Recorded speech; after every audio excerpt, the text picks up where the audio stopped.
Un hombre que ganaba 10.000 al mes ni siquiera podía permitirse un paquete de fideos instantáneos, mientras que su recién casada esposa podía ganar 10 hin de arroz por cada noche que pasaba fuera. Resultó que, unos días antes, las temperaturas globales habían caído en picado. Las condiciones de supervivencia humana se deterioraban día a día, el orden social y las normas se derrumbaban gradualmente, y el dinero, antes todopoderoso, se había convertido en papel sin valor.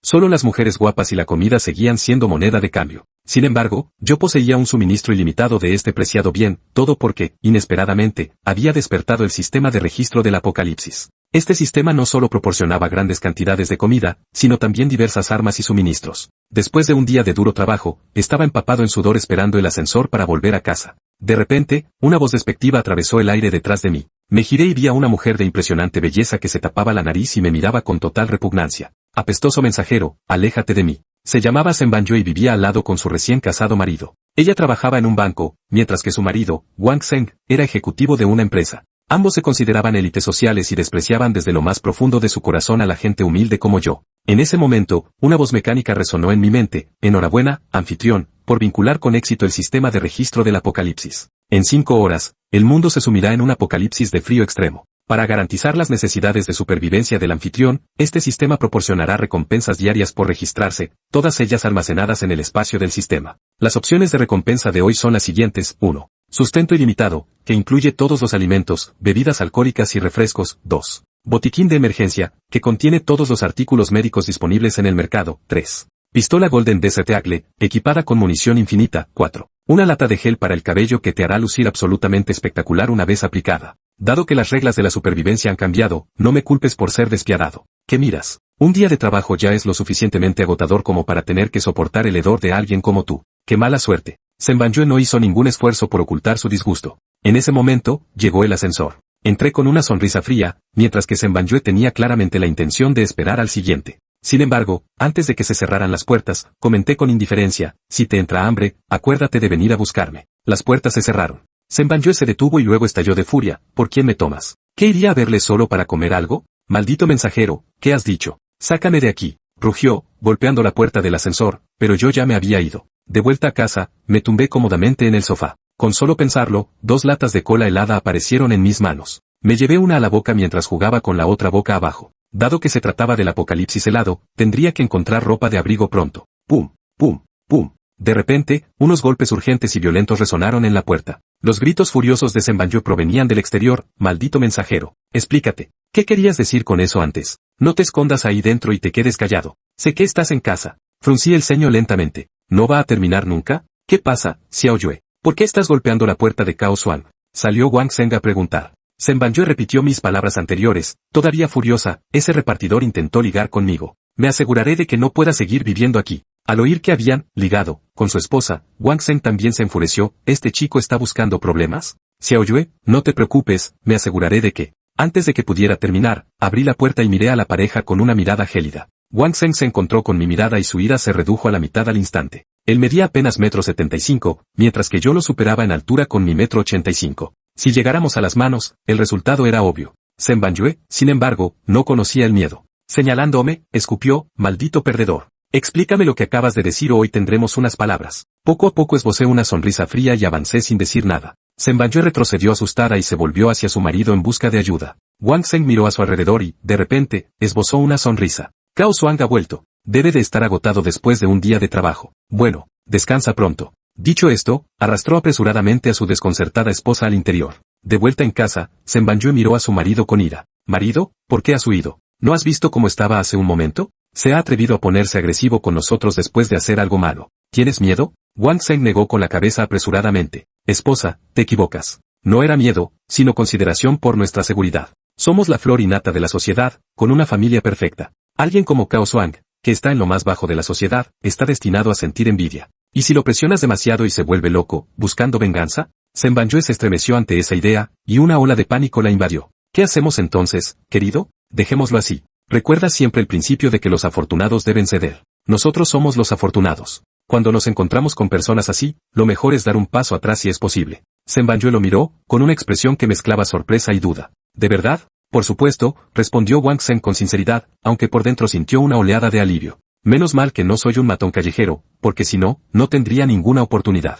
Al mismo tiempo, tras reunir todos mis suministros para mantener el calor, aseguré las puertas y ventanas y me preparé para esperar el apocalipsis que se avecinaba. Cayó la noche. Un frío repentino atravesó el aire sofocante mientras copos de nieve pesados caían del cielo. En media hora, la temperatura bajó de 38 grados a 0 grados y siguió descendiendo. A medianoche, la voz mecánica volvió a sonar. Las recompensas de registro de hoy son las siguientes. 1. 10.000 conjuntos de ropa interior térmica fabricada con materiales especiales, capaces de soportar temperaturas de hasta 100 grados Celsius bajo cero. 2. Una batería infinita compatible con todos los dispositivos electrónicos del mercado. 3. 10.000 memorias USB de 1000 terabytes que contienen todas las producciones cinematográficas y televisivas de Blue Star, incluido contenido para adultos. 4. Una caja de chicles que no podrás dejar de comer. Tras pensarlo un momento, elegí decididamente la opción 1. La bajada de temperatura fue demasiado repentina, la calidez era primordial. Después de ponerme el traje térmico, mis ojos se iluminaron. No solo bloqueaba el frío, sino que generaba calor de forma activa, incluso mi cara y mis extremidades expuestas se sentían perfectamente cómodas. Con mis necesidades básicas cubiertas, me acomodé satisfecho junto a la ventana. Muchos sureños salieron alegremente corriendo, fascinados por la repentina nevada, algo poco habitual en su ciudad. De repente, un grito desgarrador resonó desde abajo. Miré hacia abajo y mis pupilas se contrajeron involuntariamente. Bajo la luz de la farola del barrio, el rostro de un joven se había cubierto de repente de pústulas violáceas del tamaño de un huevo. Pronto, toda la piel expuesta se cubrió de estas ampollas llenas de pus, una visión verdaderamente espantosa. Los que estaban cerca se apresuraron a evitarlo, mirándolo con terror. ¿Qué es esto? ¡Ayúdenme! ¡Ayúdenme!, gritó, buscando ayuda desesperadamente. Sin embargo, en menos de medio minuto, las ampollas estallaron, supurando pus maloliente. A medida que el pus fluía, su cuerpo se tensó, sus ojos se agrandaron y se desplomó al suelo. Está muerto. La multitud horrorizada se dispersó presa del pánico. En un instante, el barrio se sumió en un caos total. Frunciendo el ceño, examiné la escena y no pude evitar contener el aliento. En solo unos momentos, más de una docena de cadáveres yacían esparcidos por el barrio. Después de observar durante un rato, aparté la mirada y abrí la aplicación de vídeos cortos de mi teléfono. El mundo entero parecía estar sumido en el caos, con temas de actualidad como «La nieve es venenosa». Innumerables personas pedían ayuda, lamentándose, ¿qué está pasando? ¿Es el fin del mundo? Las líneas telefónicas de la oficina de seguridad están todas ocupadas. ¿Qué diablos vamos a hacer? ¿Quién tiene agua embotellada o aperitivos? Pagaré lo que sea por ellos. Los más astutos entre nosotros intuyeron que no se trataba de un desastre cualquiera, almacenar comida y agua se convirtió en la prioridad urgente. Después de comprobar 2 veces todas las puertas y ventanas para asegurarme de que no entrara la nieve, finalmente me acosté a dormir. A las 8 de la mañana siguiente, me acerqué a la ventana y miré hacia afuera, quedándome sin aliento por la sorpresa. Los cadáveres de ayer yacían completamente enterrados bajo la nieve, que ahora se elevaba por encima del primer piso. La temperatura había caído en picado hasta los 30 grados bajo cero. Tras inspeccionar los servicios domésticos, mis temores se confirmaron, el agua, la electricidad y el gas estaban cortados. Sin embargo, permanecí completamente imperturbable, continuando refugiado en el interior mientras disfrutaba de una olla caliente y té humeante. Al mediodía, llegó la recompensa diaria. Din. Las opciones de recompensa por iniciar sesión hoy son las siguientes. 1. Una pistola de Serteagle dorada con munición infinita. 2. Un aumento de 5 niveles en la fuerza de combate. 3. Un trineo apocalíptico capaz de deslizarse sobre el hielo y la nieve sin obstáculos. 4. Una lata de refresco que provoca hipo perpetuo al consumirla. Aunque codiciaba la de Serteagle dorada, al final elegí la segunda opción. Al instante, una oleada de formidable poder recorrió mi cuerpo, acompañada de una nueva línea de texto que apareció en la esquina superior izquierda de la interfaz del sistema, nivel de combate 6. Para probar mi nueva fuerza, di un puñetazo a la mesa de comedor de madera maciza. La mesa quedó al instante con un agujero del tamaño de un puño, y mi mano no sintió ningún dolor. Durante los 3 días siguientes, nevó intensamente de forma intermitente. Lindong finalmente logró volver a lanzar la codiciada Desert Eagle dorada, junto con la infalible habilidad de talento. Como tercera recompensa, Lindong eligió la estufa de temperatura constante. Este dispositivo del tamaño de la palma de la mano se asemejaba a un horno en miniatura y emitía un tenue resplandor azul. No necesitaba recarga ni combustible, ya que poseía su propio suministro de energía. Efecto de la estufa de temperatura constante, cuando se coloca en interiores, mantiene una temperatura constante de 26 grados centígrados en Union Radio Delaware 3 metros. Su inconveniente es que no puede atravesar paredes, pero con 10,000 unidades disponibles, colocar varias alrededor de la casa garantizaría un calor completo. Lindong se quedó sin palabras por un momento. ¿No hace esto que mi ropa interior térmica sea bastante inútil? Aún así, con este dispositivo, al menos podría bañarse en casa. Las raciones ilimitadas del primer día incluyen agua caliente, y no tendría que preocuparse de que la comida se enfriara antes de terminarla. Ese día, con apenas un poco de batería restante, Lindong se dio cuenta de que los residentes del grupo de chat ya estaban pidiendo intercambios en el aparcamiento subterráneo. Era una decisión sensata. Aunque el aparcamiento subterráneo estaba conectado con el exterior, sus entradas estaban bloqueadas por la nieve. Siempre que se evitara acercarse demasiado, se podía acceder a cada edificio a través de las escaleras de emergencia. Pasar todo el día encerrado en casa comiendo, bebiendo y holgazaneando no era sostenible. Lindong decidió viajar a echar un vistazo.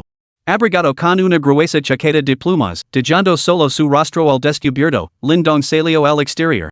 Aunque no sentía el frío, había que mantener las apariencias. El aparcamiento subterráneo estaba ahora repleto de gente. Lindong hizo un cálculo aproximado, todo el complejo constaba de 14 edificios que albergaban a más de 2,700 residentes, pero solo unos 600 habían viajado al garage. Así que en solo 5 días habían perecido tantos residentes? Sin embargo, pensándolo bien, parecía poco probable. La nieve había caído en plena noche, pelando a la mayoría desprevenidos. Probablemente, muchos hogares no tenían suficientes provisions, lo que les ahorraba la necesidad inmediata de salir a buscar intercambios. Todo el complejo estaba sumido en una atmósfera de dolor y impotencia. Pero, ¿qué se podía hacer? Mientras estuvieran vivos, seguía habiendo esperanza. Uno por uno, retaban sus esfuerzos. Algunos cortaban muebles para hacer hogueras, que proporcionaban luz y calor. Naturalmente, los más ingeniosos vaciaban el combustible de los depósitos de sus coches para cocinar comidas calientes. Tengo un cargador portátil de 30,000 mAh, medio cargado. Lo cambio por una botella de agua mineral. Tengo un paquete de cigarrillos Huazi. Lo cambio por fideos instantáneos o pan. Tengo una salchicha. La cambio por medicinas para bajar la fibra. La mayoría de los intercambios se centraban en comida y agua, aunque algunos buscaban medicamentos para tratar a sus familias. Después de todo, la temperatura había bajado tan rápidamente que muchos habían cogido resfriados. Aunque la mayoría de las botellas de agua mineral estaban completamente congeladas, quemando algunos de beers de verano no se podían descongelar. Lindong se detuvo en seco el ver a Wangshan y Shenhuanhua.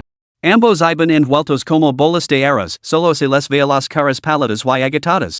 Ante ellos había montones de joyas de oro y plata. Parecía que Shenhuanhua había sacado toda su dot para sobrevivir. Pero el Apocalipsis levaba días causando estragos. Todo el mundo sabía que el oro y la plata eran chatarra sin valor. Nadie les prestaba atención. Shenhuanhua levantó la cabeza y vio el rostro sonriente de Lindong. Sin caer, las palabras que él lo había dicho aquel día lo vinieron a la mente. Si te entrahambra, no olvides venir a buscarme. ¿Acaso Lindong sabía desde el principio que iba a nevar tanto? Aún así, Lindong no se acercó a ella. No le gustaba dar el primer paso. Mientras deambulaban, se topó con otra belleza cuyo aspecto rivalizaba con el de Shenhuanhua, llamando su atención.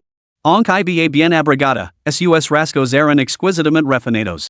Sus brillantes ojos resplandecían como piedras preciosas, sus cejas tenían un arco perfecto y, aunque sus labios eran ligeramente pálidos, su forma de pétalo irradiaba encanto. No solo eso, incluso bajo la gruesa chaqueta de plumón, su figura insinuaba una silueta perfectamente curvilínea, una auténtica Mercedes-Benz Clase G. Con una altura de 1,75 metros, probablemente igualaría la altura de Lindong con tacones. ¿Cuándo había llegado al barrio una mujer tan despampanante? Ling Shui. Capítulo 4, comienza el chaos. Por su aspecto, esta mujer parecía tener 20 pocos años, solo y acaracada en un rincón. Ante ella había una exposición de bolsos y cosméticos de destino, muy parecidos a las pertenencias de Shenhuanhua y su marido, que nadie miró siquiera. Más valía exponer dinero en efectivo, ya que, de todos modos, todo era basura inútil. Mientras observaba, Lindong escuchó a escondidas las conversaciones de los demás y recopiló varios datos útiles. Primero, las toxinas de la nieve solo se propagaban por contacto con la piel, no por transmisión aérea. Esa era una buena noticia. De lo contrario, ¿quién se atrevería a abrir las ventanas para ventilar?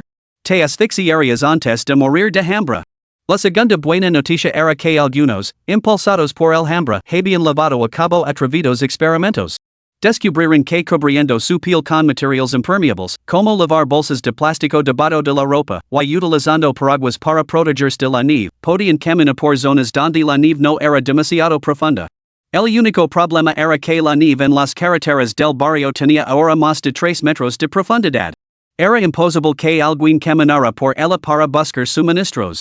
Naturalmente, muchos discutieron la posibilidad de modificar los vehículos con herramientas domésticas para intentar salir.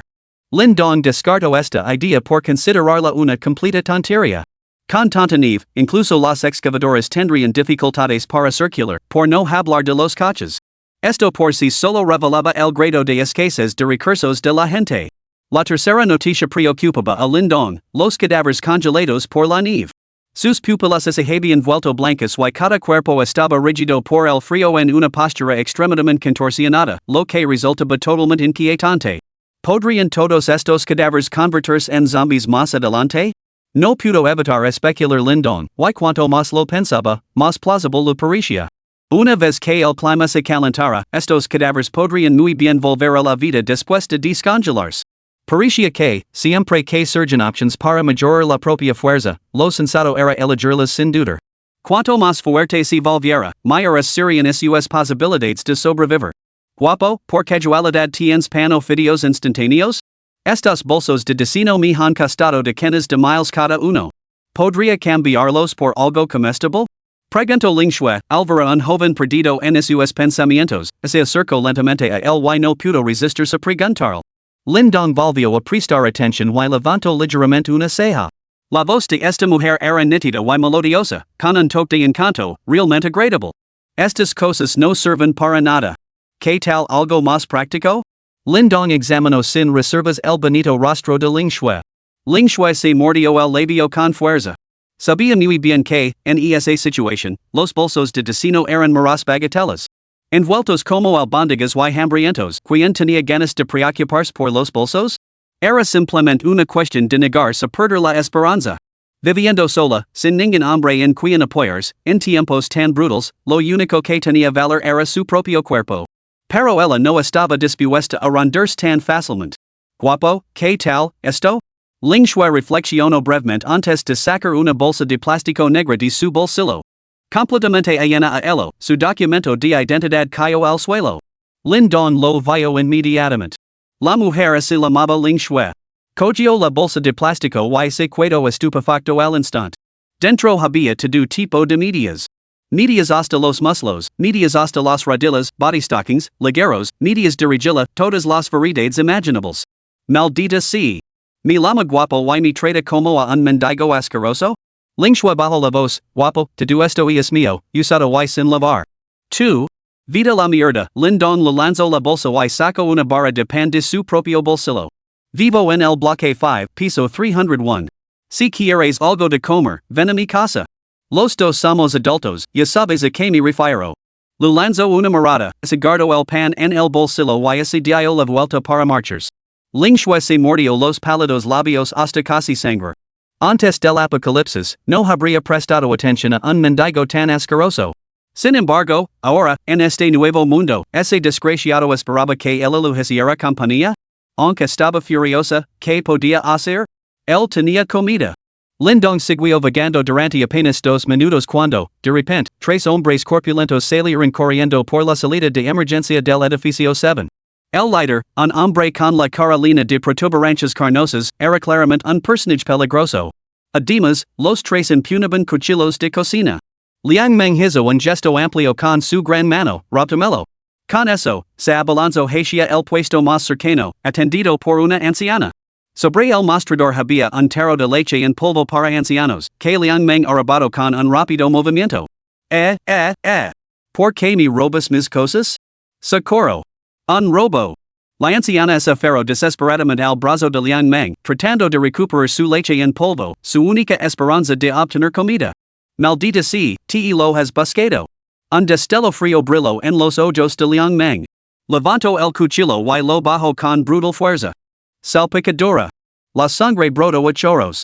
La cabeza de la anciana, atravesada por el cuchillo, cayó sin vida al suelo. Asesinato. Asesinato. Gritó alguien. Al instante, la multitud se dispersó presa del pánico. Lin Dong observó con frialdad como la multitud se alejaba lentamente hacia el edificio 5. Después de tantos días, el orden finalmente comenzó a desmoronarse. Ante la supervivencia, todo rastro de bondad y humanidad desaparecería por completo. Y el asesinato de hoy marcaría el comienzo del chaos. Que haces ahí paradas? A sequer. Liang Meng, aunque mataba por primera vez, posía la resistencia psicológica de un maten. Grito a sus dos secuaces y se abalanzó sobre la persona más cercana. Chun Chun Sha se volvió loco y acachiló a los hombres sin importarles y levaban provisions. Inspirados por la ferocidad de su líder, los dos secuaces se unieron a la matanza. Mientras Liang Meng mataba, Ling Shui corrió hacia su casa, dejando atrás su bolso de destino y su documento de identidad en el suelo. Wang Sheng arrastró a Shen Wanyu mientras corrían, pero en medio de la estampida, la mamada pareja pronto fue derribada. Marido. Marido.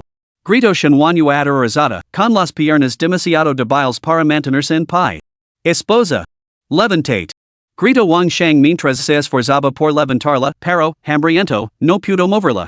Alvara Liang Meng cargando contra ellos con un cuchillo, Wang Sheng apretó los dientes. Esperam, carino. Buscar ayuda. Con eso, la soltó y salió corriendo sin mirar atrás. Marido. Marido, salvame. Shen Wanyu estaba atenida. Nunca imaginó que su recién casado marido la abandonaría. Cuando el maten se acercó, el terror la hizo romper a llorar. Lindong, que presenció la escena, corrió inmediatamente a ayudarla a levantarse.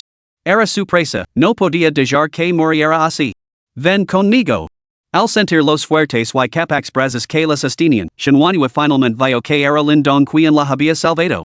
Se sintió profundamente conmovida.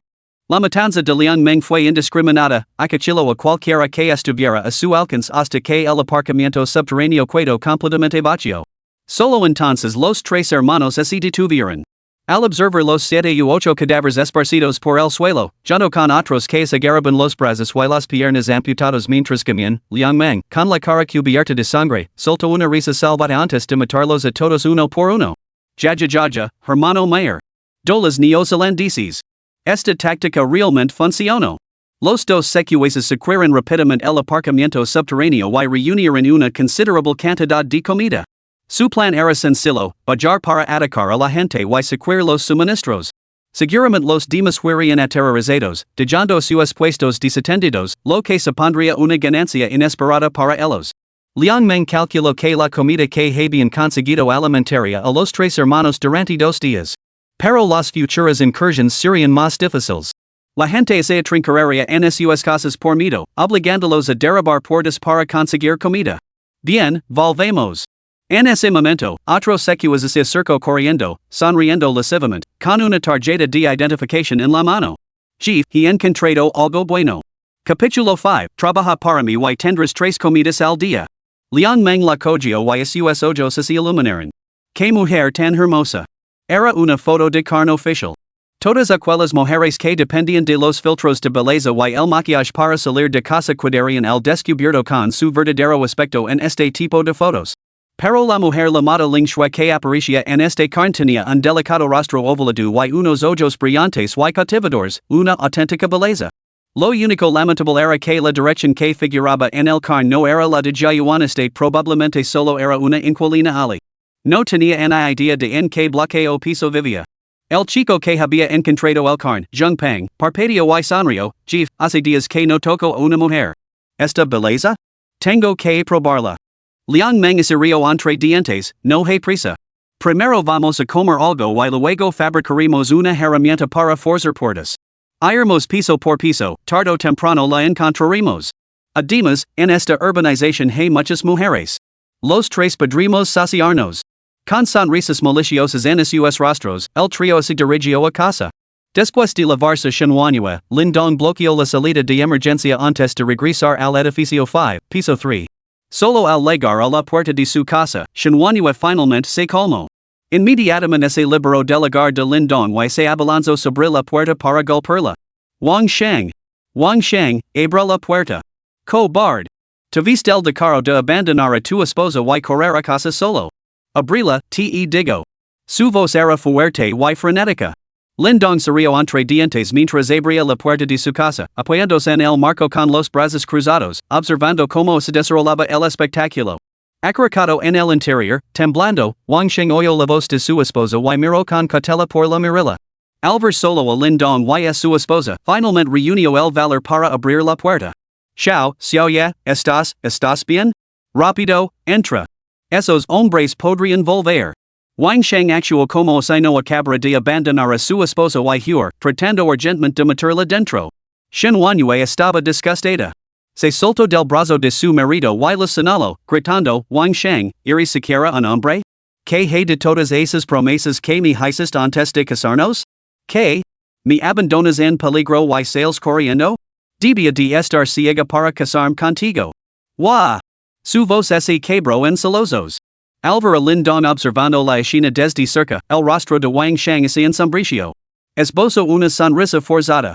Y es así, Xiao Yu. No estaba asustado. Solo estaba tratando de buscar ayuda. Pero, nadie quería ayudarme. No tuve otra opción. Volví a por herramientas para rescatarte. Debes creerme, Xiao Yu. Entonces, ¿por qué cerraste la puerta con llave? Lanzó Shenhuanyue la pregunta decisiva. Wang Shang se quedó completamente sin palabras.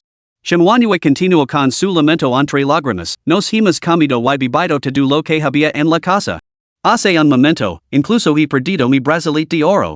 ¿Qué es supone que debo hacer? Buah. Aún soy joven. No quiero morirme de hambre contigo. En ese momento, Shenhuanyue se sentía completamente indefensa. Wang Shang se sentía igualmente indefenso. A pesar de enorgullecerse de ser una elite social, un profesional con altos ingresos que ganaba cientos de miles al año, estaba completamente desconcertado por esta situación.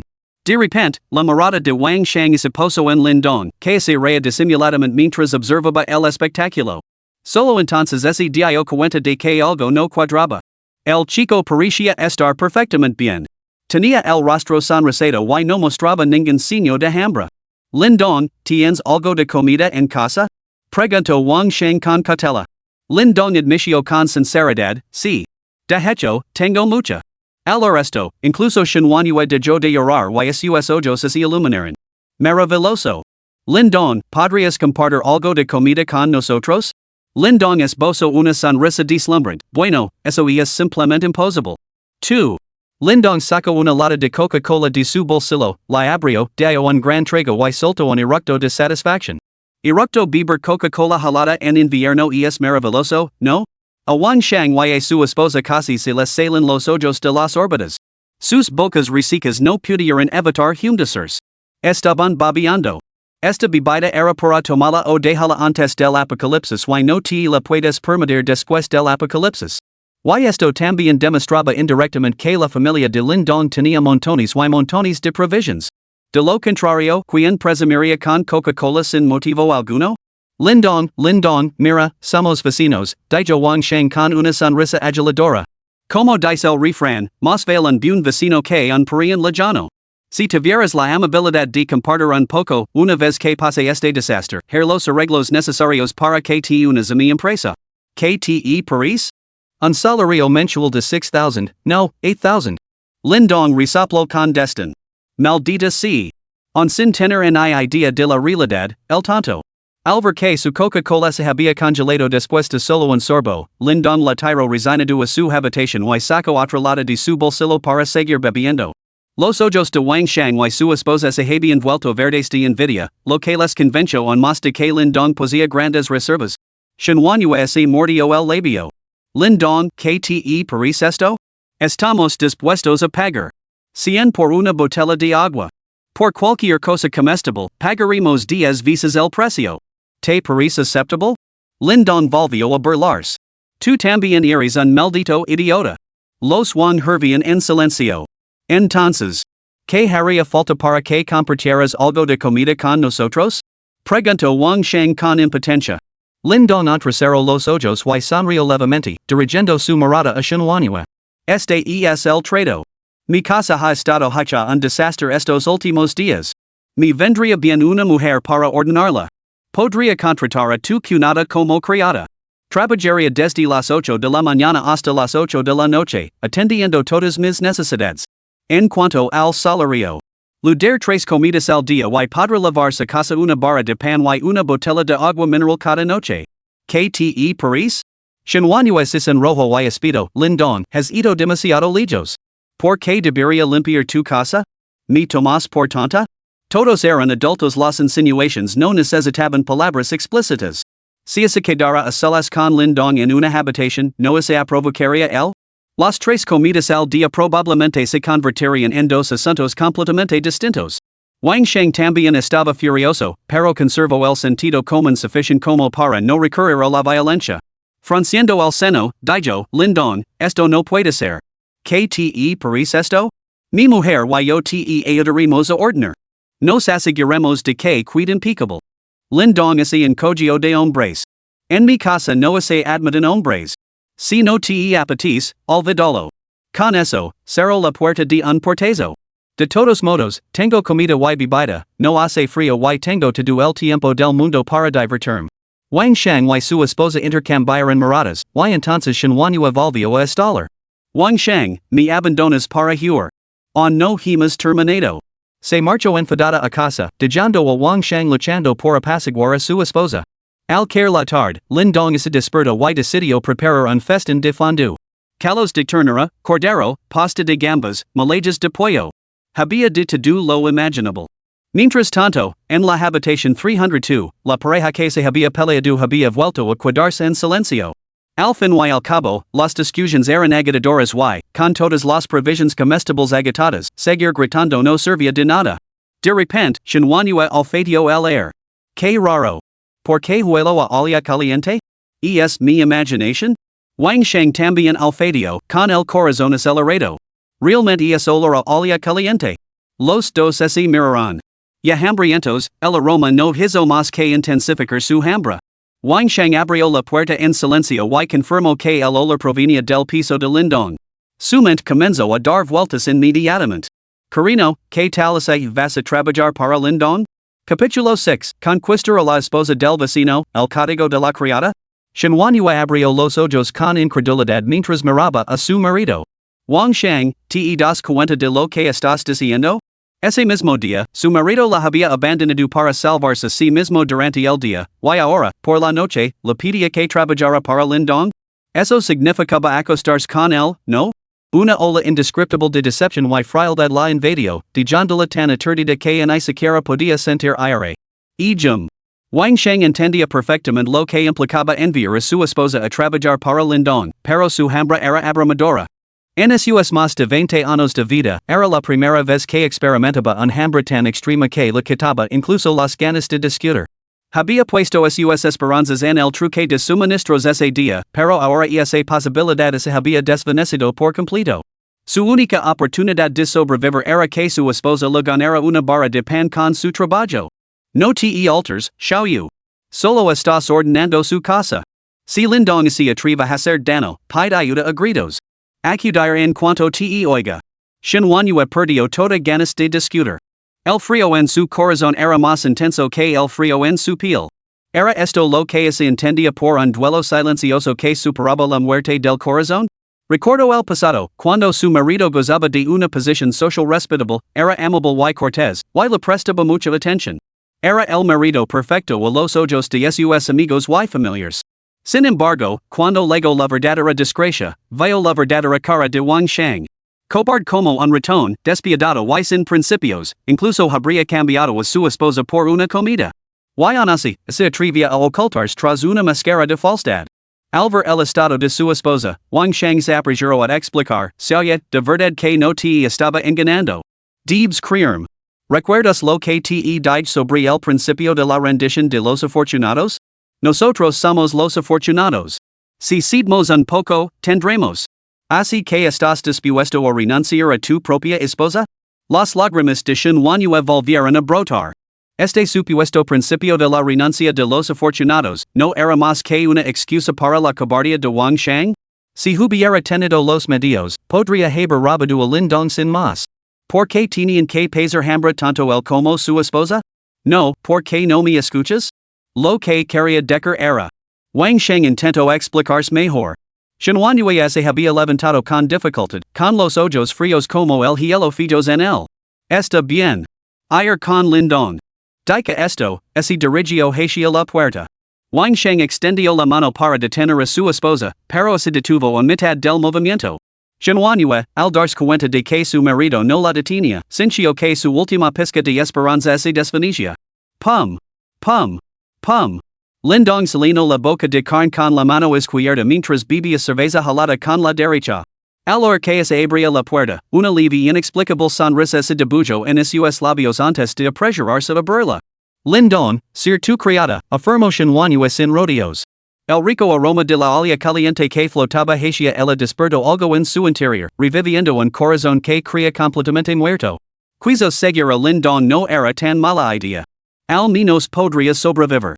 Pero era extraño, porque Lindong iba tan ligero de ropa? ¿No tenía frío?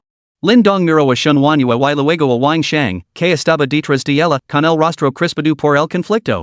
Lu lanzó a este último una rebanada de pan y una botella de agua mineral. Gracias, gracias. Exclamó Wang Shang, que los aceptó con alegría, rasgó el envoltorio sin pensarlo dos veces y los devoró con avidez. ¿Entras, cunada? Lindong se hizo a un lado. Shinwanyu miró la olla humana en la sala de estar y no pudo contener su compostura. Entró. Se oye, no te preocupes. Si pasa algo, solo llama. Bang. La puerta principal se cerró de golpe. En el momento en que entró, Shinwanyu se quedó atonida. Hacía tanto calor. Para protegerse del frío, se había puesto al menos 7 u 8 capas de ropa, pero en cuanto entró, sintió como si hubiera viajado del Ártico al Ecuador. ¿Por qué hacía tanto calor en su casa? Seguro que la habían cortado la luz. Si tienes calor, quítate algo, comentó Lindong con indiferencia, volviendo a su asiento en la mesa del comedor para seguir comiendo su olla caliente. Shinwanyu apretó los labios y se quitó las gruesas capas de ropa mientras hablaba. Lindong, llevo 2 días sin comer. ¿Puedo comer algo primero? Lindong levantó la vista con indiferencia y luego esbozó una sonrisa burlona. ¿Has olvidado cuál es tu lugar? La mame maestro. Tú. Shinwanyu estaba a punto de estallar, pero el hambre le rugía en el estómago. Al recordar como su marido le había arrebatado el pan sin compartir en un solo bocado, se le llenaron los ojos de lágrimas. Ella formaba parte de la élite social, pero ahora tenía que dirigirse a la escoria de la sociedad como amo. ¿Qué podía hacer? Su estómago era desobediente y no dejaba de rugir. Amo. Lindong asintió, sacó una hoja de papel for línea de escritura y se la lanzó. Estas son las reglas de la criada. Recuerda seguirlas correctamente. Shinwanyu lo recogió confundida, y sus hermosos ojos se abrieron de par en par al instante. Reglas de la criada. 1. No se te permite estar de pie en la residencia del amo. Todas las acciones deben realizarse de rodillas. El incumplimiento de esta norma supondrá un día sin comida. 2. Al regresar al amo, debes realizar una reverencia de rodillas.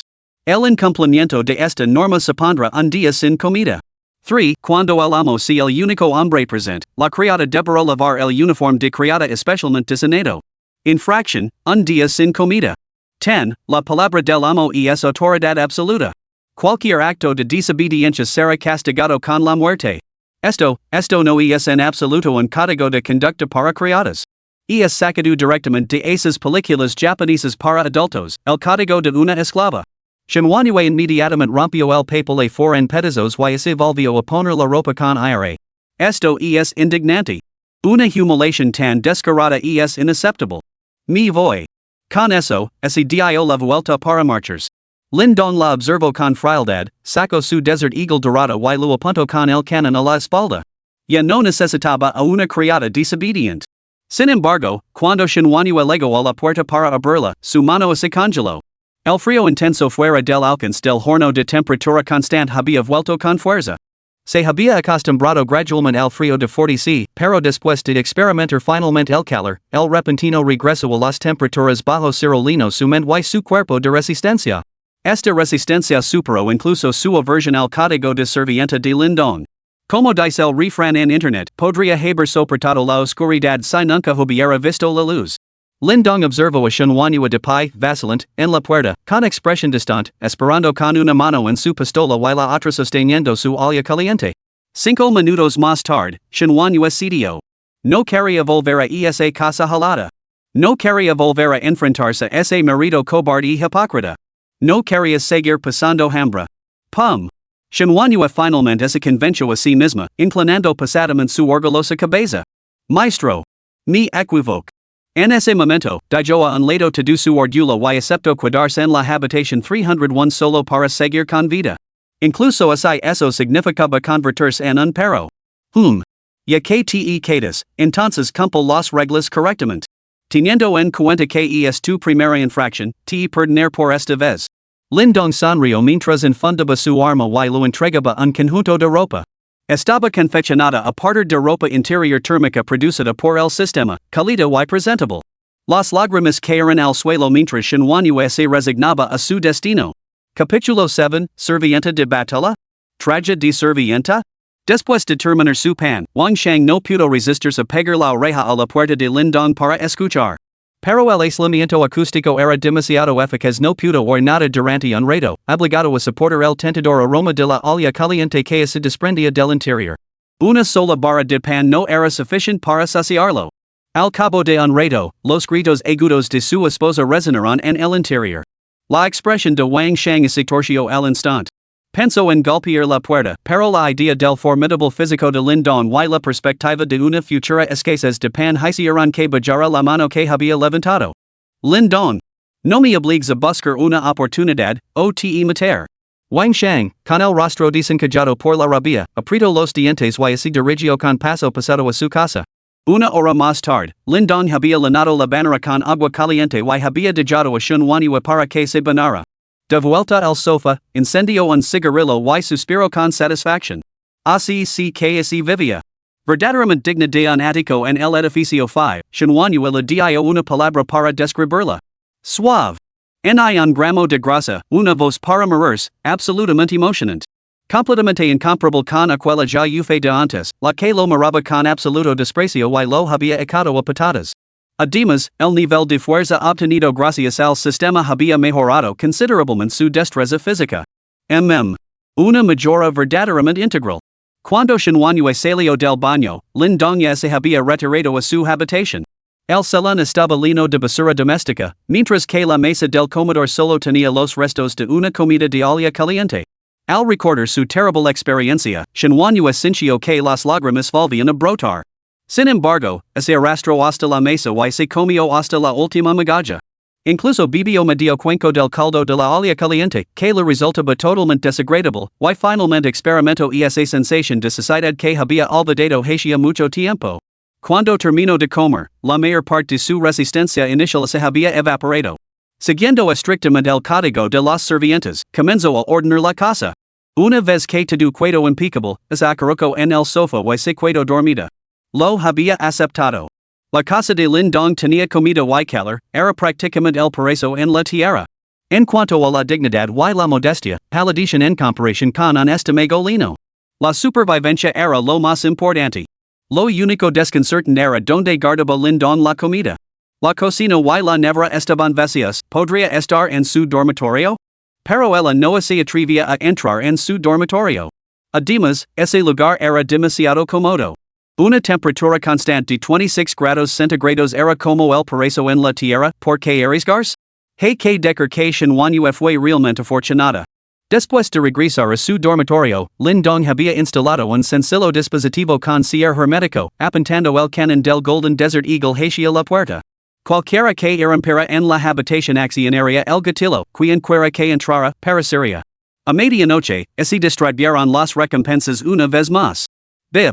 Recompensas por registrarse hoy, options a continuation. 1. Generator nuclear energía ilimitada.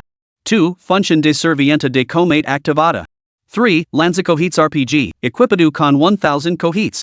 4. Un par de calcetines que nunca huelen mal. Lindong dio una voltereta, mirando el panel del sistema con alegría. Maldita sea. ¿Servienta de combate? ¿Qué diablos es eso? Sin pensarlo dos veces, Lindong seleccionó la opción 2. Aunque también le gustaban los cohetes, en la situación actual, una sola pistola era suficiente. Los cohetes serían como usar un canon para matar una mosca, así que guardaría esa opción para más adelante, cuando hubiera acumulado más recursos. Después de seleccionar, el panel del sistema parpadeó de repente y luego mostró una nueva pestaña. Al hacer clic en ella, se reveló la información de Shinwanyu claramente enumerada. Servienta 1, Shinwanyu. Medidas 34C 2036. Calification del sistema 82. Nivel actual 1. Uniform de servienta, ninguno. Lindong se acarició la barbilla, sumido en sus pensamientos. Tedulo demas tenía sentido, pero que demonios era ese uniforme de servienta, seguramente no era del tipo que él mismo había diseñado, así que era un elemento del sistema? Apareció un pequeño icono en la parte superior de la interfaz del sistema con la etiqueta. El anfitrión puede controlar si la criada queda embarazada. Huelga decir que lo desactivo inmediatamente. Desde luego que no lo apetece ser padre. ¿Eso significa que puedo divertirme como quiera sin miedo? Lin Dong estaba encantado con esta pequeña característica. Actualmente, el nivel de fuerza de Manhwa era solo de nivel 1, equivalente al de una persona normal. A diferencia de Lin Dong, que dependía de las recompensas del sistema para avanzar, su progresión estaba controlada por él. Así que la habilidad Q del príncipe podía aumentar los puntos de experiencia de la criada. Una vez que acumulara suficientes, subiría de nivel. ¿Por qué demonios es así? Porque la criada puede recostarse y subir de nivel cómodamente mientras yo tengo que depender de las recompensas aleatorias del sistema? No puedo evitar maldecir Lin Dong. Sin embargo, el sistema proporcionaba medidas de seguridad. El nivel máximo de la criada estaba determinado por el nivel máximo del anfitrión, con un límite de la mitad del nivel de Lin Dong. En otras palabras, con Lin Dong actualmente en el nivel 6, podía, con un esfuerzo diligente, elevar a Manhwa hasta un máximo del nivel 3. Así está mejor. Lin Dong finalmente se calmó y así durmió tranquilo. Esa noche, Wang Sheng dio vueltas en la cama, incapaz de dormir. Los gritos de su esposa resonaban como una pesadilla, dando vueltas sin cesar en su mente. Quería enfadarse, pero no se atrevía a descargar su ira. Después de todo, él mismo había empujado a su esposa hacia Lin Dong. A las 8 de la mañana, Wang Sheng, con ojeras alrededor de los ojos, llamó a la puerta de Lin Dong. La puerta se abrió de par en par, revelando a Lin Dong con una sonrisa pícara. Lin Dong, me preguntaba cómo está Xiaoyu. Se quedó a dormir anoche. ¿No debería volvería? Wang Sheng habló, mirando más allá de Lin Dong para ver a su esposa en la sala de estar, ya abrigada con una chaqueta de plumas, con las mejillas sonrosadas. La celoja y la furia amenazaban con estallar dentro de él. Pero, no se atrevía. Lin Dong se dio una palmada en la frente. Oh, caramba, se me había olvidado por completo. Anoche y esta mañana, mi cunada ha estado genial, limpiando mi casa hasta dejarla impecable. Estoy muy satisfecho. Se volvió para mirar a Manhwa. Hermana, has estado trabajando toda la noche y debes de estar agotada. Deberías volver a casa y descansar. Manhwa se sonrojó aún más ante el significado oculto de las palabras de Lin Dong, limpiando los labios nerviosamente y evitando la mirada de su marido. No puedo. La cocina y el baño necesitan limpieza. Hoy no volveré a casa. Cariño, hace frío fuera. Deberías dar prisa en volver a casa. Una sonrisa se dibujó en los labios de Lin Dong. Esta criada era bastante sensata, ¿no? Wang Sheng entendió perfectamente lo que estaba pasando. Su pecho se agitó violentamente, a punto de estallar de rabia. Miró con ferocidad a su esposa. Quería explotar, pero al segundo siguiente, Lin Dong le lanzó una barra de pan y una botella de agua mineral. Aquí tienes. Eso es todo por hoy. El fuego en su corazón se redujo instantáneamente a la mitad. Se inclinó y dijo, gracias. Como no has terminado de ordenar, Xiaoyu puede seguir. No te molestar más. En ese momento, los ojos de Wang Sheng solo veían la comida y el agua. Cerrando la puerta, Manhwa observó apresuradamente el código de las servientas y se arrodilló. ¿Ves? Tu marido no ha venido por ti, sino solo por la comida, comentó Lin Dong con una sonrisa. Manhwa inclinó la cabeza aún más, sintiendo una punzada de dolor en el corazón, aunque no tan intensa como había imaginado. Parecía que, poco a poco se estaba acostumbrando a estar allí con Lin Dong. En casa, Wang Sheng devoraba el pan con los ojos ardientes de furia. Conoce bien a su esposa. Esa mirada de antes significaba claramente que Lin Dong se la había vuelto a lavar esa mañana, y eso lo llenaba de rabia. Maldita puta.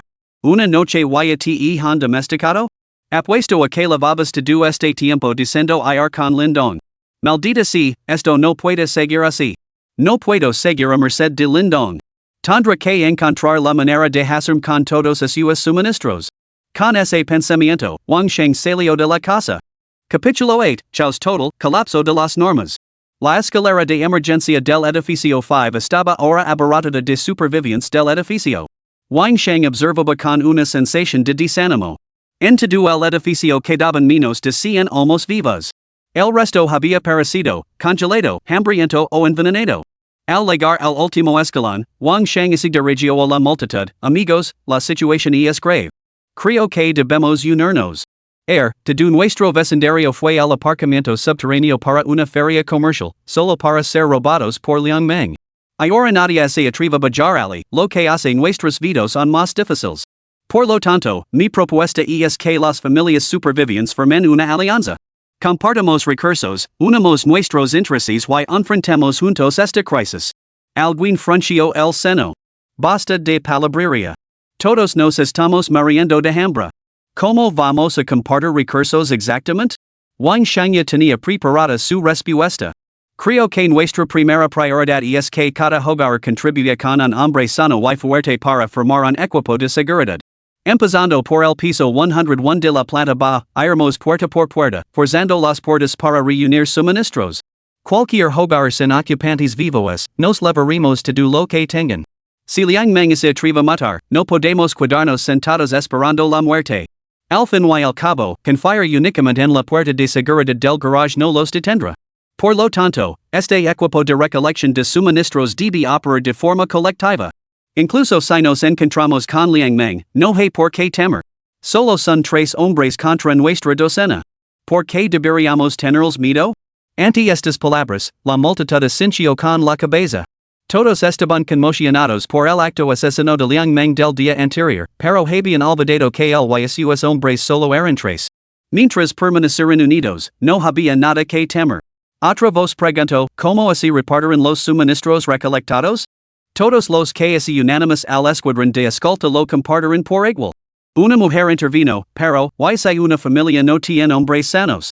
Mi familia solo la componemos mi hija y yo. Mi marido, probablemente murió envenenado hace mucho tiempo. Una anciana intervino, exacto. Este plan de distribución no servirá. Mi marido y yo tenemos más de 60 años y apenas podemos movernos. ¿Qué será de nosotros? Lo mejor sería que cada hogar recibiera una parte de lo que se recoja, dando prioridad a los ancianos. Una mirada despiadada cruzó los ojos de Wang Shang. Vieja bruja, creyendo que pueda aprovecharse? Antes de que pudiera terminar, un hombre de mediana edad protestó. ¿A quién le importa si vives o mueres? Hermos lo que dice Wang Shang, solo los que trabajan recibirán comida. Si no mueves un dedo. En cuanto a las mujeres, si alguna de vosotras quiere compartir mi cama, quizá considera compartir un trozo de comida con ella. Pero si esperáis obtener algo a cambio de nada, más vale que os preparéis para morir. Wang Shang no pudo evitar aplaudir interiormente. Muy bien. Sus palabras provocaron un gran revuelo entre la multitud, y las acusaciones se sucedieron rápidamente. ¿Qué clase de lenguaje es ese? No eres más que un especulador, te lo digo yo. Exacto. ¿No crees que las mujeres somos fáciles? Nosotros sostenemos la mitad del cielo, ¿sabes? Mirad. Feo como el pecado, y aún así sueñas con esas cosas.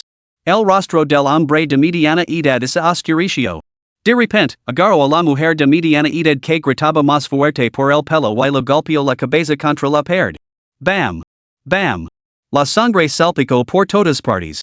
Las prisiones de supervivencia de los últimos días finalmente estallaron en salvajismo. El hombre, completamente monstruoso, golpeó a la mujer hasta matarla. La escena dejó a todos atenidos y en silencio. Una docena de hombres intercambiaron miradas, como si se hubiera roto un grillic y se hubiera desatado por completo la caja de Pandora. Muchachos, reúnid a todas las mujeres. Quedaos con las guapas, pero matad a golpes a las viejas y feas, no tiene sentido desperdiciar comida. Con un gesto amplio, estalló el caos. Wang Shang se quedó paralizado por el terror. ¿Cómo habían legado las cosas a este punto? En su plan, una vez formada la guardia, podría amenazar a Lindong para que lo entregara la comida y rescatar a su esposa. Había subestimado profundamente la profundidad de la deprivación humana. Con su naturaleza cobarde, lo único que podía hacer ahora era acobardarse y huir, tambaleándose de vuelta a su casa. El bloque 5, Southeast había convertido en Unión auténtico infierno en Louisiana Tierra. Los hombres desataron su brutalidad sin restricciones, los que tenían herramientas las utilizaban para golpear, los que no las tenían utilizaban sus puños. Cualquier mujer que no se considerara atractiva era golpeada hasta la muerte. No. Déjenme ir a casa. Mi hija mi está esperando. Asesino. Luli, hair kte aresen. Ah. Salvenme. Yo. No volveré a comer, por favor. No me peguen, así lo ruego. Los lamentos eran incesantes. Shenwanue así volvió, desconcertada. Maestro. Maestro, Paris que hay un alboroto fuera. ¿Qué está pasando? Lindong apagó la calila en el cenicero sobre su espalda blanca como la nieve. ¿A quién lo importa? Solo tienes que saber como complacer a tu maestro. Todo lo demás no es asunto tuyo. Finalmente, después de 10 minutos, varios hombres ensangrentados se quedaron en la escalera, mirándose unos a otros con sonrisas maníacas. Chicos, a partir de ahora, el bloque 5 es nuestro. Declaró Zhu Feng, el instigator. Sus palabras obtuvieron la aprobación inmediata de los demás. ¿Dónde está Wang Sheng? ¿A dónde ha ido? Preguntó alguien de repente. Zhu Feng echo un vistazo a su alrededor y luego hizo un gesto con la mano como diciendo olvidalo. Probablemente se haya ido corriendo a casa. Escuchad, a partir de hoy, entraremos en todos los pisos. Compartiremos a las chicas guapas. Toda la comida que encontremos irá a la olla comen y se repartirá a partes iguales. ¿Ese cabrón de Wang Sheng se ha atrevido a huir? No se lavará nada. Si lo pillamos, lo mataremos a golpes. Luli se inclinó hacia delante, con una sonrisa lasciva en el rostro. Hermano Zhu, probablemente no lo sepas, pero la esposa de Wang Sheng es el mejor partido de nuestro edificio. Es tan fresca como una margarita. ¿Por qué no empezamos por secuestrar a su esposa para divertirnos un poco? Al resto, los ojos de varios hombres se iluminaron, ya que era evidente que llevaban bastante tiempo diciendo a Shenwanue. Zhu Feng le dio un golpe en la cabeza. Maldito bastardo.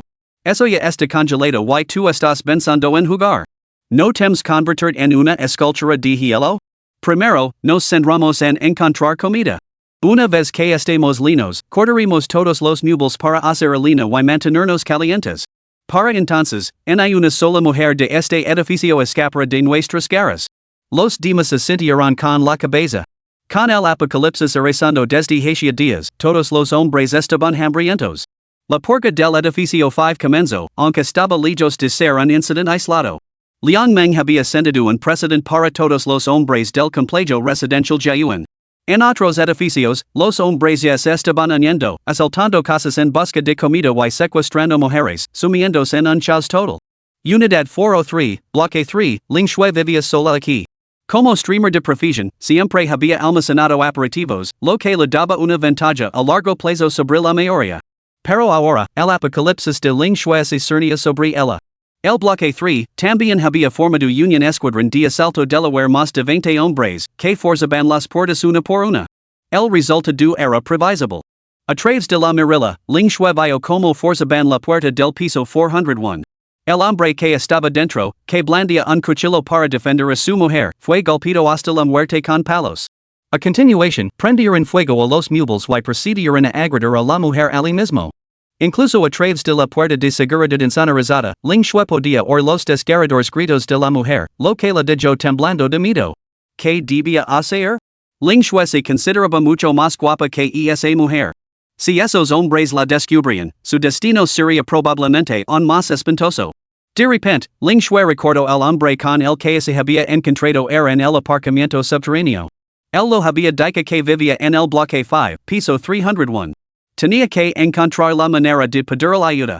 Capítulo 9, la llamada de socorro de Ling Shui, ¿puede area? Al ver el caos que se había formado fuera, Ling Shui se dio cuenta de que pronto irrumpirían en su apartamento. Corrió hacia el balcón. Afortunadamente, hoy había dejado de nevar. Limpió con cuidado la nieve de la ventana, la abrió rápidamente y se asomó. Su edificio, el bloque 3, estaba a solo 20 metros del bloque 5. A través de la ventana, podía ver el balcón del piso de Lindong. Sin pensarlo dos veces, comenzó a lanzar botellas y frascos por la ventana, con la esperanza de romper el cristal y alertar a Lindong. Pero, como mujer frágil, su puntería era pésima. Tras numerosos fallos, su impaciencia creció. Date prisa. Tienes que darle. Finalmente, una botella de producto para el cuidado de la piel golpeó el cristal con precisión. Aunque el cristal no se rompió, el fuerte estruendo alertó a Lindong, que estaba instruyendo a Shenwanue sobre las tareas de limpieza.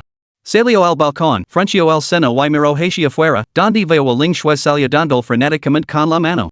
Date prisa y rescatame. Están intentando entrar. Su grito agudo atrajo al instant la atención de los demás. ¿Por qué oigo una voz de mujer? El hombre que estaba cometiendo actos violentos en el 401 se levantó, desconcertado. En el sofá, un hombre bien parecido fumaba un cigarrillo y entrecerró los ojos bruscamente al volverse hacia la puerta. El sonido parecía provenir de ese piso. El hombre era Zhang Dajuan, considerado el líder del bloque 3. Uno de sus secuaces se apresuró a acercarse, Jeff, el ruido proviene del 403. También hay una mujer en ese piso. Zhang Dajuan apagó el cigarrillo y se levantó lentamente. Entonces derriba la puerta y vi a ver. Tengo curiosidad, ¿a quién está pidiendo ayuda? Uno de los secuaces señaló a la mujer que yacía en el suelo, apenas aferrándose la vida. Y ella, Jeff. Mirando a la mujer, cuyos ojos se habían vuelto hacia atrás y suya respiración se debilitaba, Zhang Dajuan suspiró. ¿Leváis 800 años sin ver a una mujer? ¿Por fin tenemos una y la matáis tan rápido? En el futuro será más difícil encontrar mujeres como esta. Si las matáis a todas, ¿qué pasará entonces? El subordinado se rascó la cabeza con una sonrisa, no nos culpes, y es que estaba demasiado débil. Ya basta, ya basta. La próxima vez que encontremos una que merezca la pena conservar, toméislo con calma, de acuerdo, Zhang Dajuan hizo un gesto con la mano para indicar que no lo importaba y condujo a sus hombres a la habitación 403. Derribadla. Crack, crack. Pronto, el sonido de puertas forzadas resonó en el pasillo. Ling Shui se asustó en más y inmediatamente gritó a Lin Dong pidiendo ayuda. Ya vienen. Rápido. Por favor, salvame. Sin embargo, Lin Dong no mostró ningún signo de urgencia. Cruzando los brazos, se rió entre dientes, Salvert? ¿Sabes lo que tendrías que dar a cambio? Yo, Ling Shui se quedó sin palabras, con los ojos enrojecidos. La situación era grave, y este hombre aún tenía el descaro de jugar con ella. Si ni salvas, ser tu novia. Pero Lin Dong negó lentamente con la cabeza. No necesito una novia. Ling Shui se quedó paralizada.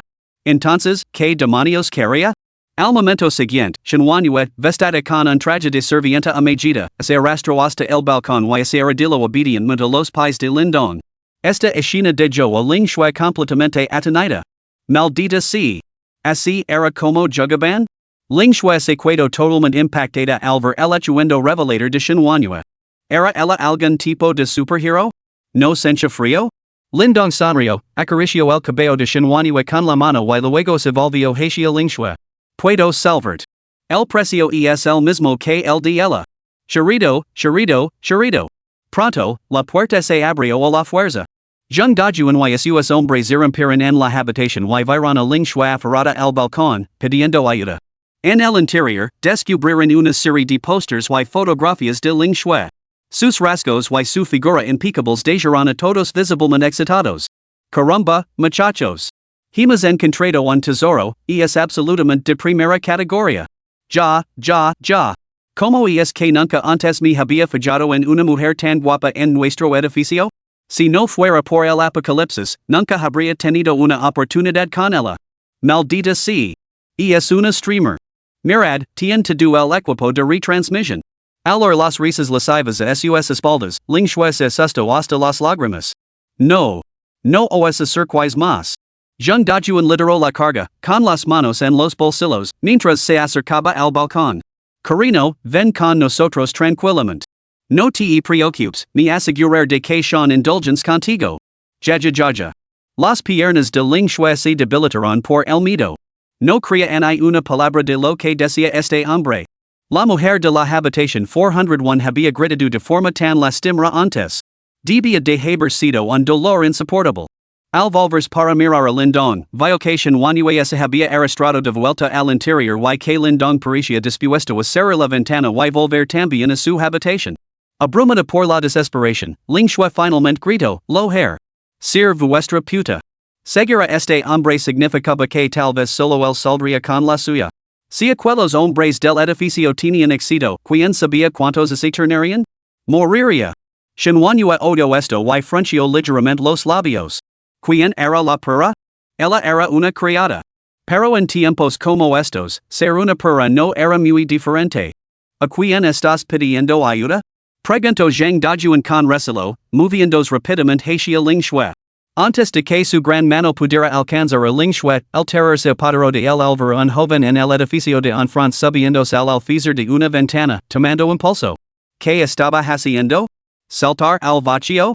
Pero al instante siguiente, se oyó un estruendo atronador cuando Lin Dong se lanzó hacia adelante, sobrevolando el espacio entre los edificios y dirigiéndose directamente hacia el balcón del 403. Maldita sea.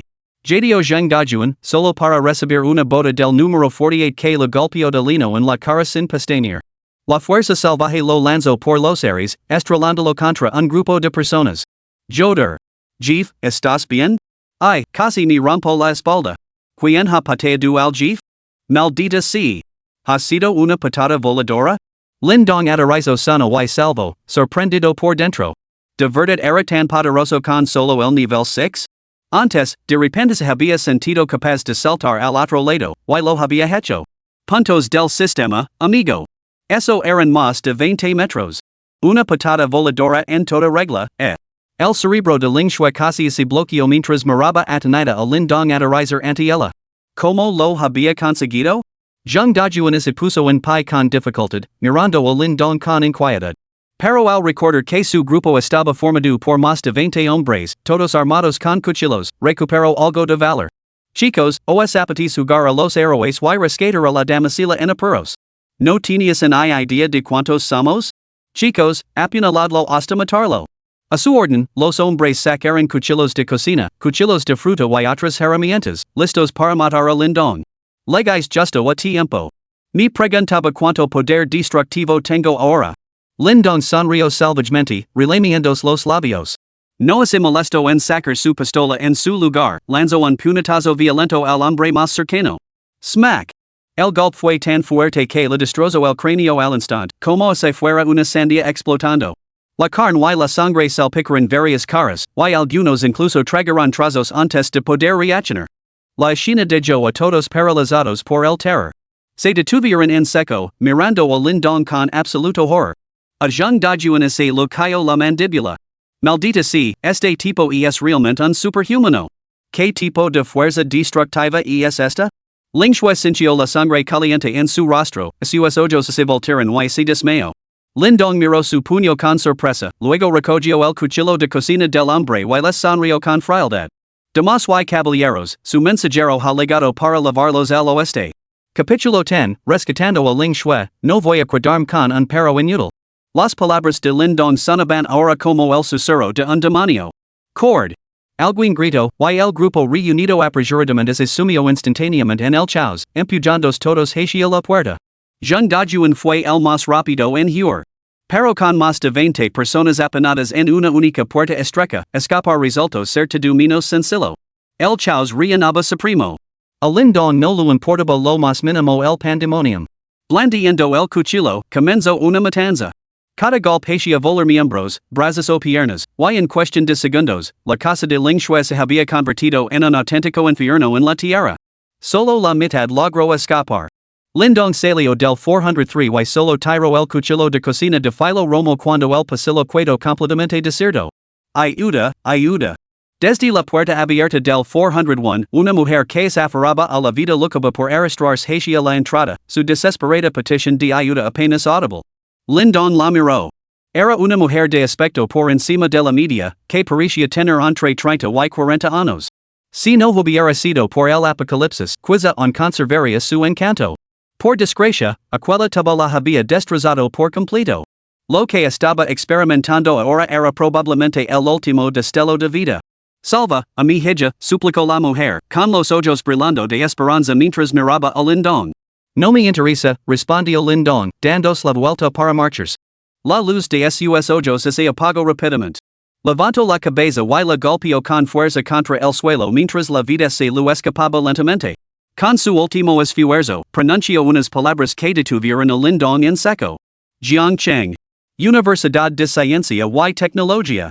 Antes de que pudiera terminar, la mujer exhaló su último aliento. La Universidad de Ciencia y Tecnología de Jiangcheng. Lin Dong entrecerró ligeramente los ojos. Esto despertó su interés. Su exnovia, Zhao Yufei, había asistido a esa misma institución. Lindong miró el cuerpo de la mujer, suspiró y entró en su casa.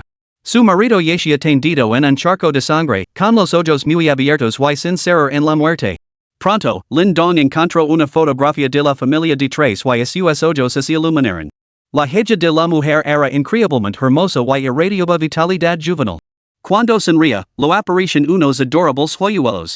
Lindong estimó que era, como mínimo, material para reina de belleza del campus, probablemente con una puntuación más alta que Manhwa.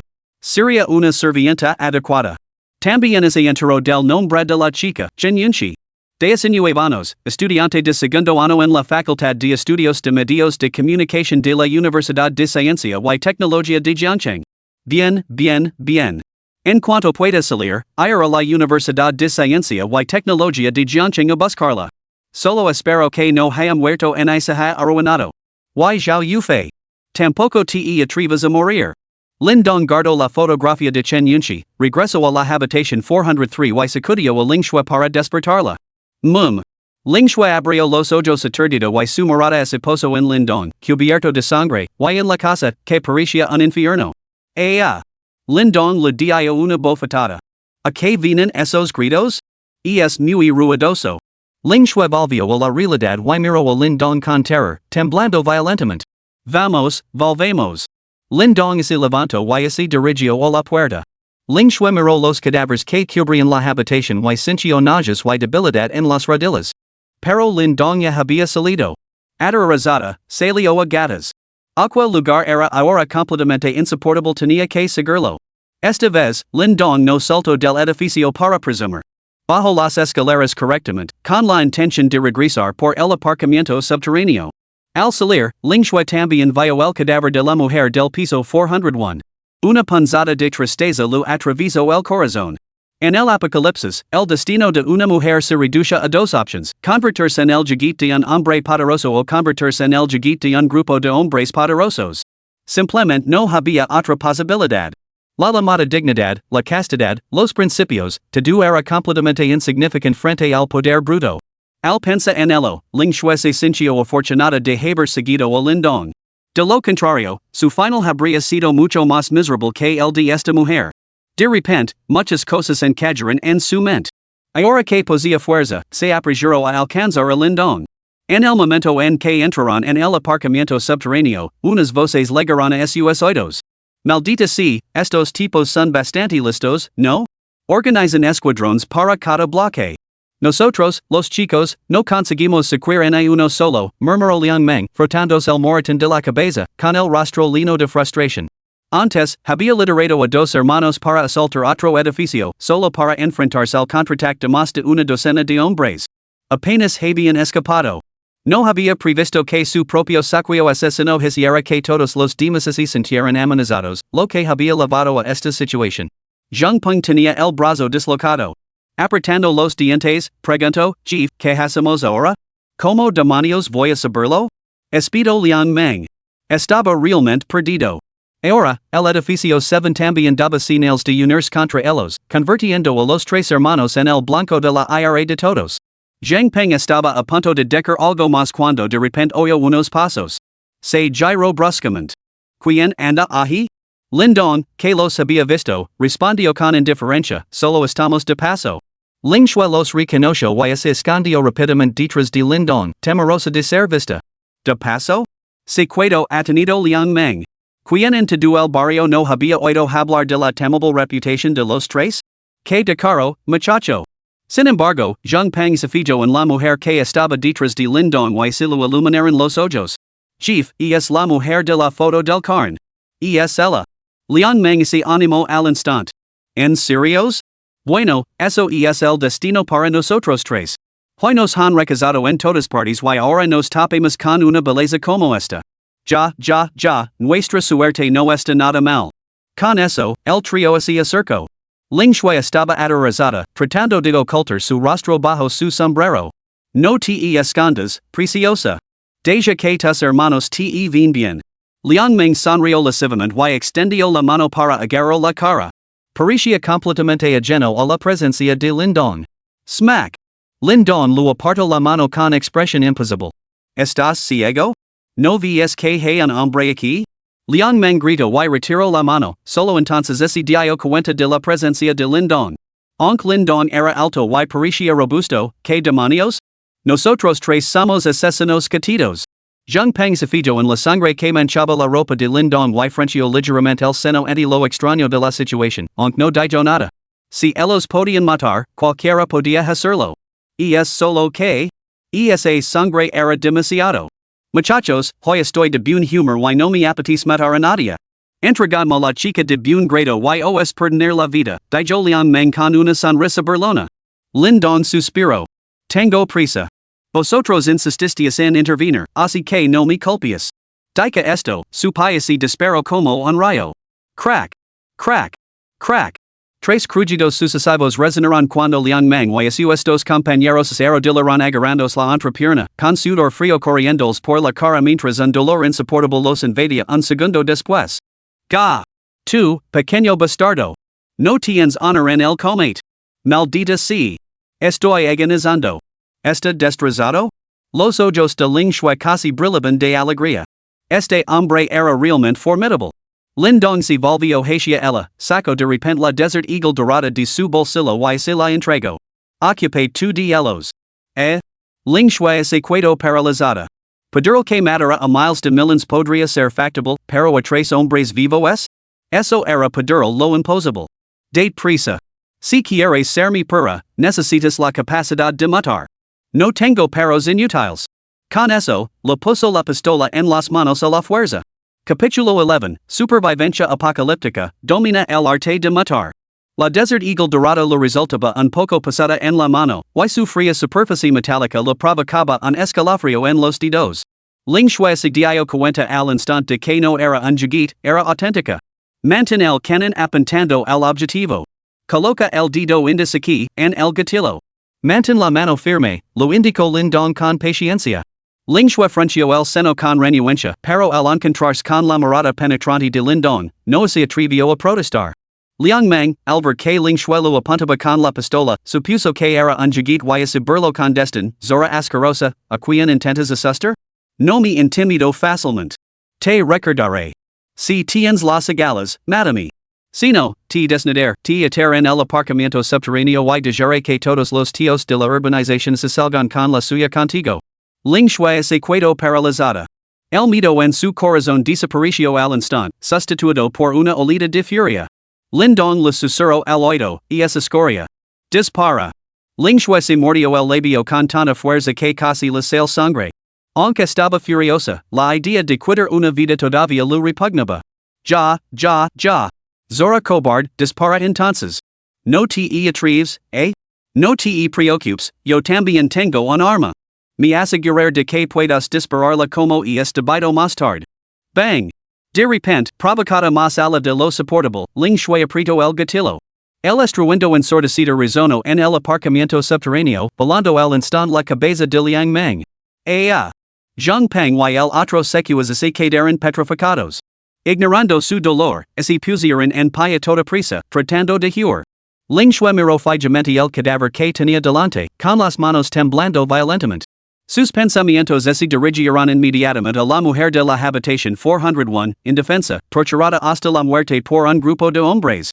Este era el poder de resistencia que él la había concedido. Tenía que dominarlo rápidamente. De lo contrario, su destino probablemente sería el mismo que el de aquella mujer. Para ser justos, la mentalidad de Ling Shui cambió rápidamente. Inmediatamente se lanzó en persecución, levantó su arma y disparó. Bang! Mientras Zhang Peng seguía arrastrándose hacia adelante, la bala solo le rozó el muslo, haciendo retorcerse de dolor. No me mates, te lo ruego. Bang! Bang! Bang! Un disparo falló, así que siguió disparando. La expresión de Ling Shui se había vuelto frenética, y no se detuvo hasta que Zhang Peng quedó acribillado. Bien, está muerto. Asintió Lindong con satisfacción, recuperando el arma. Solo cuando recuperó el sentido, Ling Shui aceptó lentamente el hecho de que había matado a alguien. La sensación nauseabunda y repugnante se volvió insoportable, y se retorció hacia un lado, vomitando violentamente. Mientras tanto, Lindong se acercó al último secuaz. Hermano mayor. Maestro. No, eres mi propio tío. No me mates. Yo, ser tu perro. Mordera a quien tú me digas. Por favor, perdona mi vida. El secuas estaba tan aterrorizado que la raba, con los pantalones empapados. Lindong frunció el seno, levantó la mano y lo voló los sesos de un solo disparo. Un hombre no es digno de ser mi perro. Luego esperó en silencio a que Ling Shui terminara de vomitar. Después de un largo rato, Ling Shui, con los ojos enrojecidos y sin poder vomitar más, se acercó a él. Quería decir algo, pero no se atrevía a pronunciar una sola palabra. Vamos a casa. Lindong siguió hacia el edificio 5. Ling Shui miró el cadáver en el suelo y a los demás asesinados por Liang Meng, y su determinación se fue endureciendo poco a poco. Debía sobrevivir, para lo que para. Los hombres del edificio 5 no estaban por ninguna parte, ya que habían evitado por completo a Lindong. En cuanto entró por la puerta, Ling Shui se quedó atonida. La mesa del comedor estaba repleta de una variedad de delicias marinas y cerveza, y el arroz humante desprendía un aroma delicioso. La habitación estaba impecablemente ordenada, y el aire se mezclaba con el olor a humo y un aroma tenue y agradable. Lo más importante era que se sentía maravillosamente cálida. ¿Qué diablos estaba pasando? Shenhuanue, al ver su regreso, inmediatamente se arrastró y realizó una reverencia sentada. Bienvenido a casa, maestro. Su voz era empalagosa.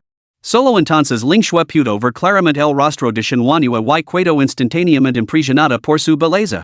Impresionante. Bien, esta es la nueva criada. Enseñale cómo funciona todo. No me gusta veros a vosotros haciendo las cosas mal, Lindong asintió, luego se sentó a la mesa y comenzó a comer. Sí, ame, respondió Shenhuanue, y luego miró a Ling Shui y se quedó igualmente atonida.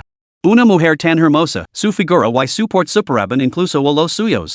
De repente, Shenhuanue sintió una punzada de inquietud. Debía provocar ese momento para establecer su autoridad, no podía permitir que esa mujer lo robara todo el efecto de la ama. Seguim. Primero te llevará al baño para que te refresques. El amo prefiere la limpieza. Dica esto, se arrastró hacia el baño. Ling Shui asintió sin comprender y la siguió. Sin embargo, tras dar solo unos pasos, Shenhuanue se detuvo y la miró con desagrado. Una vez que hayas cruzado este umbral, serás la criada del amo. Regla número 1 del código de las criadas, sin el permiso del amo, no se te permite levantarte. Ling Shui se estremeció ante el tono severo, tenida de salir corriendo, pero recordó su anterior calvario y la pistola en la mano de Lindong. Lo siento. Mordiéndose el labio, se quitó la gruesa chaqueta y se arrodilló en el suelo, imitando la postura de Shenhuanue. Lindong asintió con aprobación mientras comía las gambas que Shenhuanue le había pelado. Parecía que la doncella de la luna estaba progresando bastante bien. Fiel a su origen social de élite, se adaptó notablemente a su nuevo papel, lo cual era digno de elogio. Sin el disimulo de la chaqueta de plumas, la impresionante figura de Ling Shui quedó totalmente al descubierto, una vista que le complació enormemente. Dentro del baño, Shenhuanue ayudó a Ling Shui con su aseo. Ninguna de las dos mujeres habló. Hermana, ¿por qué este lugar? No hagas preguntas que no debes hacer. Debes mostrar reverencia a nuestro maestro. De lo contrario, ni siquiera sabrás cómo has muerto. Ling Shui se quedó en silencio. No podía comprender lo que la otra mujer había soportado para llegar a ser así. Shenhuanue, al observar la imponente figura de Ling Shui, sintió una creciente sensación de inquietud. Sus movimientos se volvieron cada vez más enérgicos. Ling Shui casi se desmaya del dolor. Hermana, ¿cuándo crees que nos rescatarán? No pudo evitar preguntar Ling Shui. Shenhuanue detuvo sus movimientos y suspiró involuntariamente. No vuelvas a hablar de eso. Conocer a nuestro maestro es nuestro rescate. ¿No entiendes lo que les sucede a las mujeres como nosotros sin un maestro? Ling Shui se quedó en silencio. Lo sabía muy bien, lo había visto con sus propios ojos apenas media hora antes. A partir de ahora, vivirás aquí obedientemente bajo mi cuidado. Tira por la borda tu dignidad, tu castidad y tus principios.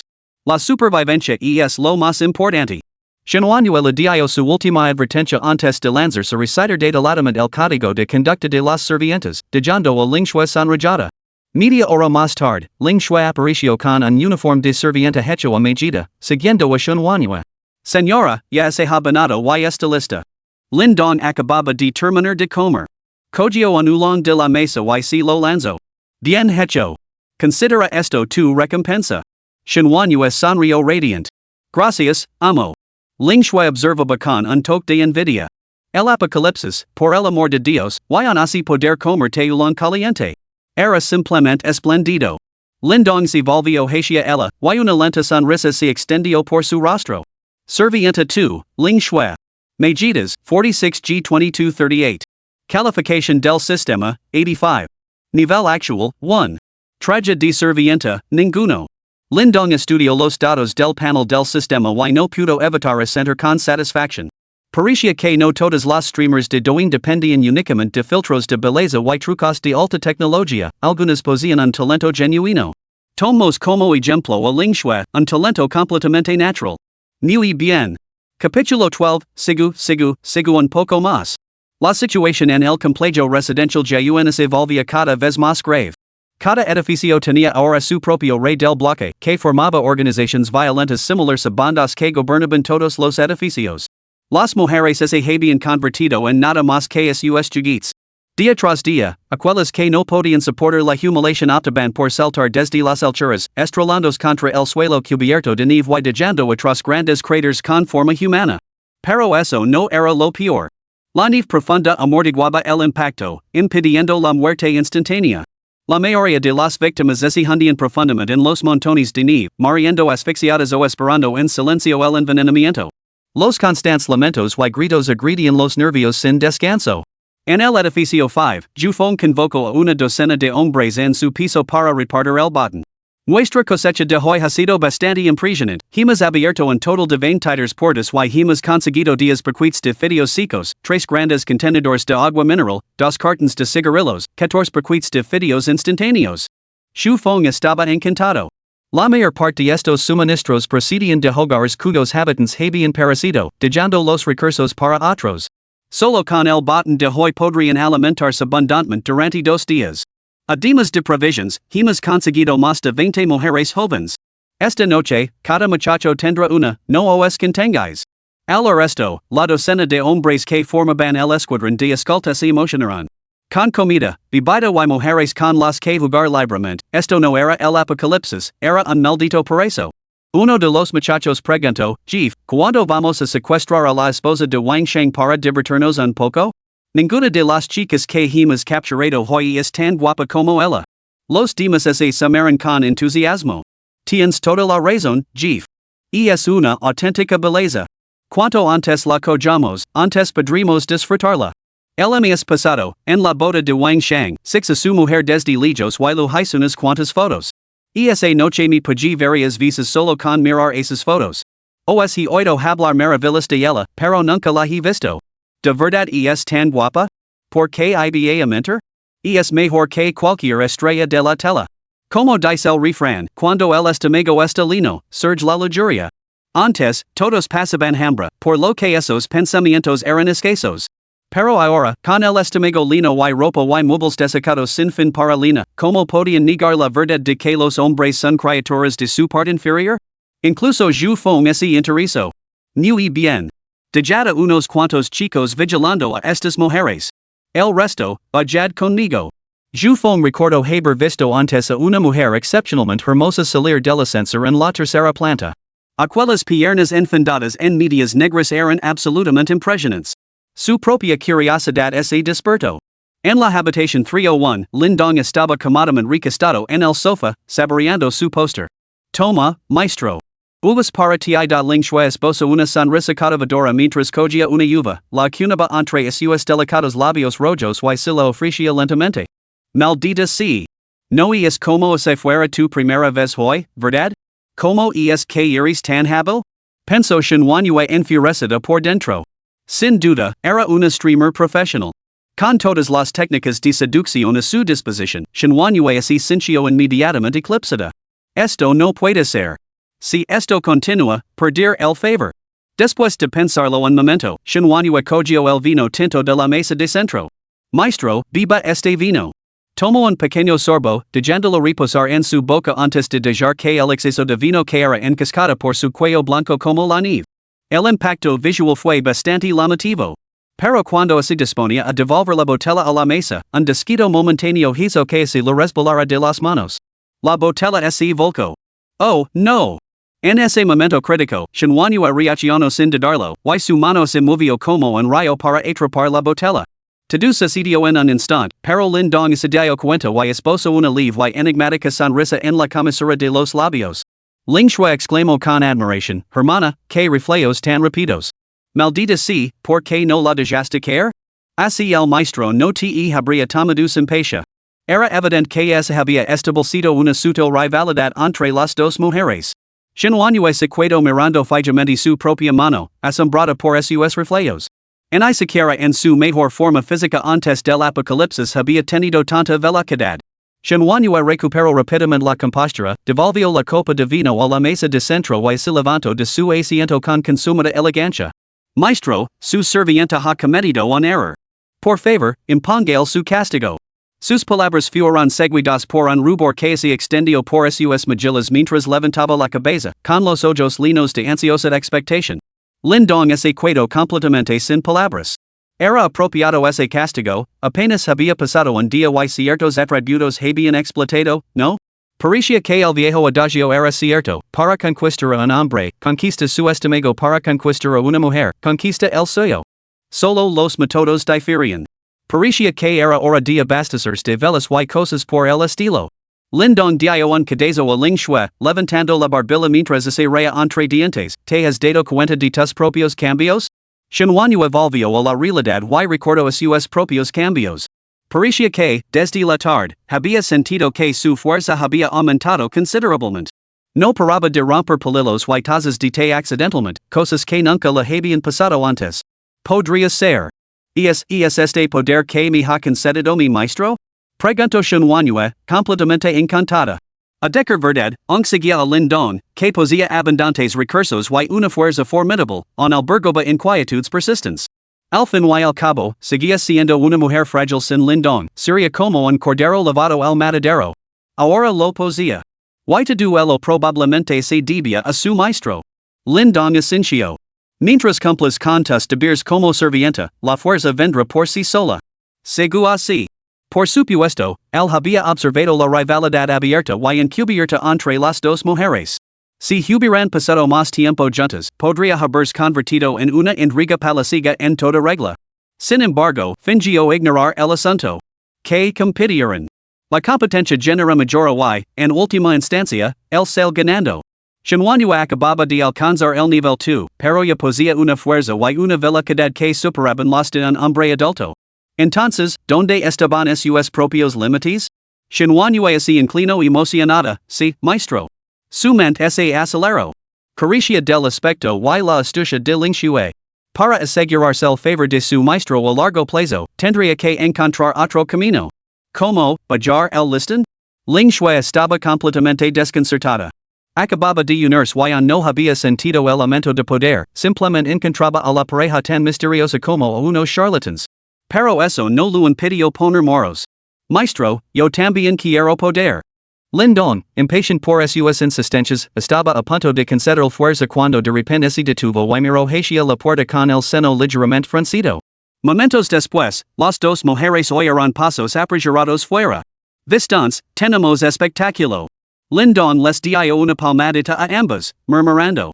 Quedarse encerrado en casa dedicándose a actividades para adultos era bastante aburrido que alguien viniera a buscar peli era mucho más emocionante. Sin embargo, inesperadamente, el visitante no lo buscaba a él. Wang Sheng.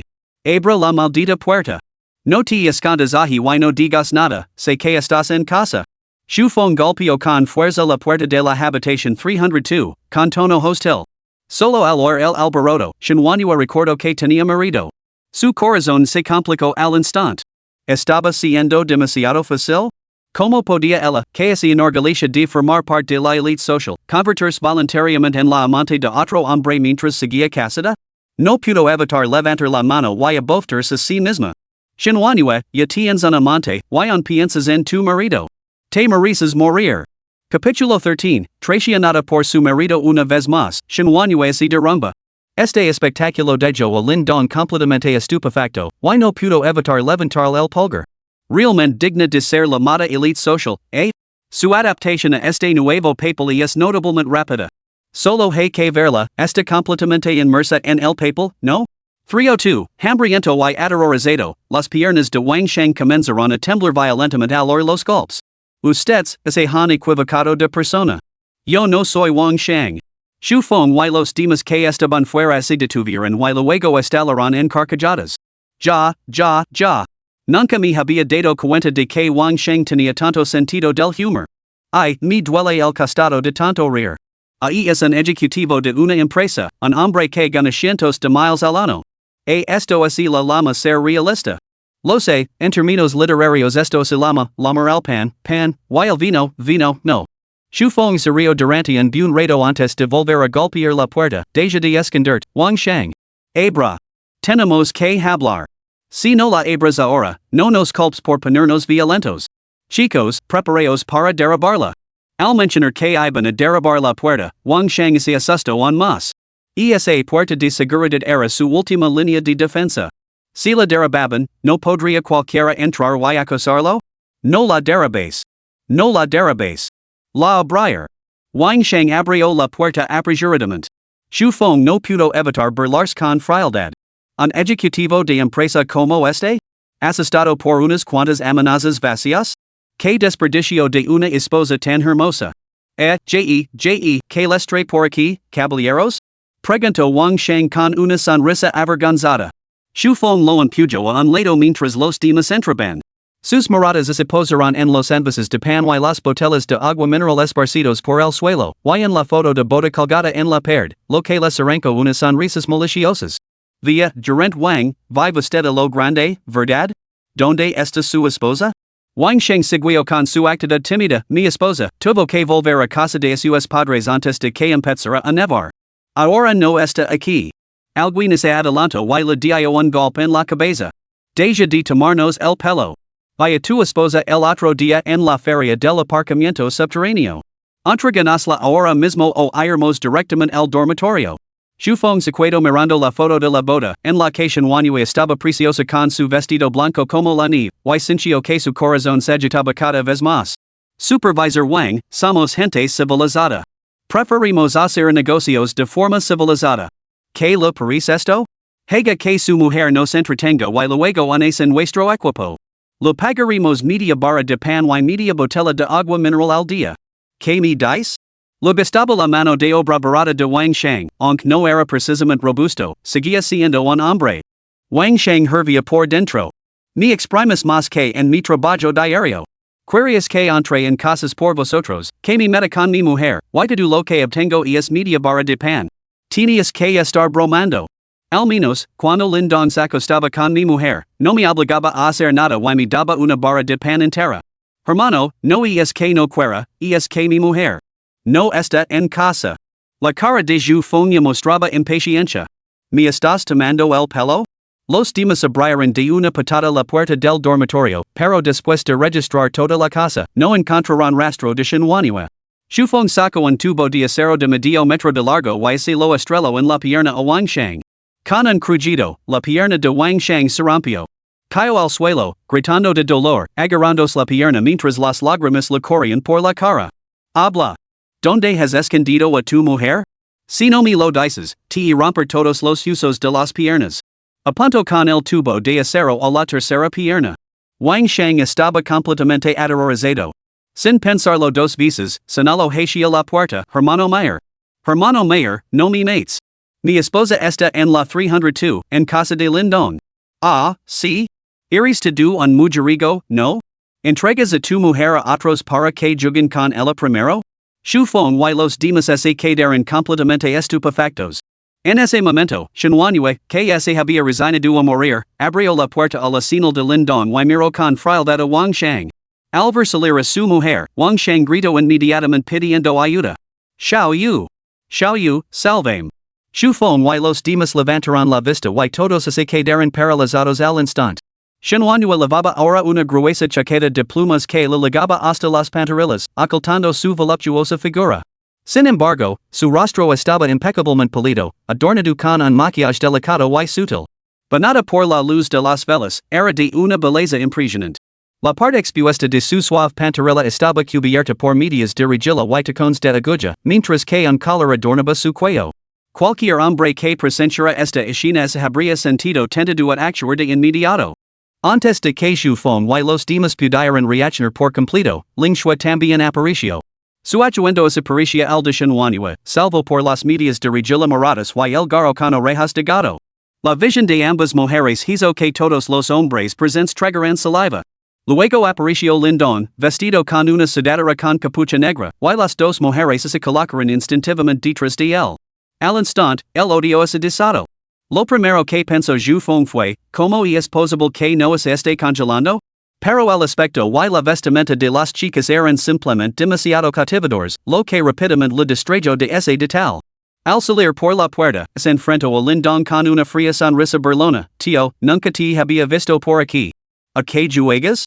Lindong sonrió levemente, frotándose las nariz. Oh, solo soy un mensajero. ¿Un mensajero? Resopló Zhu Feng. El mundo realmente había cambiado. Incluso un mensajero podía tener a dos mujeres de primera categoría. Como jefe de toda una manzana, él solo podía jugar con mujeres mediocres. Soy el jefe de la manzana 5. Pareces estar en forma. Anit a mi equipo. Ten por seguro que no pasarás hambre. Por supuesto, estas dos mujeres nos pertenecen a todos para que las disfrutemos. ¿Alguna objeción? En su mente, con tantos de esos hombres alrededor, este chico seguramente se sentiría intimidado, sin importar lo fuerte que fuera. Sin embargo, Lindong simplemente negó con la cabeza y se rió entre dientes. Te equivocas en una cosa. No son mujeres. ¿Qué quieres decir? Son sirvientes. Zhu Feng se quedó sin palabras. ¿Qué más daba? A los ojos de Lindong, eso lo cambiaba todo. Menudo juego tan extravagante estás llegando. Pero respondím con sinceridad, ¿quieres? Lindong se volvió hacia las dos mujeres, ¿y vosotras? ¿Querías uniros? Ambas mujeres negaron con la cabeza al mismo tiempo. En ese caso, una mirada feroz cruzó los ojos de Zhu Feng cuando de repente levantó el tubo de acero, apuntando directamente a la cabeza de Lindong. Crack.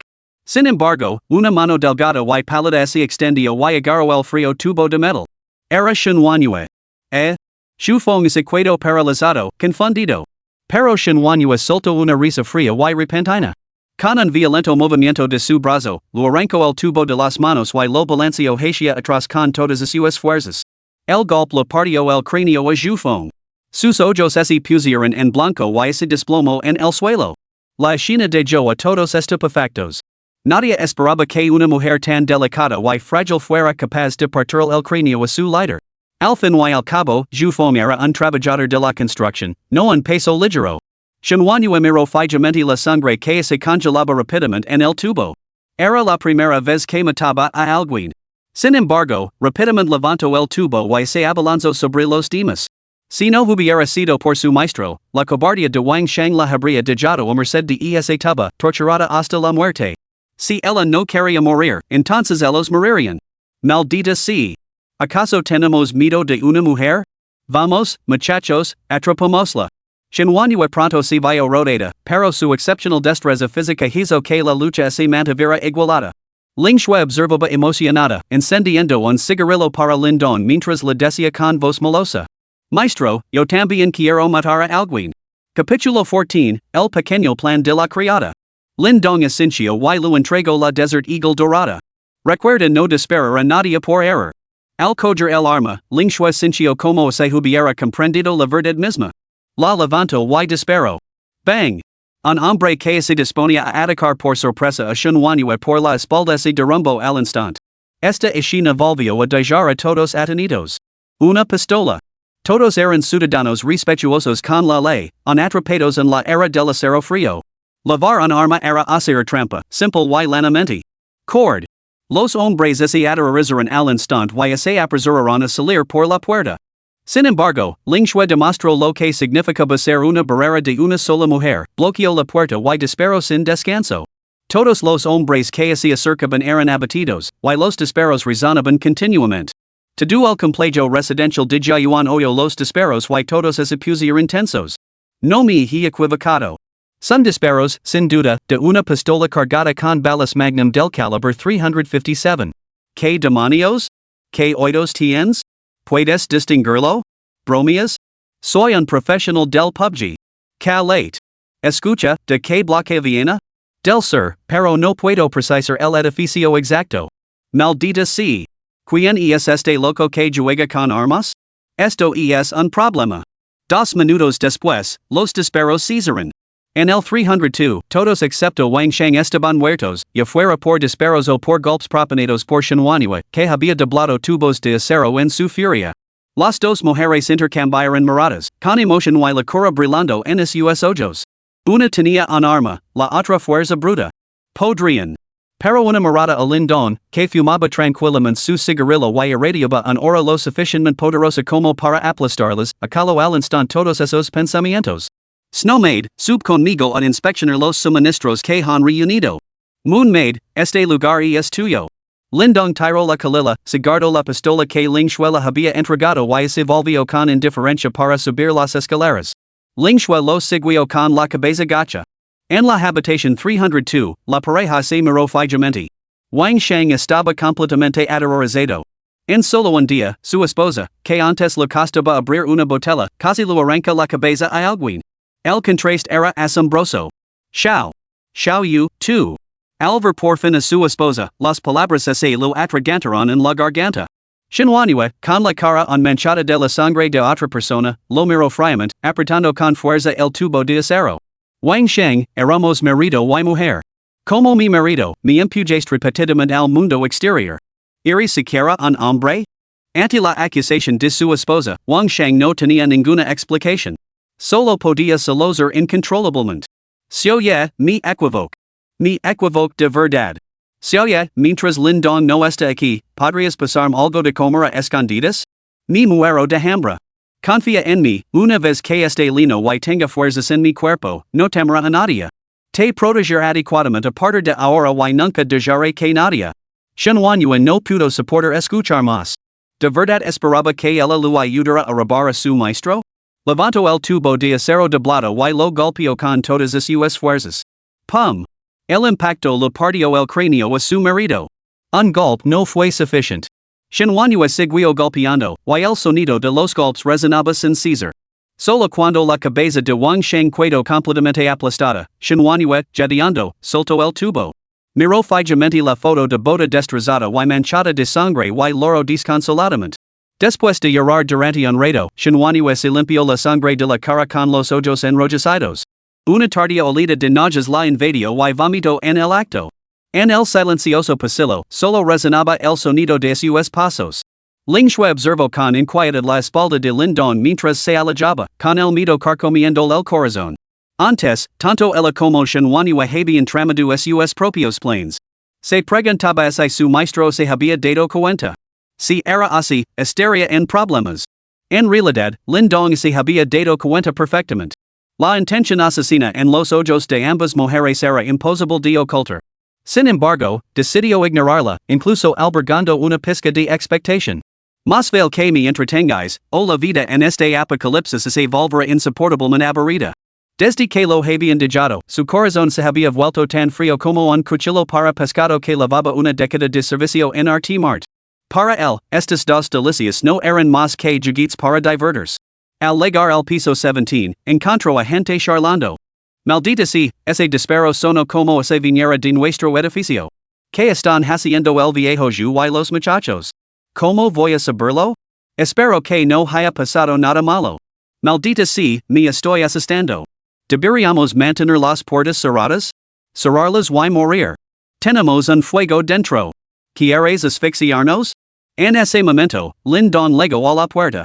El grupo dio un salto asustado, pero al reconocer a Lingxue detrás de él, no pudieron evitar tragar saliva.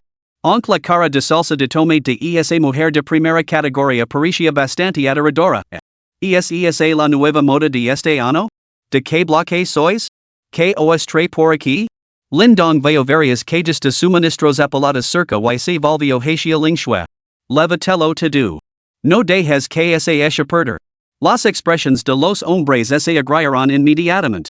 ¿Estás sordo? Te hemos preguntado de dónde eres y te atreves a tocar nuestras. Antes de que pudieran terminar, todos se callaron. Lindong había sacado su pistola. Maldita sea. ¿Ese tipo tiene una pistola? ¿Y su phone y los demás? El cabecilla cambio al instante una sonrisa. ¿Qué pasa, jovencito? ¿No tenemos nada que ver, verdad? ¿Qué tal esto? Déjanos a cada uno un poquito videos instantáneos y te puedes lavar el resto. Trato hecho? Lindon lo considero y guardo la pistola en silencio. El grupo exhaló aliviado al unisono. Pero, al instante siguiente, Lindon agarró de repente el martillo del zapatero y lo blandió con cena, estrelándolo contra el cráneo del hombre y perforándolo al instante. Había encendido la pistola porque el ruido del disparo era demasiado fuerte y molestaba el descanso de los demás en plena noche. Lindon siempre había sido un ciudadano respetuoso con la ley. Hoy, tú. Pum. Estos hombres estaban completamente indefensos ante Lindon. Antes de que pudieran siquiera tocar el dobladillo de su abrigo, sus cráneos quedaron destrozados en cuestión de segundos. Mientras tanto, él seguía parlateando. Primero, si digo que es mío, entonces es todo mío. Segundo, no me gusta que me llamen joven. Soy enorme, ¿vale? Ling Shui observaba con los ojos brillantes de admiración. Su maestro era tan formidable, tan feroz. La última vez que se había enfurecado en su casa, él se había desmayado. Esta vez, por fin, había sido testigo de sus habilidades en primera persona, como un maestro de artes marciales de una serie de televisión, caminaba con gracia y sin esfuerzo, pero golpeaba con precisión letal. Una ola de pavor la invadió. Menos mal que Shirley no había estado presente antes de lo contrario, estaría muerta. Después de ocuparse de los hombres que quedaban, Lindon oyó un alboroto en el dormitorio. Al abrir la puerta, frunció el seno inmediatamente. Más de 20 mujeres, secuestradas por la banda de Jufón, estaban apanadas en el interior. Tenían el pelo enmarinado, sin lavar desde hacía días, y un hedor repugnante impregnaba el aire. Álvaro Lindon y el cadáver que lavaba, una chispa de esperanza brilló en sus ojos. Iris. Lindon, el mensajero que vive en nuestro edificio? ESL. Maravilloso. Lindon, ¿has venido a rescatarnos? ¡Wah! Por fin nos han salvado. Esos bastardos matarán a golpes a mi marido y estrangularán a mi hijo. Déjenme salir. Los voy a dar una paliza. Las mujeres se abalanzarán en masa para atacar el cadáver. Lindon se hizo a un lado y observó la escena con atención. Finalmente, suspiró con pesar. No hay una sola belleza aquí. Ni siquiera una que supera los 80 puntos. Que viaje tan inútil. Capítulo 15, El regreso de Li Xiaoyan. Estas mujeres habían visto como los hombres asesinaban a sus maridos y hijos o las violaban, por lo que todas ellas albergaban un profundo resentimiento y no mostraban piedad en sus brutales ataques. Ling Shui se quedó al margen, observando a estas mujeres frenéticas, y una vez más sintió una profunda gratitud por haber conocido a Lindon. Una vez que su ira se calmó, las mujeres se fijaron en las pilas de provisiones que había cerca. Con el estómago rugiendo de hambre, instintivamente se abalanzaron hacia ellas. Al ver esto, Ling Shui se adelantó, extendiendo los brazos para bloquearlas. Estas provisiones pertenecen al maestro. No las cojáis. Al ver la tez rosada de Ling Shui, su ropa impecable y su ligero perfume, las mujeres hervían de envidia. ¿Por qué deberían ser tuyos? Esos hombres lo robaron estas cosas a mi familia. Son mías. Exacto. ¿Acaso podíais comeros to do esto vosotras dos? Debéis compartirlo con nosotras. Vestida como una prostituta. Que descarada. Vamos, sugiero que dejemos de pelearnos. Todas somos mujeres aquí, y las mujeres no deberían intimidar a otras mujeres. Jovencita, será mejor que te apartes. Ling Shui, furiosa, miró a Lindon en busca de ayuda. Maestro, dame la pistola. Los mataré tiros. Esta gente es indignante. El maestro las ha salvado y no están satisfechas, de verdad quieren robar cosas? Lindon sonrió y se abrió paso entre la multitud hasta llegar a los suministros. Con una sola mirada, Ling Shui se arrodilló obedientemente, arqueando la espalda para formar un taburete improvisado. Esta escena dejó a todas las mujeres estupefactas, cada una maldiciendo en silencio la desvergüenza de Ling Shui. ¿Querías comida? Muy bien. Responded cada una a una pregunta. Sini satisfechas, cada una recibirá un paquete de fideos instantáneos y una botella de agua mineral. Lindon cogió casualmente un paquete de fideos y lo aplastó. Las mujeres intercambiaron miradas. Lindon había acabado con aquellos hombres sin ayuda, claramente no era alguien con quien meterse. Pregunta, entonces. Es muy sencillo. ¿Alguna de vosotras conoce alguna mujer guapa y limpia? Recomendad muna cada una, solo dadme su nombre y dirección. El requisito? No debe ser menos atractiva que ella. Paso los dedos por el sedoso cabello de lingua. Juguetes? Uno o dos no serían suficientes. Cuantos más, mejor. Las mujeres se quedaron paralizadas. ¿Qué demonios? Era un verde. No le bastaba con tener una zora tan guapa, sino que además quería que la recomendaran otras? ¿En qué se diferenciaba eso de una madama de club nocturno? Una mujer de mediana edad y aspecto apenas aceptable levantó inmediatamente la mano. Yo conozco a una. Manhwa, del piso 302 de nuestro edificio, y es preciosa. Las otras mujeres se pusieron frenéticas al oír esto. Caramba, esa vieja nos ha ganado. La reputación de Manhwa en el edificio 5 era bastante intimidante. Sin embargo, Lindong se limitó a negar con la cabeza, ella no cuenta. Ya tengo a Manhwa. Otra persona. Ah, pero. La mujer de mediana edad se quedó paralizada. Las mujeres comenzaron a devanarse los sesos. Una mujer, que parecía tener unos 30 años, era particularmente ingeniosa. Era la directora de recursos humanos de una empresa, por lo que era bastante inteligente. Se dio cuenta de inmediato de que la mujer arrodillada tenía una tez rosada, lo que indicaba que estaba bien alimentada, descansada e incluso bien cuidada. Esto demostraba indirectamente que la vida con Lindong era cómoda. El trabajo podía ser duro, pero al menos los suministros eran abundantes. Seguro significaba no tener que preocuparse por la comida en la bebida. Incluso se conseguían hacerse con los suministros que tenían delante, solo les durarían 1 o 2 días más como mucho. Así que dio un paso al frente, con la cabeza bien alta. Yo conozco a una. Vive en el bloque 5, piso 1704. Se llama Li Xiaoyan. Los ojos de Lindong se iluminaron. Una mujer tan atractiva en este edificio? ¿Cómo es que nunca se había fijado? Sin embargo, las otras mujeres la miraron sorprendidas. Xiaoyan, ¿no te estarás refiriendo a ti misma? Li Xiaoyan sonrió con confianza. Por supuesto.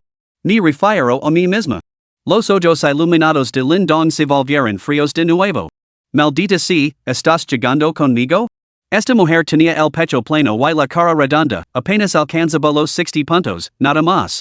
Al ver la expresión de disgusto de Lindong, Li Xiaoyan se apresuró a añadir, no me juzgues así. Y es solo porque no me he bañado en inmaculado.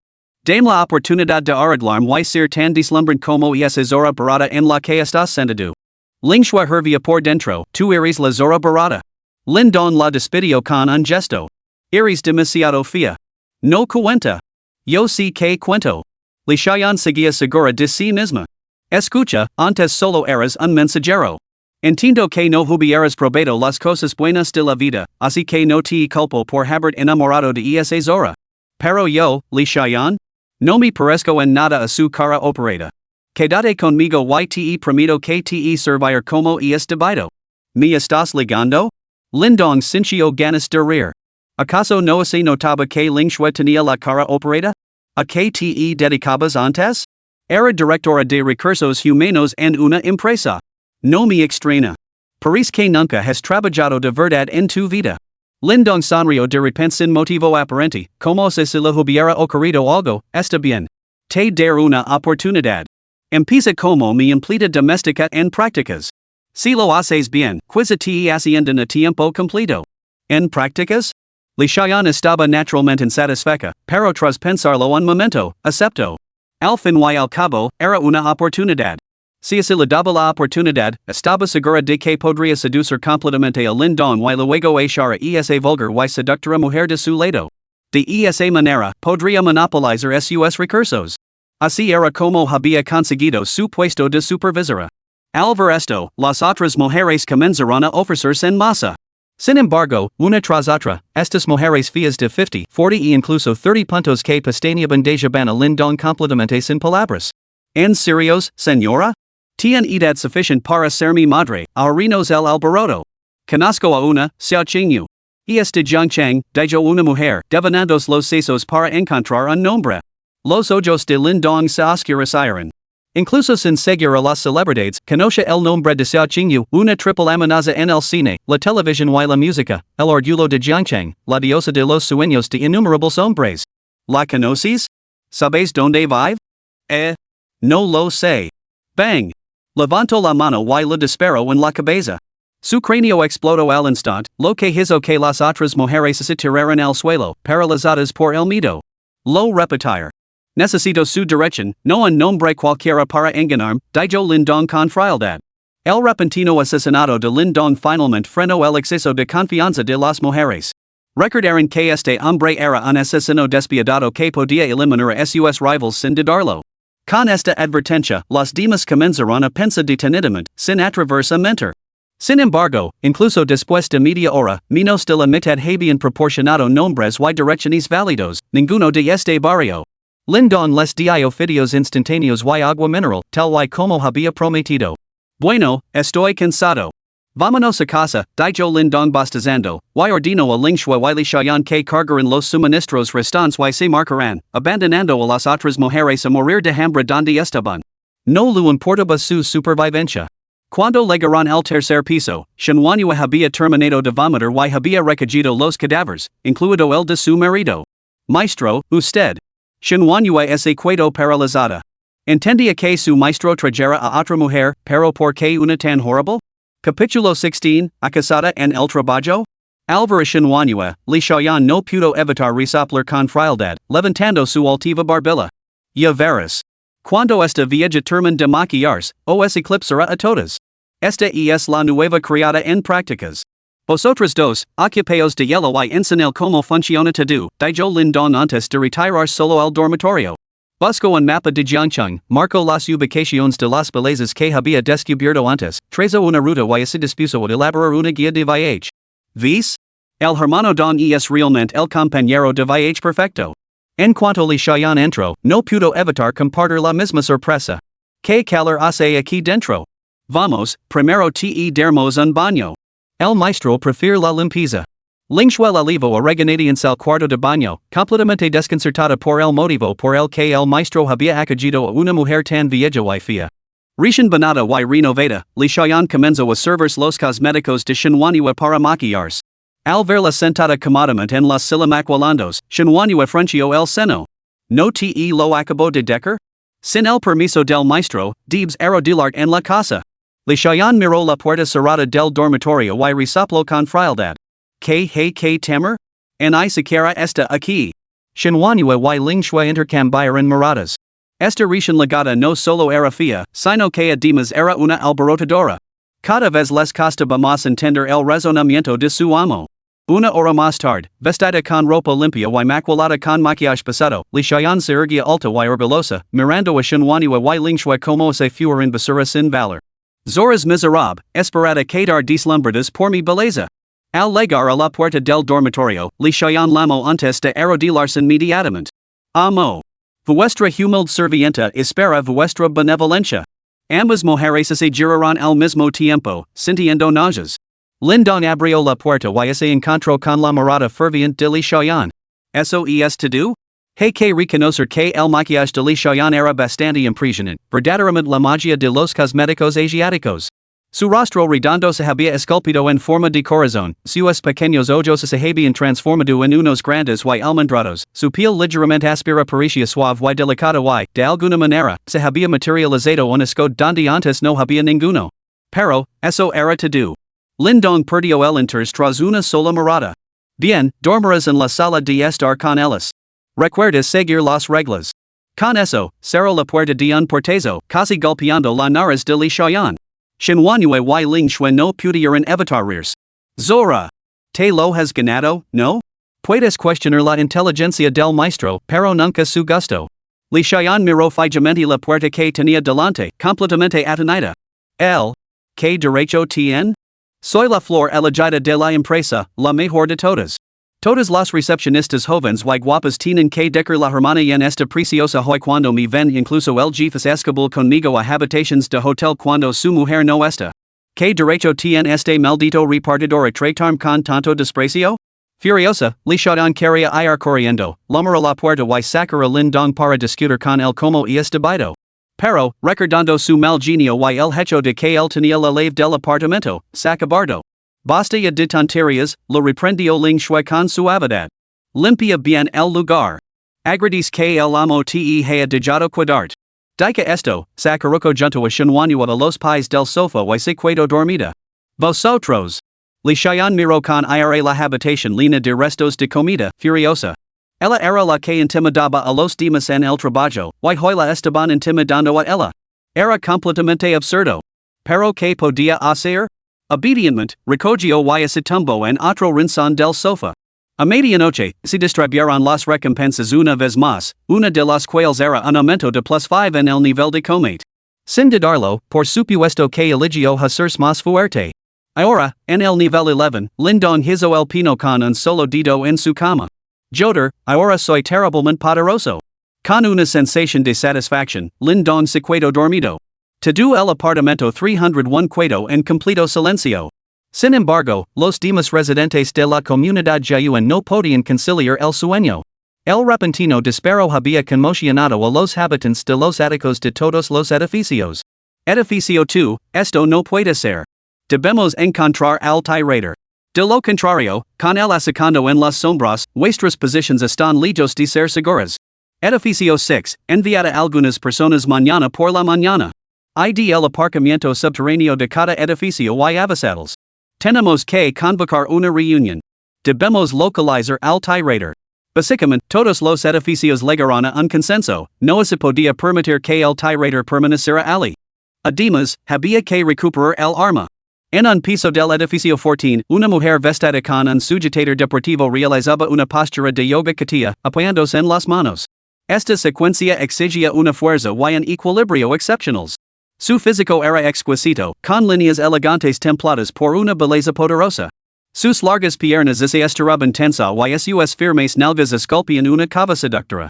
Lavaba el pelo recogido de forma sencilla, enmarcando un rostro pequeño con rasgos bien definidos. Un ligero brillo de sudor relucía en su frente. Si no fuera por la determinación de acero en sus ojos, se la podría confundir con una figura lamentable de trágica belleza. Si Lindong hubiera estado presente, seguramente la habría dado un pulgar hacia arriba. Suponía que Ling Shui no tenía rival, pero aquí había alguien que la igualaba sin esfuerzo. ¿De quién podía ser esta subordinada? Jiangju. 28. 29. 30. La mujer mantuvo la postura sin esfuerzo durante 30 minutos antes de levantarse para frotarse los brazos, que le dolían ligeramente, con una sonrisa de satisfacción en los labios. Ahora no le temo a ningún hombre.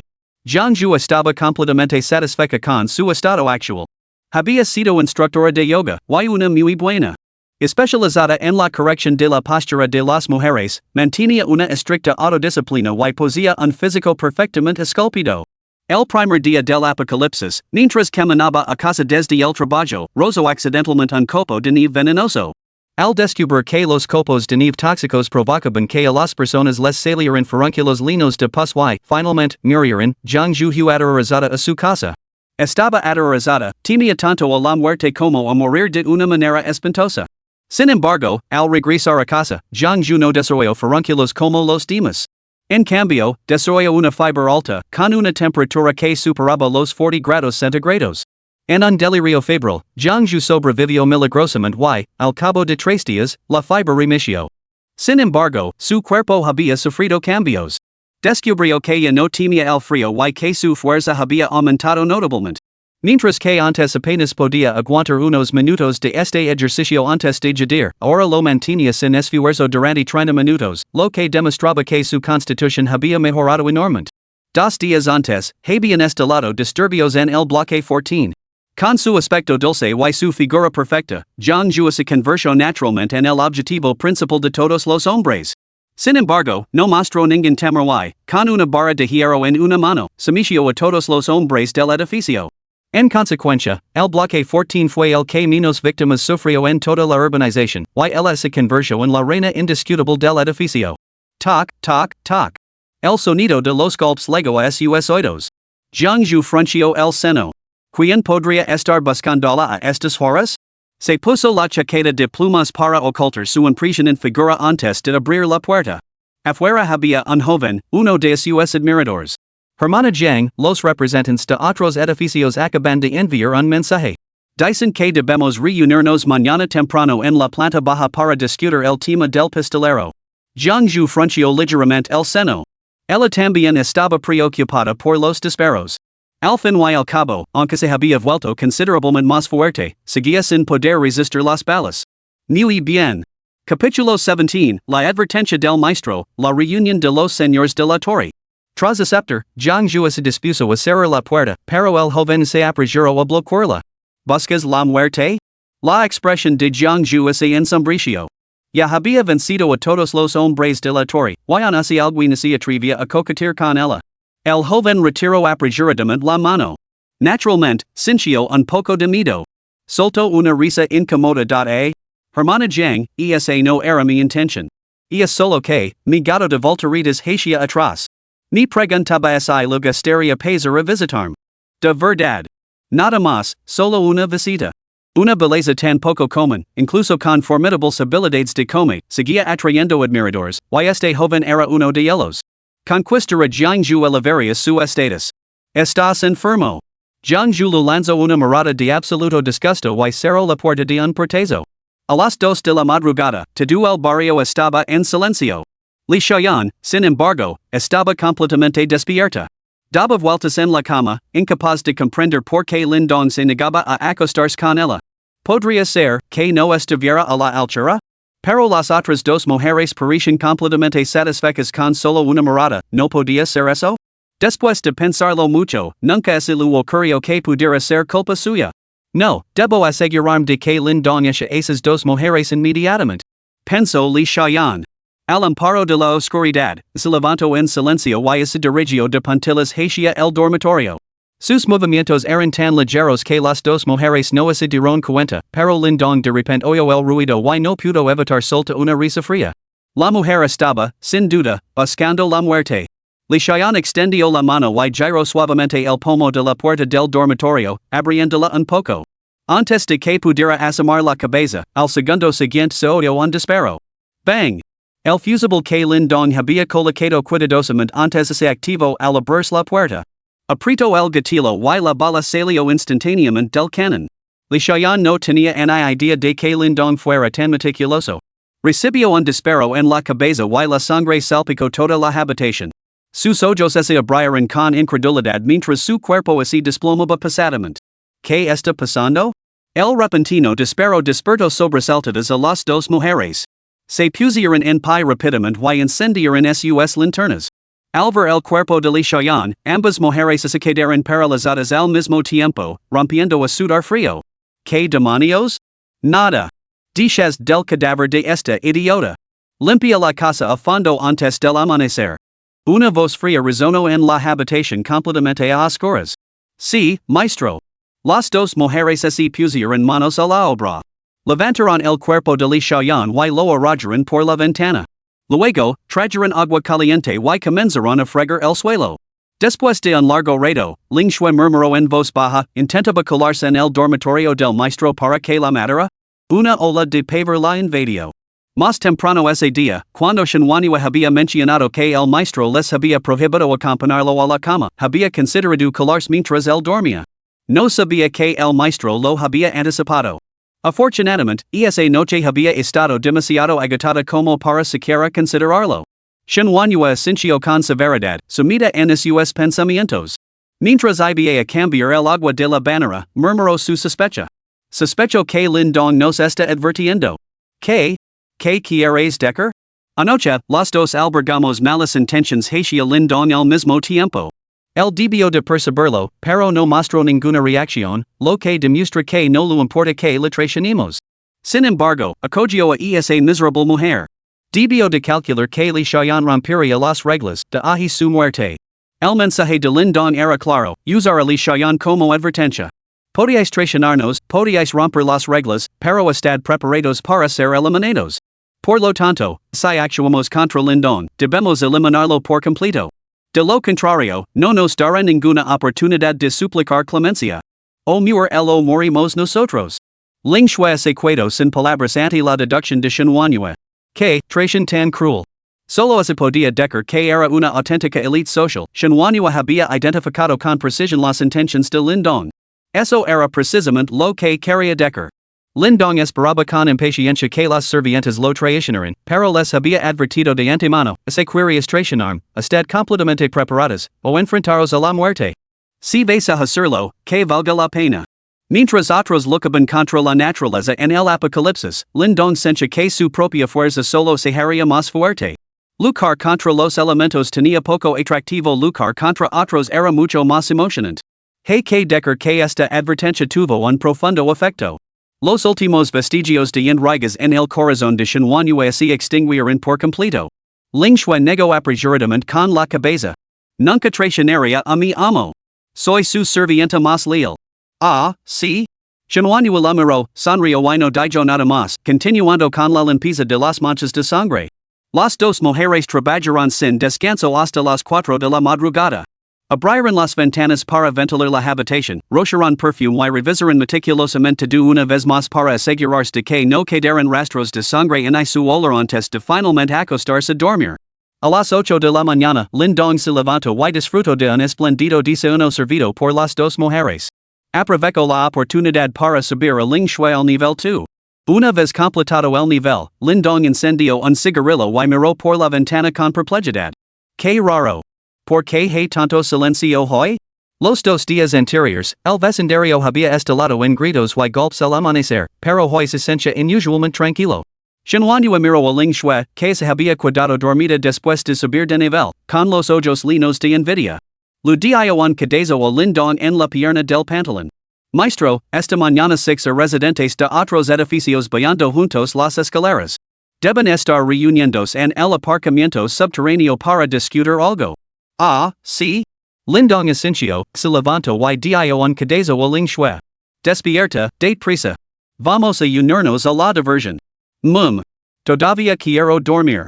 De acuerdo, maestro. Mira lo asustada que se puso la niña, casi hyperventilando. En el aparcamiento subterráneo, los líderes de cada edificio se habían reunido alrededor de una hoguera. Jiangju estaba sentado encima de un edificio 7, envuelto en una gruesa chaqueta de plumas, escuchando sus mutuas suspecas. Edificio 7, ¿qué está pasando? ¿Dónde están los del edificio 3 y el 5? ¿Se creen mejores que nosotros? Edificio 6, cuando envía alguna avisar al air, el edificio 5 estaba cerrado a cal y canto. Llamó la puerta sin parar y no hubo respuesta. El edificio 3 tenía un jefe llamado Zheng Dajuan, pero dijo que no iba a venir. Edificio 10, ¿qué significa eso? ¿Que el sicario está en uno de estos 2 edificios? Edificio 8, podría ser. Edificio 11, caramba, ¿qué sentido tienen todas estas conjeturas? Si me preguntas, ¿no te has dado cuenta de que el rey del edificio 14 es en realidad una belleza? Ante este comentario, todas las miradas se dirigieron hacia Jiangju, iluminándose al instante. Incluso envuelta en una chaqueta de plumas, los delicados rasgos de Jiangju eran visibles, destacando entre los hombres rudos y preparados. A su lado, varios hombres intercambiaron sonrisas cómplices ante las insinuaciones dirigidas a su líder. ¿Os lo estáis buscando? Si os medias con la hermana Jiang, os dará una paliza que os hará llorar. Una vez que se ocuparan de estos hombres, el bloque 14 podría recibir suministros del otro lado, lo que aumentaría considerablemente sus posibilidades de supervivencia. Al ver a todos los hombres mirándola con expresiones arrogantes, Jiangju se puso lentamente de pie. ¿Qué? ¿Crees que una mujer como yo es fácil de intimidar? Con eso, piso con fuerza con el pie derecho. El SU-7 de arroz se hundió instantáneamente y se desplegó su airbag. Capítulo 18, tu pistola es falsa, la mía es de verdad. Maldita sea. Todo el mundo quedó atenido ante esa patada. ¿Qué clase de fuerza era esa? Por el amor de Dios, era un coche. Incluso un tipo fornido tendría que saltar para hacer una abaladora. Y esta niña lo había hecho con una sola patada, activando los airbags de ese coche tan moderno. No es de extrañar que si la reina del edificio, resulta que es una auténtica luchadora. Los secuaces de Jiangju estaban al borde de las lágrimas. Su jefa Jiang era poderosa, sí, pero su cerebro era un poco sencillo. Los habías intimidado tan pronto que nadie se atrevía a hacer nada. ¿Cómo vamos a arrebatárselo, eh? ¿Tenía que ser tan ingenua? Pero solo se atrevieron a cuajarse por dentro. Jiangju no les tuvo piedad, así que mantuvieron la boca cerrada. Habían acudido a esta reunión por voluntad propia. Edificio 7, una mujer que realmente eclipsa a los hombres. Hermana Mayor, tú eres la mejor. Lo hizo un gesto de aprobación con el pulgar. El pequeño incident concluyó y el grupo volvió a discutir sobre el pistolero. Sin embargo, después de mucho deliberar, seguían sin poder determinar en qué edificio se encontraba. En ese momento, el líder del edificio se levantó, sonriendo con arrogancia. Muy bien, estas conjeturas interminables no sirven de nada. Chicos, rodedlos a todos. Con un gesto amplio, una docena de hombres del edificio 2 formaron rápidamente unión perímetro del cerco. De hecho, solo una docena de hombres rodeaban ahora a más de 100. El edificio 7 frunció el seno. ¿Qué es esto? No estarás declarando la guerra a todos nosotros, ¿verdad? Tiani soltó una carcajada y sacó una pistola platita de su abrigo. Intent mezclarme como un hombre corriente, pero solo consigue suspecas. Se acabó la farsa. Yo soy el pistolero. Cartas sobre la mesa. La revelación causó conmoción entre la multitud y el caos estalló al instante. Jiangzhu frunció profundamente el seno. Dado que el pistolero se había revelado, aprovocarían el caos más tarde para reducirlo y confiscar el arma. Calens todos, maldita sea. Bramo Tiani. Efectivamente, bajo la intimidación del arma, el miedo silenció a la multitud. Edificio 8, Tiani, deja de intentar asustarnos. Esa pistola es falsa, ¿verdad? Tiani sonrió salvajemente mientras se acercaba a la puerta, presionando el cañón contra la frente del hombre. Ah, sí. ¿Quieres comprobar si es real o no? Un sudor frío brotó instantáneamente en la frente del edificio 8. La sensación jalada contra su piel sugería que esta cosa bien podría ser auténtica. No se atrevió a arriesgar su vida para abrigarlo. No, no. Yo, te creo. Satisfecho con el efecto, Tiani observó el silencio colectivo. Su pistola era, naturalmente, falsa. Era una réplica comprada por internet, una réplica de metal, idéntica en apariencia al arma real. Su fingida autoridad tenía un propósito específico. Situándose en el centro de la multitud, Tiani sonrió ampliamente. Vecinos, hoy he revelado mi identidad sin ningún motivo oculto. Simplemente deseo pedirle su ayuda para reunir provisions. Nuestro bloque está en la indigencia. Hemos registrado todo el edificio y apenas hemos encontrado nada comestible. No nos queda otra opción, así es como debe ser. Ahora, se dejan vivir, entreguen la mitad de las provisions recogidas en cada uno de sus bloques. Les dejaré marchar. El bloque 11 se burló con frialdad, sigue cenando. La mitad de sus provisions? ¿En qué se diferenciaba eso de exigirles la vida directamente? Una mirada salvaje cruzó los ojos de Tiani. Uno de sus secuaces inmediatamente agarró un cuchillo y se lo pasó por la frente. Los demás estaban furiosos, pero Tiani volvió a apuntar con su arma y se quedaron en silencio. ¿De verdad pensaban que estaba negociando con ustedes? Si lo tomo por la fuerza, no obtendrán ni la mitad. Los representantes de cada edificio comenzaron a reunirse en silencio para deliberar, subsando a se enfrentarse a Tiani. Con tantos, ni siquiera la puntería de Tiani podría acabar con todos ellos, aunque sin duda varios morirían. El problema era, ¿quién estaba dispuesto a morir? Al fin y al cabo, estos subordinados no eran más que parte de un grupo de intereses comunes. Ante un peligro mortal, no se lanzarían a la batalla por sus líderes. ¿Y ahora qué? Al observar sus deliberations, una sonrisa de satisfacción se extendió por el rostro de Tiani. Sus acciones equivalían a caminar por la cuerda floja. Si alguien se resistía, los demás se darían cuenta de que su pistola era falsa, y su destino sería realmente sombrío. Sin embargo, su comprensión de la naturaleza humana era infalible. Los que habían sobrevivido tanto tiempo apreciaban sus vidas por encima de todo. No se atrevían a arriesgarse. La riqueza se busca a través del peligro, un sentimiento que Tiani encarnaba a la perfección en ese momento. El aparcamiento subterráneo estaba en completo silencio. De repente, el lejano clic-clac de unos tacones resonó en el espacio, atrayendo involuntariamente la mirada de todos. Pronto, tres figuras aparecieron a la vista. Naturalmente, el hombre del centro no llamó la atención, todas las miradas se fijaron en las dos mujeres que estaban detrás de él. Hoy, Shinwanyu lavaba una gabardina blanca que la ligaba hasta las pantorrillas, descalza bajo unos tacones de aguja con suela roja. No lavaba medias, dejando al descubierto sus tabillos blancos como la nieve. Lavaba un collar alrededor del cuello y el pelo recogido en una coleta adornada con orejas de gato. Su actitud fría y distante radiaba una presencia imponente. Ling Shui, sin embargo, era todo lo contrario. Lavaba una gabardina negra hasta las pantorrillas sobre unos leggings, y también lucía tacones altos. Lavaba el pelo recogido en un moño alto, adornado con un pequeño tocado con forma de diablo, y su maquillaje le daba un aspecto innegablemente seductor.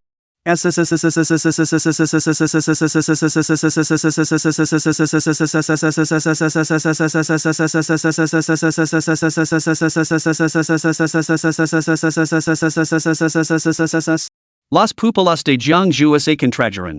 ¿No tenían frío con tan poca ropa? ¿Podrían estar mutadas como ella, poseyendo superpoderes? En el momento en que Tiani puso sus ojos en las dos mujeres, se sintió animado. Eran suyas. Oh, abierto al público? Parece que luego tarda la fiesta. Lindong esbozó una sonrisa inocente, escaneó a la multitud y fijó su mirada en Jiangju. ¿Qué mujer tan impresionante? A juzgar por su posición, debe de ser la jefa de la planta? Por supuesto, eso no era lo más importante. Lo que más importaba era el conjunto de caracteres que flotaban sobre la cabeza de Jiangju en su visión. LV3. Caramba, ¿qué pasa con esta mujer? ¿Cómo es que tiene un nivel? Podría ser, que si una especie de superhumana o un ser despierto, que posee poderes más allá de lo normal que el sistema pueda detectar? Muy bien, entonces es mía. ¿De dónde vienes, muchacho? Preguntó Tian con expresión agria. Lindong se rascó la cabeza avergonzado. Oh, soy una especie de jefe del bloque 5. He oído que vais a celebrar una reunión de los señores del edificio y no me habías invitado, así que me he presentado aquí. Las dos mujeres intercambiaron una mirada. La actuación de su maestro era impresionante, cualquiera que no lo supiera podría creer de verdad que era un joven de corazón puro. Ah, sí. Entonces has legado en el momento justo. Tiani levantó de repente su arma y apuntó directamente a la frente de Lindong. Estas dos mujeres son mías. Entrega la mitad de tus provisions o te volaré los sesos. Lindong lo miró con inocencia. Vamos, amigo. Acabo de legar y quieres desesperarme? Deje de tonterías. Tralas aquí y has que se arrodillan ante mí. ¿Quieres morir? Al ver a las dos mujeres tan cerca, Tiani sintió que estaba a punto de explotar. Lindong se encogió de hombres.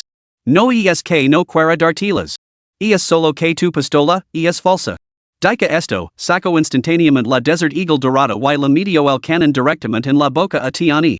Parece que la mía es la verdadera, Capítulo 19, me encanta ver pelear a las belezas. Joven Leonardo, ¿has dejado caer esta pistola dorada o esta platita? ¿O tal vez la pistola infalible de mi maestro? El comentario en off de Ling Shui, perfectamente sincronizado, incluso hizo rir a Lindong. Pero los demás no se atrevieron a rir. ¿Dos pistolas apareciendo simultáneamente en el vecindario? ¿Cuál era la auténtica? ¿O eran ambas reales? Todos sintieron que se les encogía el corazón. Ellos no lo sabían, pero Tiani sabía muy bien que la suya era falsa. No tenía ni idea de la autenticidad de la otra, pero la suya era definitivamente una falsificación. Valoraba su vida tanto como ellos y no se atrevía a arriesgarse. Su audacia anterior había nacido de la certeza de que nadie más estaba armado. Ahora había aparecido otro pistolero y se había acobardado. Ahora, con el canon apretado contra su garganta, no se atrevía a moverse ni un centímetro. Lindong tampoco sabía si el arma de Tiani era real, pero se mantuvo completamente imperturbable. Incluso si fuera auténtica, Lindong estaba seguro de que podría derribar al otro hombre en el instante en que su dedo se moviera. ¿Qué pasa? ¿Te apetece apostar? Vimos cuál de las dos armas es la auténtica. Pero Tiani tenía la boca tapada, como iba a hablar? Gotas de sudor le brotaban de la frente. Sus ojos suplicaban desesperadamente mientras todo su cuerpo temblaba como un colador. Un chorro caliente fluyó involuntariamente entre sus piernas. Maldita sea. Te estoy hablando y te estás mirando encima. Qué falta de educación. Bang. Lindong parecía completamente disgustado cuando la bala atravesó la garganta de Tiani y salió por la parte posterior de su cráneo. Cogió con indiferencia la pistola platita de Tiani y la aplastó en su mano. Así que era falsa después de todo. ¿Por qué no lo dijiste? El cadáver de Tiani, con tu maldito canon apuntando, como iba a hablar? El disparo sorprendió a todos al instante. El verdadero pistolero resultó ser él, y el chaos estalló al instante. Bang, bang. Lindong disparó dos tiros al aire. ¿A que viene tanto alboroto? Silencio. Estos dos disparos resultaron mucho más intimidantes que los de Tiani. Todos se agacaron instintivamente en el suelo, abrazandos la cabeza y manteniendo la mirada baja, tan obedientes como yuppies bien educados. Lin Dong se colocó en el centro de la multitud. Ling Shui rápidamente recuperó un cigarrillo de la zanja y se lo ofreció a Lin Dong para que lo sostuviera entre los dientes. Manhwa aprovechó el momento para sacar un mechero y encenderlo. Ambos fueron muy considerados. Bueno, parece que están todos aquí. No voy a perder el tiempo con palabras. Entregan todos sus suministros. Soy partidario de la paz nuclear, y ven no me gusta la matanza indiscriminada. Boom! La multitud sintió que sus cabezas estaban a punto de explotar. Maldita sea. Tian y al menos nos dejó la mitad, pero este nuevo tipo es un más despiadado, lo to? No quiere que sobrevivamos. Edificio 8, joven. Bang! El jefe del edificio 8 recibió un disparo en Louisiana cabeza. No me gusta que mi laman joven, dijo Lin Dong soplando el canon de su Desert Eagle dorada. Durante la mitad de mi vida, la gente me ha llamado pequeño Lin o joven Dong. Es muy molesto. Los demás se quedaron atenidos. Este tipo era impredecible y muy difícil de tratar. Al ver que todos guardaban silencio, la expresión de Lin Dong se ensombreció. ¿Por qué no hablan? Parece que los estoy oprimiendo. No son tan rígidos. Decid lo que pensáis libremente. Los demás. ¿Cómo así fuéramos a caer en esa trampa? El silencio significa consentimiento. Enviad a unos cuantos hombres a recuperar los suministros vosotros mismos. Ahorran la molestia de tener que perseguir a cada uno de ustedes. Sin embargo, permanecieron paralizados. Esa era la situación. No querían entregar los suministros en arriesgarse a llamar la atención. Bueno, pues. Vuestro silencio me está poniendo bastante incómodo. La expresión de Lin Dong se ensombreció, dispuesto a desatar una masacre. En ese momento, Zhang Zhu, habiendo llegado a su límite, se puso de pie. Has ido demasiado lejos. ¿Quieres nuestros suministros? Muy bien. ¿Te atreves a luchar contra mí? Si me ganas, los suministros son tuyos. Si pierda. Te imitar. La esperanza brilló en los ojos de los demás. La destreza en el combate de Zhang Zhu era innegable. La arrogancia del pistolero provenía únicamente de su arma. En una pelea justa, Zhang Zhu podría darle una paliza. Lin Dong esbozó una sonrisa enigmática. Me parece justo. Nunca he sido de los que rechazan la petición de una dama. Apunto con el canon a Zhang Zhu. Lo que quiero decir es que no se permiten armas. Aclaro apresuradamente Zhang Zhu. Este tipo es ridículo, apuntar con un arma a una mujer? Lin Dong arqueó una ceja. Genial. Incluso puede elegir el estilo de combate. Sin dejar de sonreír, enfundó su arma. En ese momento, Ling Shui dio un paso al frente. Maestro, déjeme enfrentarme a ella. Habiendo recuperado por fin su poder ese día, estaba ansiosa por poner a prueba su fuerza. 2. Lin Dong la miró extrañado. Solo eres de nivel 2, ella es de nivel 3, podrías perder. Está bien. Si pierda, el maestro hará lo que quiera contigo. Tranquilo, maestro, no perder. Ling Shui mostraba una confianza absoluta. Xinhuan sacó sensatamente un taburet. Lin Dong cruzó las piernas, encendió un cigarrillo y se sentó, encantadora dama, primero debes enfrentar de mi servienta. Solo así la derrotas te ganarás el derecho a desafiarme. Zhang Zhu parecía solemne mientras estiraba las extremidades antes de situarse frente a Ling Shui. Dos belezas a punto de pelear, incluso aquellos que se sentían incómodos no pudieron evitar echar un vistazo. Sin duda, era un espectáculo poco común. Derretain y te ganarás el derecho a enfrentar de mi maestro. Pero no tendrás la oportunidad. Desvergonzada. Ambas mujeres se lanzaron hacia adelante simultáneamente. Zhang Zhu atacó primero, pilando a Ling Shui desprevenida. Rápida como el rayo. Giró la cabeza en el último momento, esquivando por poco el golpe. Al instante, contraatacó con una rodilla, pero Zhang Zhu la recibió de frente. Intercambiaron golpes sin descanso, cada uno lo suficientemente salvaje como para dejar una huella con forma de puño en el suelo. Todos los presentes no pudieron evitar abrir los ojos como platos y tragar saliva. Caramba! ¿Estas dos mujeres son tan feroces? Parece que cualquiera de las dos podría darme una paliza. Los residentes del bloque 14, que inicialmente habían depositado una gran confianza en Zhang Zhu, ahora sienten que su confianza se tambaleaba. Su visión del mundo parecía cuestionada, como podían todas las bellezas ser tan formidables? ¿Qué esperanza nos quedaba a los hombres? Las mujeres luchaban con creciente ferocidad, con gatas de sudor salpicando intermittentemente. Esto es bastante interesante. Vuelve a intentarlo. Jiangzhu, entusiasmada, atacó con mayor intensidad. Esto resultó agotador para Ling Shui. Su nivel de habilidad estaba por detrás del de su oponente y carecía de experiencia en combate. Sus golpes salvajes y descoordinados fueron bloqueados.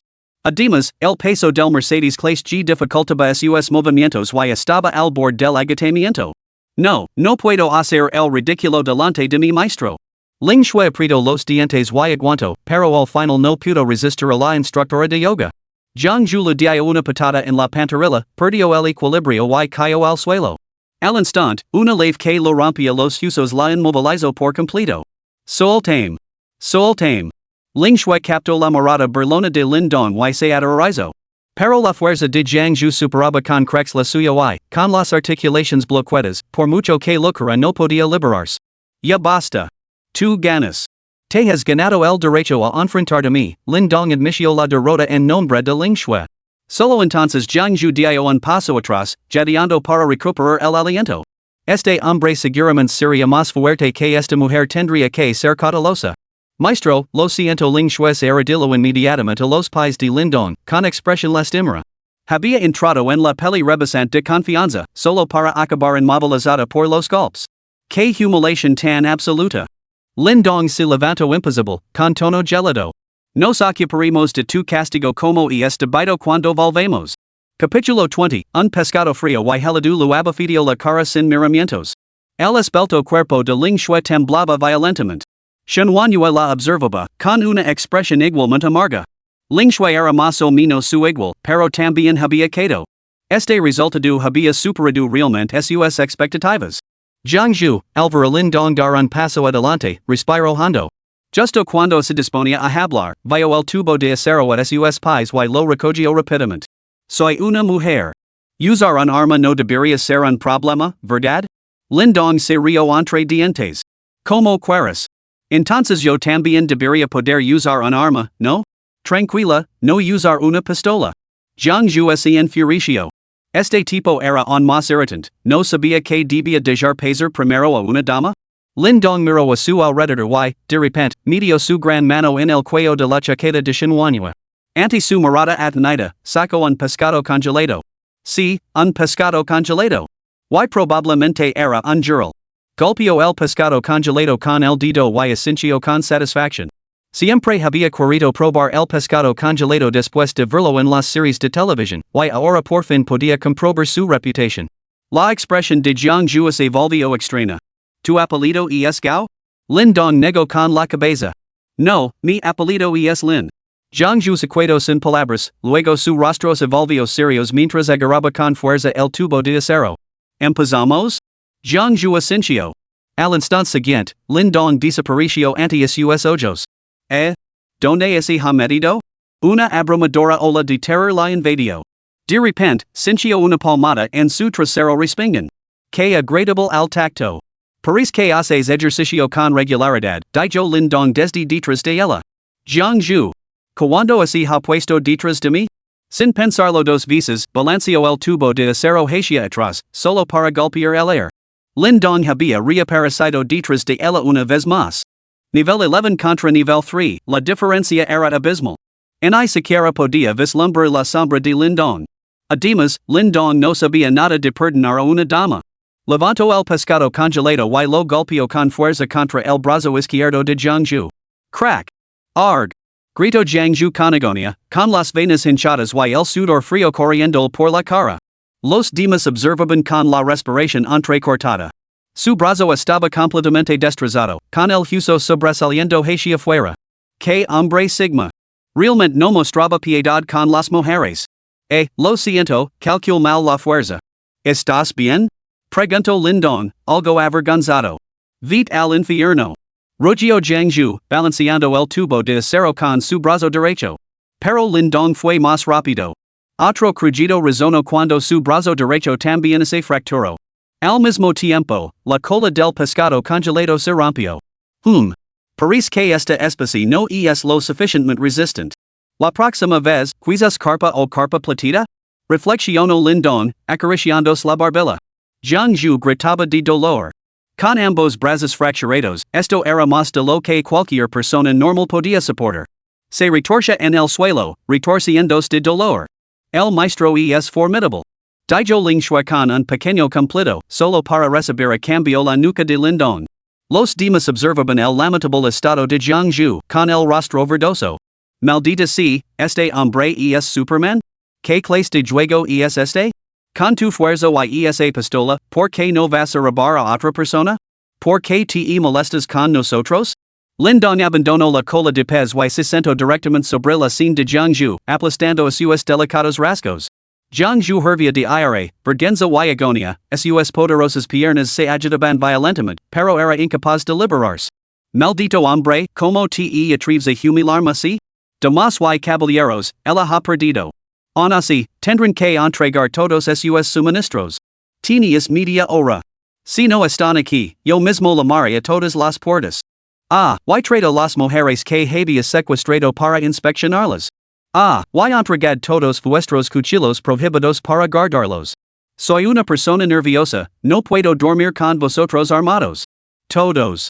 ¿Tienes un arma y un ACTE sientes insegura? Todos intercambiaron miradas, luego obedecieron y dejaron caer sus armas, se pusieron de pie rápidamente y corrieron a buscar los suministros. No tenían otra opción. Esta mujer tenía un arma y sabía disparar.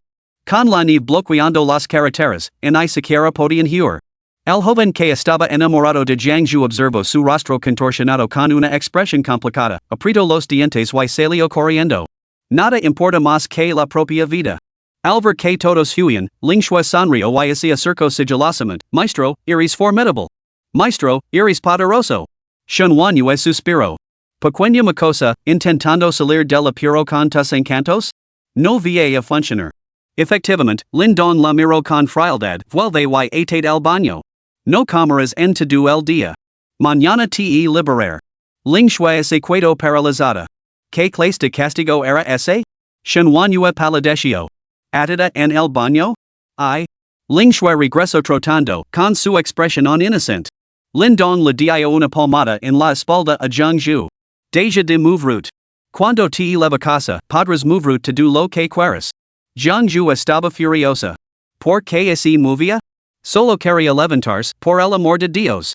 Pronto, los residentes de todos los bloques bajaron con cajas, apelando suministros en montones enormes.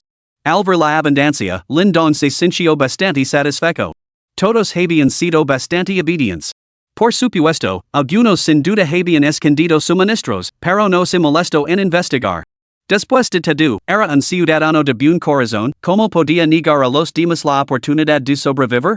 Disculpe, señor, todos los suministros de todos los bloques, excepto los del edificio 3, están aquí reunidos. Con tanto que lavar, ¿puedo ofrecer la ayuda para lavarlos a su casa? Preguntó alguien, inclinándose. Fue lo suficientemente inteligente como para pensar en ofrecer mano de obra para ganarse el favor de Lindon, al menos eso podría salvar el palacio.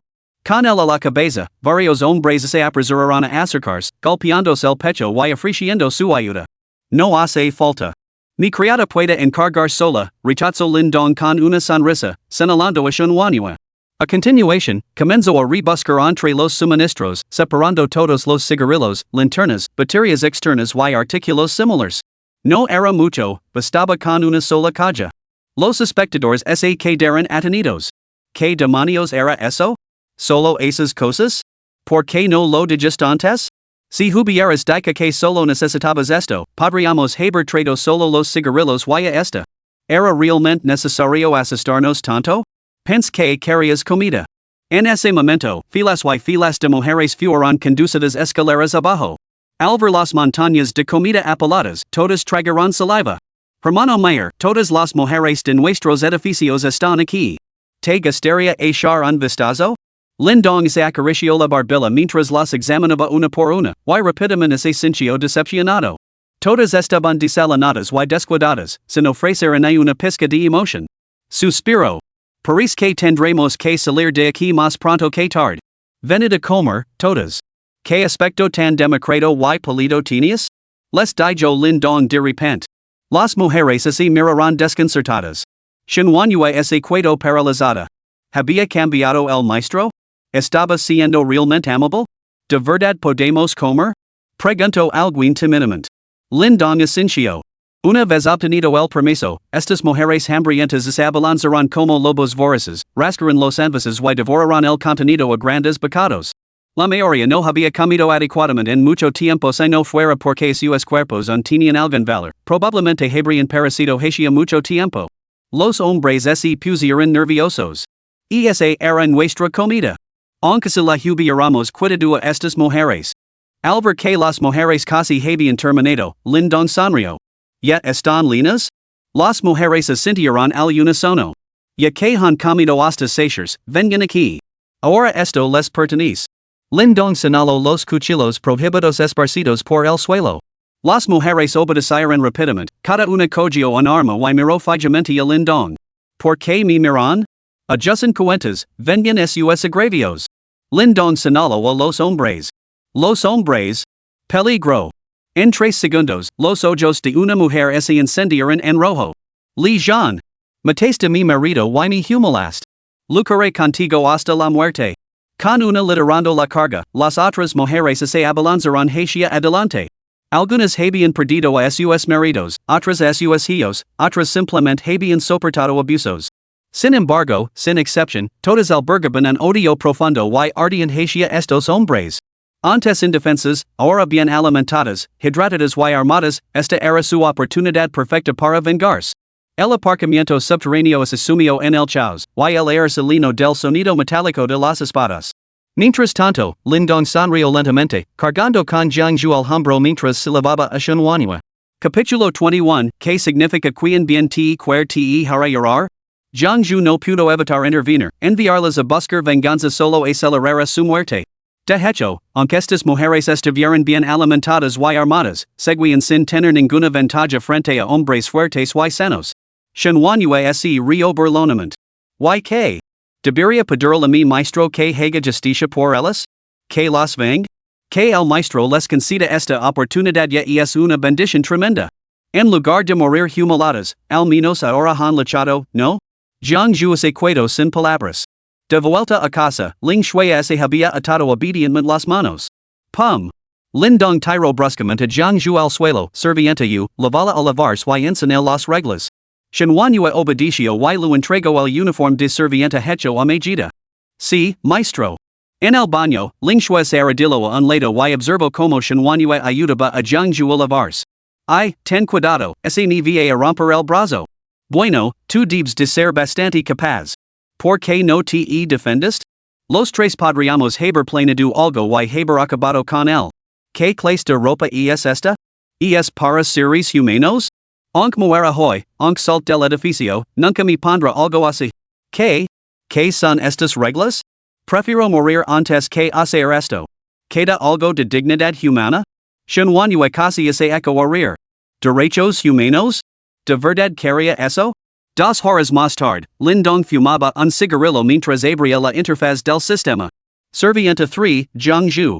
Medidas, 38 y 1836. Calificación del sistema, 85. Nivel actual, 3. Uniforme de serviente, ninguno. Estadísticamente, Jiangju no podía compararse con el Mercedes-Benz Clase G de Ling Shui.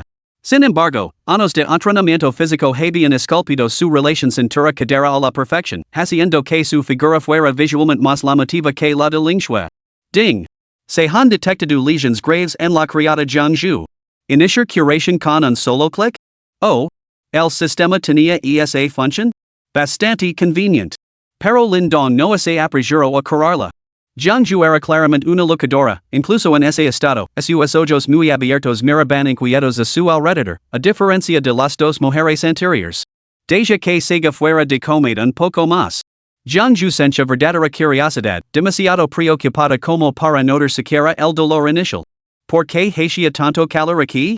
¿Era por ese pequeño cuadrado azul que había sobre la mesa? ¿Y por qué había agua caliente?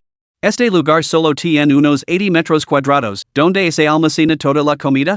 Suéltalo, ¿de dónde sacas tus poderes? Lindong insistió en la pregunta que lo interesaba. Esta vez fue el turno de Jiangju de quedarse estupefacta, ¿qué quieres decir? Ya los tiens, por qué me preguntas como los consigue? Lindong fruncio el seno, no me di acertijos. Demelo directamente y tal vez te cure el brazo roto.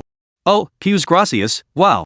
Jiangju le dio las gracias por reflejo, pero luego lo pensó mejor. Maldita si, tú eres el que me ha roto el brazo. Aquella noche que nevo, toque accidentalmente un copo de nieve. A diferencia de otros, que tuvieron ampalas líneas de pus, yo desarrollé una fibra muy alta. Estuve 3 días en cama. Cuando bajo la fibra, me di cuenta de que mi cuerpo se había vuelto más fuerte. Lindong frunció el seno. Esto era inesperado. Parecía que la fuerte nevada tenía una probabilidad extremadamente baja de desencadenar la evolución. Una vez que se aventuraran al exterior, podrían encontrarse con más individuos con superpoderes. Además de tu fuerza física, ¿has notado algún otro cambio? Ya no siento frío. ¿Algo más? ¿Y la nieve tóxica? ¿Sigues siendo vulnerable a ella? No me atrevería a probarlo. Me temo que podría morir si lo intentara. Después de lanzar una serie de preguntas, las respuestas de Jiangju seguían siendo vagos y poco claras. Lindong se dio cuenta de que esta chica no era precisamente la más inteligente del grupo, ya que tenía un air bastante tonto y adorable. De hecho, los antiguos dicen la verdad, el clan Lei es famoso por su torpeza. Ahora bien, de estas 3 mujeres, Ling Shui y Jiangju eran como dragones ocultos y polluelos de Phoenix. Por el contrario, los grandes ojos de Manhwa a menudo brillaban con inteligencia, lo que la hacía mucho más perspicaz que las otras dos. Verdaderamente digna de la elite social. He respondido a todas tus preguntas. Ahora de prisa y curame. Los brazos de Jiangju colgaban flacidos como gusanos, el dolor era insoportable. Lindong abrió la interfaz del sistema y pulsó el botón de curación. Al instante, los brazos de Jiangju se iluminaron con un resplandor dorado. La luz se desvaneció rápidamente, revelando que sus huesos fracturados estaban completamente curados, restaurados a su estado original. ¿Es tu superpoder? Jadio Jiangju con asombro. Se había preparado para unos yesos, pero Lindong la había curado en un abrir y cerrar de ojos? Shenhuanyue estaba igualmente asombrada. Cuanto más revelaba Lindong, mayor era su admiración. El traje térmico milagroso, el tubo termostático, la pistola dorada, los suministros aparentemente ilimitados de comida y agua caliente, la capacidad de otorgarles poder, conjurar objetos de la nada, y ahora esta aterradora capacidad de curación. Esto. ¿Tenía un gato Tinkerbell? ¿Cómo podía poseerlo todo? Lindong la ignoró, apoyando las scenes mientras contemplaba la situación que se desarrollaba. No tenía sentido que otros individuos despertados fueran tan incompetentes como Jiangju, o incluso poseyeran habilidades peculiares. Así que el sistema podría ser sensado y dar prisa en subirme de nivel? Jiangju flexionó las manos, recordando solo entonces que este hombre se había acostado con ella. Una olida de repulsión la invadió una vez más. Se puso de pie. Recuerda mis palabras, no crees que solo porque me dices eso, me vas a gustar. Y desde luego no voy a seguir tus estúpidas reglas de servienta. Prefiero morir antes que ser tu pura. Shenhuanyue estaba fuera de sí por el pánico. Mi hermana no. Acabo de terminar de enseñar y estás rompiendo las reglas? Si quieres morir, no me arrastres contigo.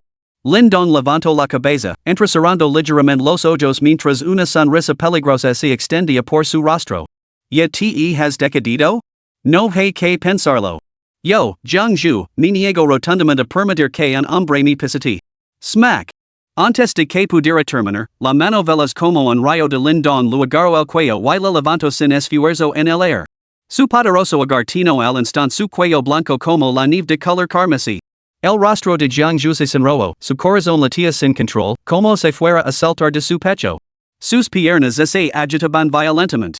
Jiangju jadeó, con la boca abierta, tratando desesperadamente de apartar la mano de Lindong, pero fue totalmente inútil. Shenhuanyue se arrodilló aterrorizada. Se acabó. Se acabó. Como era de esperar, el maestro no era un simple libertino. No sabía nada de caballerosidad en tenura. Hubieras hermosa o no, se infringías sus reglas, la muerte era tu destino. Jiangju intentó articular palabra. Crack. El sonido de huesos rotos resonó. Sus pupilas se dilataron y su cuello se torció hacia un lado mientras la vida abandonaba su cuerpo. Lindong arrojó su cadáver al suelo y frunció el seno al ver la mancha humida en los pantalones de Jiangju. Maldita sea, eso apesta. Bip. Se ha detectado la muerte de la servienta Jiangju. Resucitar con un solo clic? ¿Es posible esta maldita cosa? Sistema, te estás burlando de mí. Muy bien. Resucitala y matala de nuevo. Capítulo 22, Llegando al trader una vez más. Resucitar. En un instant, una luz dorada inundó el cuerpo de Jiangju. Su cuello cortado volvió a encajar en su sitio, sus pupilas desenfocadas se contrajeron lentamente y su corazón comenzó a latir de nuevo. Ugh. Jiangju abrió los ojos, se sentó erguida y jadeó en busca de aire. Instintivamente, se agarró la garganta, completamente aterrorizada. Xinhuanhua y Lingshui, que habían asomado la cabeza desde el baño, la miraron con los ojos muy abiertos. Maldita sea. ¿Puede revivir después de morir? Lindong sonrió mientras se inclinaba hacia ella. ¿De vuelta de entre los muertos? Es hora de morir de nuevo. Dica esto, volvió a apretar el cuello con la mano. Jiangju. Este tipo es un maldito psicópata. Esa sensación sofocante y mortal había sido una experiencia absolutamente aterradora, como si su alma hubiera sido arrastrada a un abismo de oscuridad total. Era horrible. No, mi mates. Snap. Volvió a morir. Bastante divertido. Resucita una vez más. La sonrisa de Lindong ahora se asemejaba a la de un psicópata. Jiangju revivió una vez más. No mi ire. Te obedecer. Ser tu servienta. Ser tu pura. En cuanto recuperó la conciencia, Jiangju se arrodilló al instante, suplicando clemencia sin pensarlo dos veces. Era demasiado aterrador. Él no era humano, era un demonio. Lindong frunció el seno con disgusto. Prefería tu actitud desafiante antes. Recuperala. No me atrevería. Maestro. Yo, ser obediente a partir de ahora. Por favor, no me mates. El pequeño cuerpo de Jiangju temblaba violentamente. No deseaba volver a experimentar esa sensación de muerte nunca más. Muy bien. Te considera una oportunidad. La próxima vez. Tenga la seguridad, maestro, de que no habrá una próxima vez. Vi a la verut. Y así, la servienta número 3, Jiangju, se volvió completamente dócil. Durante el almuerzo, sonó un tono de llamada desde el interior de la chaqueta de Jiangju. Lindong la abrió y vio que su teléfono todavía estaba completamente cargado. La llamada era de alguien llamado Bachan. Con el agua y la electricidad cortadas, ¿cómo diablos seguían funcionando las torres de comunicación? Maldita sea, los tres principales operadores. Amo, mi prometido quien llama. ¿Puedo contestar? Espero Jiangju en cuanto vio la pantalla. A Lindong se lo iluminaron los ojos. ¿Se había convertido de nuevo en Chao Chao? Interesante. Lo entregó el teléfono y ella respondió. Hola. Pequeña Ju, ¿cómo estás? Te envié un mensaje esta mañana, pero no me has contestado. Pensaba que te había pasado algo. ¿Ya han encontrado al pistolero en tu barrio? Una voz clara y resonante llegó desde el otro extremo. Jiangju lu lanzó una mirada temerosa a Lindong. Está bien, Bachan. Han encontrado al pistolero. Es solo que. De todos modos, ahora estoy a salvo. No te preocupes. Que bien. Xiaozhu, debes mantenerte a salvo. Me pondré en contacto contigo a diario. En cuanto a si derrita la nieve, enviará alguien a buscarte inmediatamente. De acuerdo. Ay. ¿Qué pasa, Xiaozhu? Nada. Estoy bien. Solo me he hecho daño en el brazo al caerme esta mañana. Un poco de pomada lo arreglará. Xiaozhu, debes aguantar. Una vez que te traiga aquí, nunca volveré a dejarut sola. De acuerdo. La llamada terminó. Lindong se detuvo, con una expresión peculiar. ¿Tu prometido no te ha tocado? ¿Se ha mantenido puro, Jiangju se mordió el labio y entrecerró los ojos seductoramente. Maestro. Mi prometido y yo acordamos hace mucho tiempo esperar hasta nuestra noche de bodas. ¡Qué esplendido! Todavía existen cosas así en estos tiempos. Pura y simple suerte para mí. ¿Y dónde está tu prometido? Maestro, ¿qué piensas hacer? Ocupate de tus asuntos y responde mi pregunta. Maestro, por favor, no lo hagas daño. Bachan, es inocente. ¿Y dica yo que pensaba hacer el daño? Después de escuchar el relato de Jiangju, Lindong quedó completamente asombrada. Su prometido, Xiaobeichen, era el famoso director de un importante conglomerado empresarial en Jiangcheng, un auténtico magnate.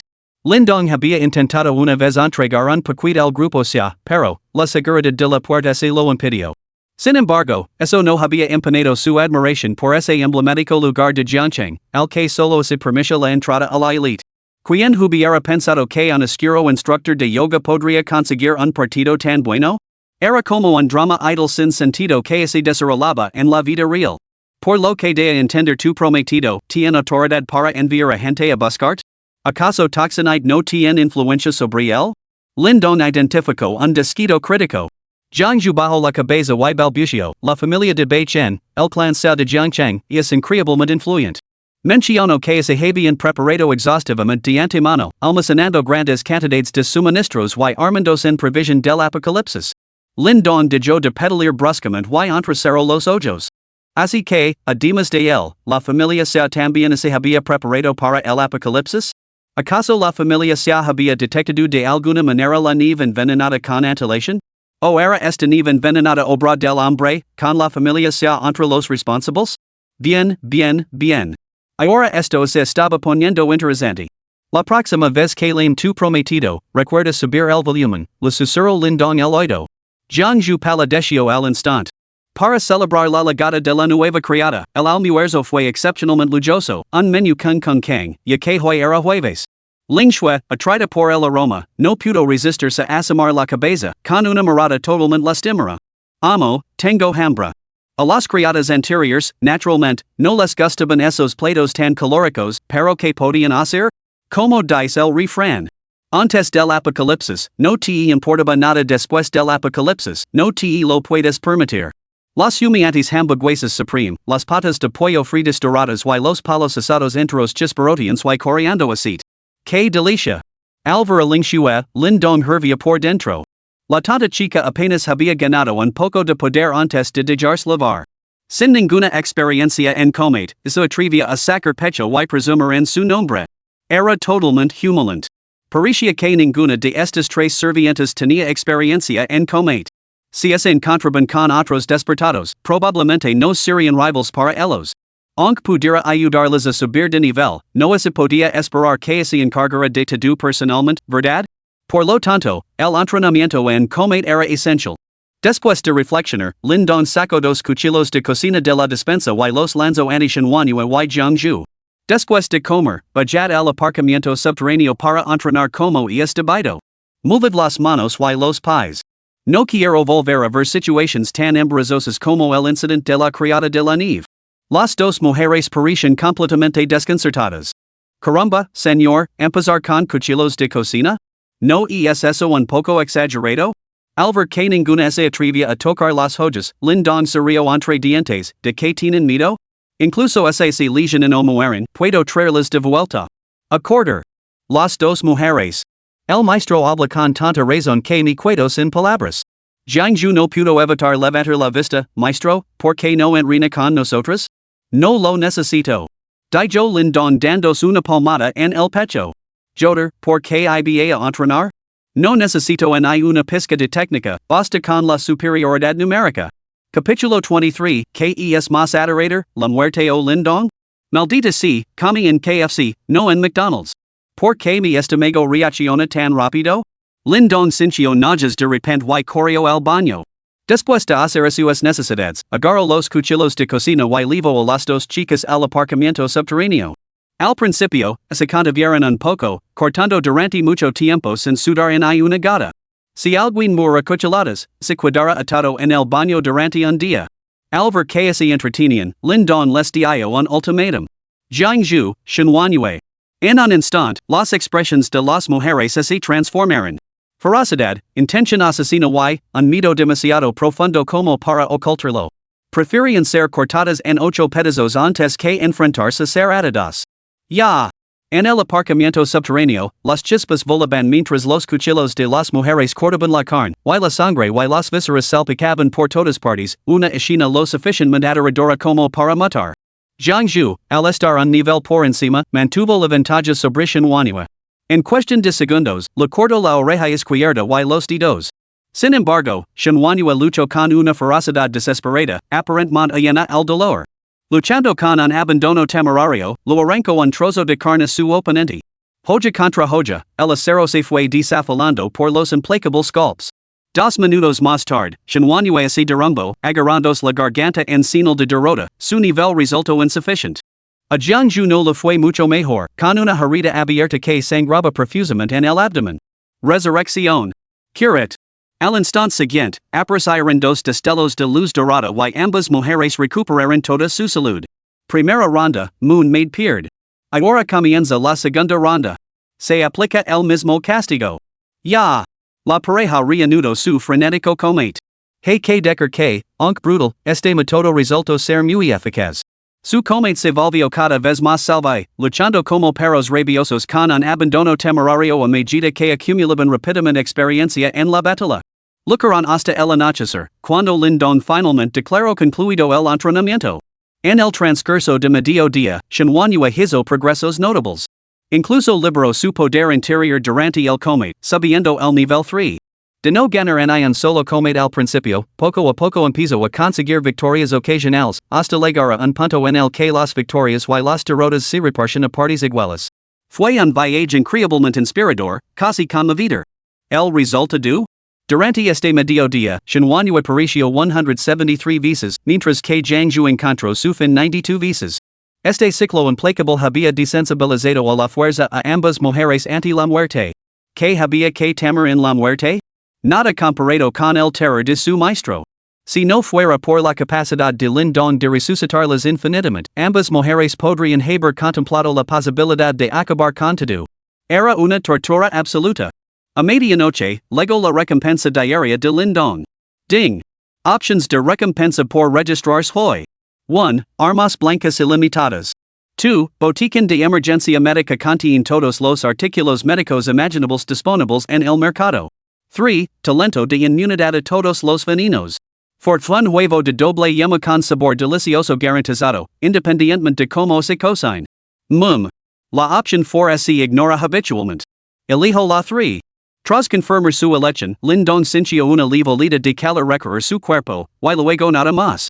Y es hora de poner a prueba el temple de este talento, murmuró, frunciendo los labios antes de abrir la ventana de su dormitorio. La nieve espesa se había acumulado, dura como ladrillos. Respiró hondo, extendió su gran mano y golpeó la nieve, esperando en silencio. Después de esperar unos 10 minutos, retiró la mano con una sonrisa. Excelente. Con su mayor amenaza eliminada, era hora de pensar en cómo salir. El complejo residencial Jiayuan estaba ahora envuelto en un manto de tristeza. Al menos el 80% de los suministros restantes habían sido malgastados por Lindong y sus mujeres, dejando a los supervivientes luchando por sobrevivir. Incluso los pocos señores del edificio que quedaban habían perdido el apetito por el saqueo mutuo. Al amparo de la noche, se habían reunido para discutir cómo podrían soportar los días venideros. Maldita sea, Lindong es un auténtico cabrón. Me queda media salchicha y mañana me moriré de hambre. Suspiro. ¿Qué podemos hacer? No podemos luchar contra él, tiene un arma. Estamos completamente indefensos. Joder. Solo pensa en que Lindong se acuesta con 3 mujeres de primera mientras nosotros nos morimos de hambre aquí me infieres tanto que no puedo dormir. Sin embargo, todo eran quejas inútiles. Entre ellos, el rey del edificio 11 daba caladas a su cigarrillo. La locura brillaba a través de sus gafas bajo la luz parpadeante. Habló lentamente, caballeros, ¿hay otras formas de sobrevivir, saben? Los demás se quedaron paralizados. ¿Qué podría sugerir ahora? Zhang Xian, ¿nos iluminas? Zhang Xian, el rey del piso del edificio 11, parecía tener unos 30 años. Con sus gafas de montura dorada, era la viva imagen de un intelectual. Pero convertirse en el rey del piso de un edificio no era tan sencillo como parecía. Zhang Xian se humedeció los labios resecos y sonrió con frialdad, no olvidéis que la carne humana sigue siendo carne.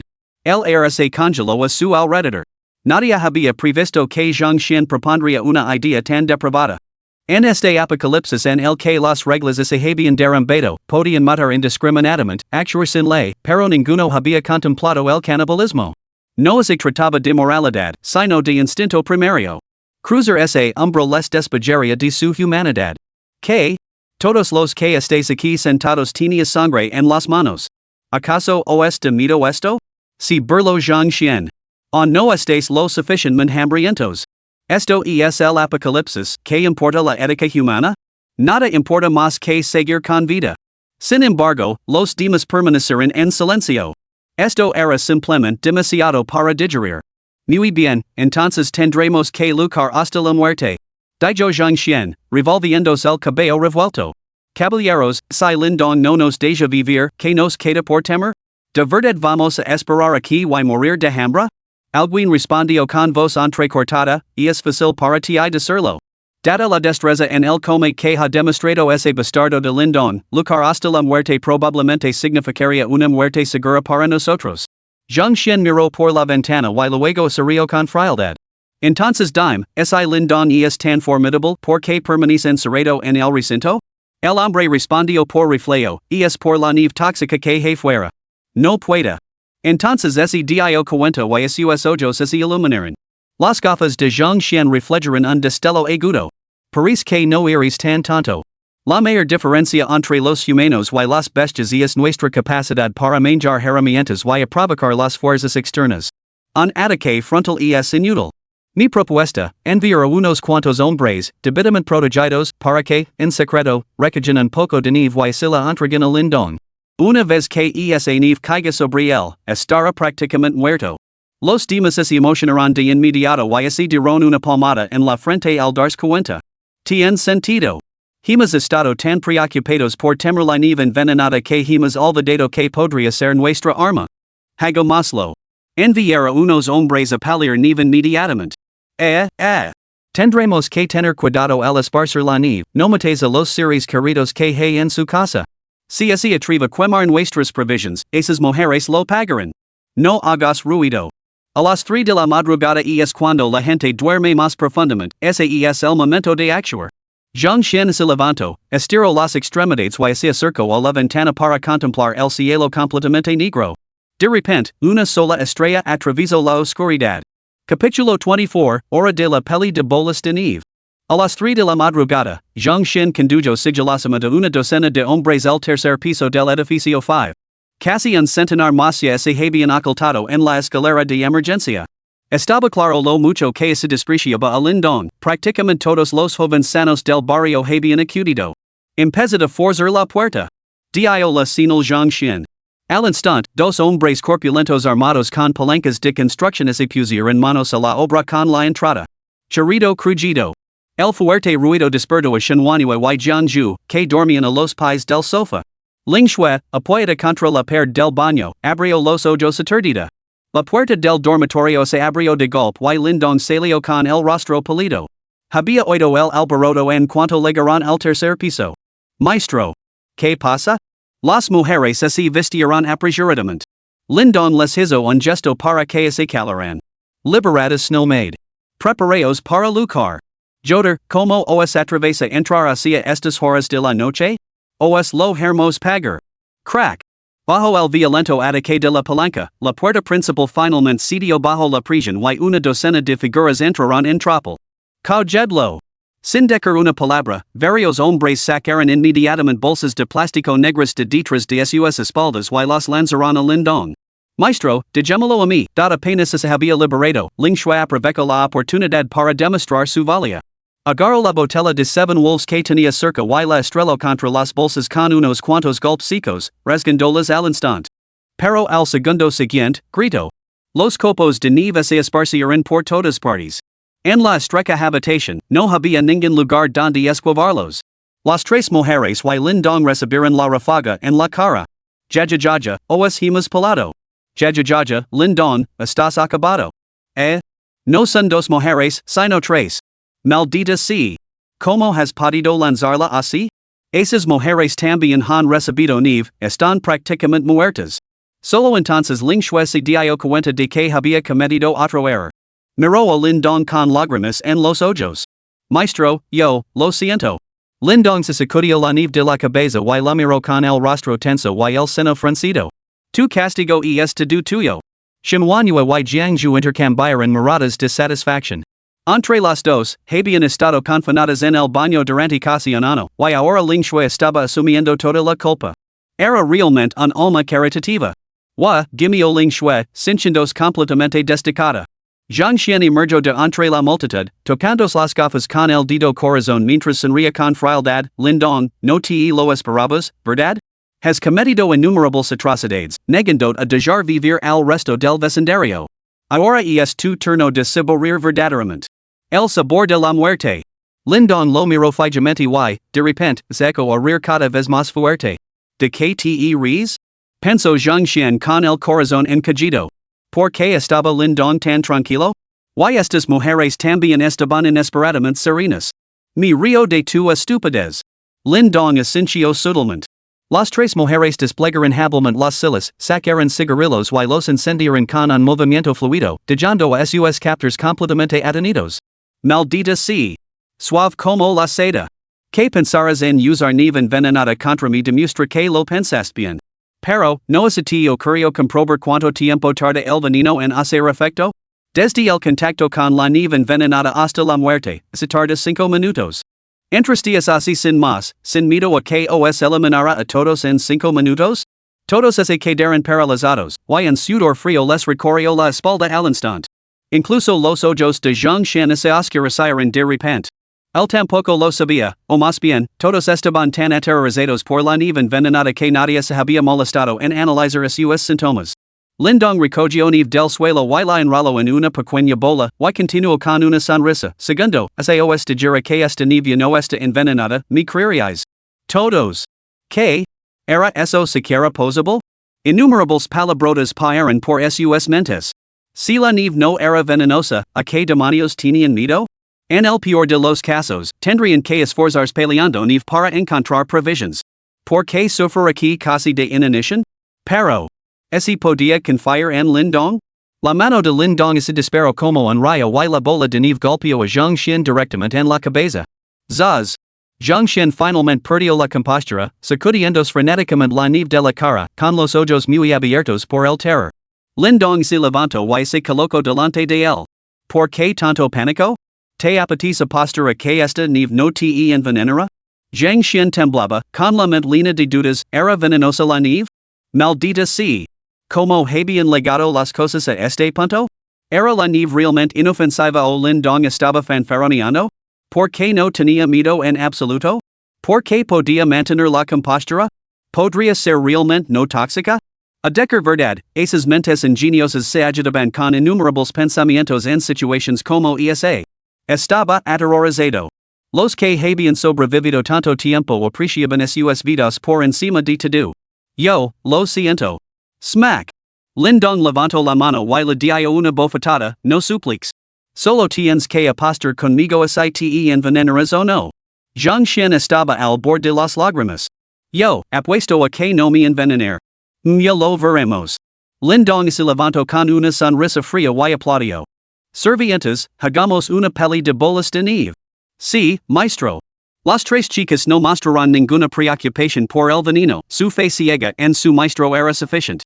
Inmediatamente corrieron al balcón, recogieron nieve para formar bolas y las lanzaron a los hombres. Maldita sea. No me golpees en la cara. Slurp slurp esta nieve sabe un poco dulce. Joder, cord. No soy vuestro conejillo de indias para probar venenos. Maldita sea. Dejad de entrar, dejadme salir. Tampoco se atrevieron a arriesgar sobre si la nieve era venenosa. Más de 100 personas, dentro y fuera, fueron golpeadas a fondo por tres frágiles mujeres con bolas de nieve. Incluso se lanzaron a la escalera, Ling Shui recogiendo nieve, Shenhuanhua levando el subo y Zhangzhu lanzando los proyectiles. La escena era absolutamente alegre. Bip. Bip. Se ha detectado envenenamiento en la criada Shenhuanhua. Antídoto con un solo clic? Se ha detectado a la criada Zhangzhu. Comprobando. Lindong sonrió, entrecerrando los ojos mientras miraba la interfaz del sistema. Caramba, sistema, estás siendo un poco descarado. ¿Por qué las criadas obtienen antídotos instantáneos mientras que yo tengo que esforzarme para conseguir inmunidad a las toxinas? ¿Estamos haciendo favoritos? Antídoto. Parece que incluso después de obtener poderes de la nieve envenenada, Zhangzhu sigue sin ser inmune. Zhangxian fue arrastrado por el cuello hasta el aparcamiento subterráneo por Lindong, donde observó a las tres mujeres enzarzadas en una peli de bolas de nieve. Ver los más de 100 hombres que había traído siendo bombardeados con bolas de nieve por tres mujeres, riendo y bromando, lo hizo sentir como si todo su mundo se derrumbara. De repente, sintió un pesar que se extendía por todo su cuerpo. ¿Qué me está pasando? Pensó Zhangxian aterrorizado. Lindong lo arrancó la chaqueta, el jersey y la camiseta térmica para dejar al descubierto sus brazos. Ya estaban desarrollando pustulas azuladas, que se hinchaban rápidamente hasta convertirse en ampollas líneas de pus. ¿Estoy envenenado? ¿Cómo es posible? Zhangxian estaba completamente horrorizado. No. Así que la nieve seguía siendo tóxica después de todo. Pero ¿por qué Lindong no se había visto afectado? Al ver que Lindong permanecía completamente sereno, fumando su cigarrillo sin mostrar ningún síntoma de envenenamiento, Zhangxian se quedó completamente paralizado. No quiero morir. Pero la toxina de la nieve envenenada era implacable. Una vez transcurridos 5 minutos, la muerte llegaría instantáneamente. Zhangxian murió con los ojos desorbitados y el rostro contorsionado por el dolor. Capítulo 25. La teoría se confirma, realmente se convierten en zombies. No fue solo Zhangxian, los demás también desarrollaron síntomas de repente. Les empezaron a salir ampollas líneas de pus en la cara y las manos. ¿Esta nieve es venenosa? No. Sálvenme. Lo siento. Lucharé contra ustedes, Paris, hasta la muerte. Las tres mujeres se quedaron paralizadas al mismo tiempo, observando cómo los demás sucumbían al veneno con miradas temblorosas antes de intercambiar miradas horrorizadas. Maldita sea. ¿Y qué pasa con nosotros tres entonces? Ling Shui se revisó frenéticamente los brazos y las piernas, luego se abrió el cuello para inspeccionar el interior y finalmente exhaló aliviada. Gracias a Dios que no está infectado. Gracias a Dios. Sigu tan blanco y firme como siempre. Aunque la presencia de Lindong significaba que no morirían, los síntomas del veneno eran absolutamente aterradores para las mujeres. Los furúnculos llenos de pus en sus caras estallarían, más feos que cualquier zombie de las películas, evocando la infame película prohibida de sirenas conocida en todo el mundo. Peor que la muerte misma era morir de una manera tan espantosa. Más de 30 hombres yacían retorciéndose en el suelo, con los ojos saltantes en grotescas contorsiones, solo para quedar rápidamente congelados por el frío de 40°C. Maestro. ¿Estamos bien? Preguntó Shenhuanyue con ansiedad. La expresión de Lindong era una mezcla de diversión y distanciamiento. ¿Tú qué crees?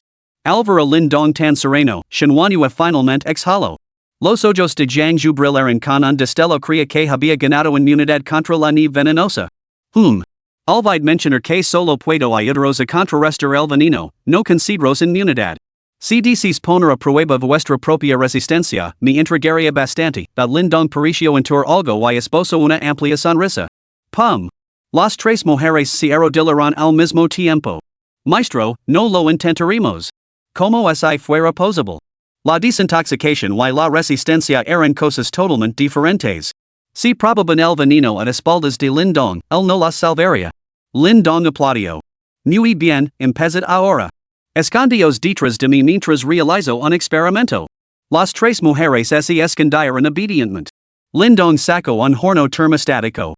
En cuestión de segundos, la temperatura en un radio de 3 metros se disparó, envolviendo el cadáver de Zhangxian. Bajo las miradas horrorizadas de las mujeres, el cadáver descongelado de Zhangxian comenzó a moverse. Sus dedos se crisparon levemente, seguido de un gruñido guttural y grave que se convirtió en un rugido ensordecido. Su cuerpo se retorció violentamente. Gritó Ling Shui, tapándose la boca con la mano. La escena era muy familiar para cualquiera que hubiera visto las películas. Un zombie. Lindong entrecerró los ojos. Tal y como había sospechado, la toxina de la nieve venenosa era un virus zombie. El frío extremo lo había congelado, pero una vez que la temperatura subió, el zombie revivió. Bueno, esto era absolutamente devastador para los supervivientes que esperaban la llegada del sol. Growling. Zhangxian rugió mientras se ponía en pie. Sus cuencas oculares, desprovistas de pupilas, se fijaron extrañamente en Lindong. Al instante siguiente, se abalanzó hacia él. Al menos velocidad de nivel 2, continuó Lindong con su evaluación. Cuando Zhongshen se acercó, Lindong lo apartó de una patada, enviándolo contra un pilar de carga y dejando una grita en su superficie. Cerca del nivel 3 de fuerza y defensa. Al sentir el retroceso en su palma, Lindong se hizo una idea aproximada de las capacidades del zombie. Sin embargo, Zhongshen se levantó con dificultad y volvió a rugir mientras cargaba hacia adelante con una postura torpe y contorsionada. Esta vez, Lindong no se contuvo y estrelló su palma contra el cráneo del zombie. Bueno, hay que admitirlo, y es tremendamente poderoso. Una persona normal en vida, pero con tal fuerza después de la muerte? Y es aterrador. Recuerda, cuando Shenhuanhui estaba en el nivel 2, podía enfrentar sola a 10 hombres adultos. En el nivel 3, podía manjar fácilmente a 20 o 30 sola. Pero zombies que despiertan tan fuertes? ¿Cómo así supone que va a sobrevivir la gente normal? El virus zombie, y una mierda. Suspiro. Parece que tendrá que subir de nivel a estas servientes rápidamente. Y así suben las temperaturas y los zombies brotan por todas partes. ¿Esperas que los repila yo sola? Suspiro. Que maldita pesadilla. Maestro. ¿Qué está haciendo? Shenhuanhui miró con horror el cadáver decapitado de Zhongshen. Lindong regresó mientras explicaba, lo habéis visto vosotros mismos. La nieve tóxica contiene el virus zombie. Una vez expuestos al calor, se despiertan. Como en las películas, solo sirven los disparos a la cabeza. Las tres mujeres se estremecieron al unísono. Dios mío, ¿quién sabía cuántas personas de todo el barrio habían muerto envenenadas? Ahora todas eran zombies. Si se produce un brote, con sus lamentables y débiles habilidades, probablemente serían devoradas por la horda en un instante. Por un momento, las tres mujeres corrieron un más rápido. Permanecer cerca de su maestro les ofrecía una sensación de seguridad. La expresión de Jiang Zhu se volvió peculiar, así que he matado? Pero no me he convertido en un zombie? Eso es lo esencial. Y creo que no eres el único. Probablemente hay muchos otros como tú, individuos despiertos con habilidades especiales. Así que intensifica tu entrenamiento. Las tres mujeres sonrieron al unísono, con expresiones traviesas iluminando sus rostros. Sí, maestro. Oh, snowmaid, manténlas ocupadas. Que no es religión. Ah, maestro, por favor, no. A última hora de la mañana, Lindong se estiró perezosamente mientras se acercaba al alféizar de la ventana. Su mirada se volvió solemne al ver salir el sol en el cielo. Había pasado una semana desde que comenzó el Apocalipsis y era la primera vez que el sol se mostraba. Sin embargo, la temperatura no había subido mucho fuera, seguía haciendo unos gélidos 30 como mínimo. Parecía que el brood zombie tardaría en llegar. Después de una noche de duro trabajo, Lindong no se había ido con las manos vacías. Shenhuanhui y Jiangzhu habían subido al nivel 4, y incluso Ling Shui, que había estado comiendo y bebiendo con ganas, había alcanzado el nivel 3. Supongo que era un caso de palo y zanahoria. Sin embargo, los demás residentes del complejo estaban prácticamente listos para postrarse ante el sol. Por fin, la luz del sol. Seguramente esta terrible tormenta de nieve estaría llegando a su fin, ¿no? El móvil de Jiangzhu sonó en el momento justo. Xiao Zhu, excelentes noticias. Ha salido el sol. La nieve de fuera debería derretirse rápidamente ahora. Aguanta un poco más, enviará alguien a buscarte en breve. Está bien, no hay prisa.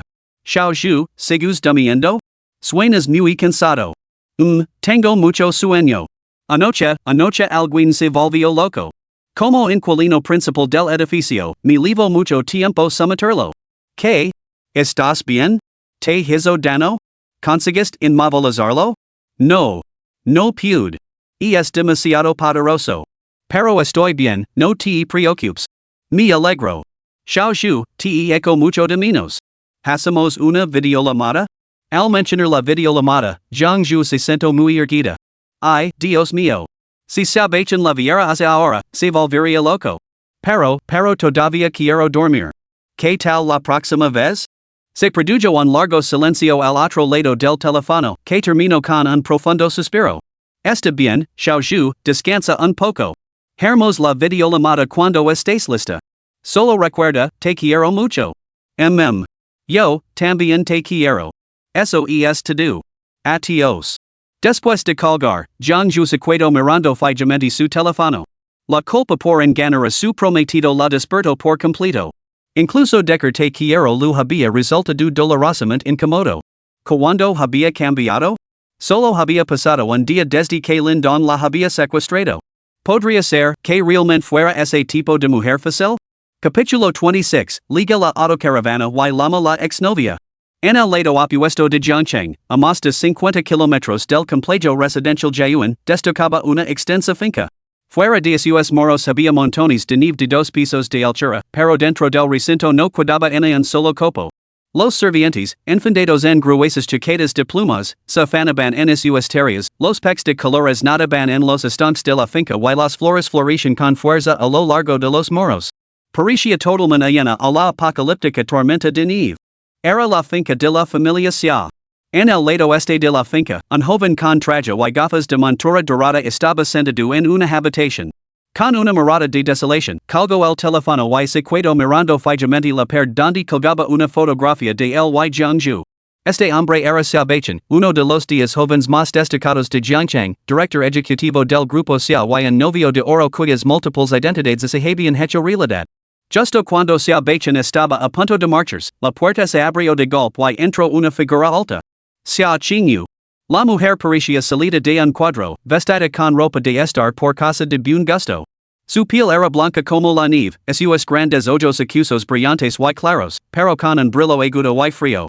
Su nariz alta y recta acentuaba sus rasgos faciales perfectamente esculpidos.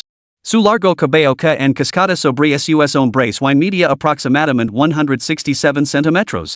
Su figura no era explosivamente curvilínea, pero poseía una gracia notablemente suave, como la de una chica de al lado, al tiempo que irradiaba una presencia majestuosa y dominante.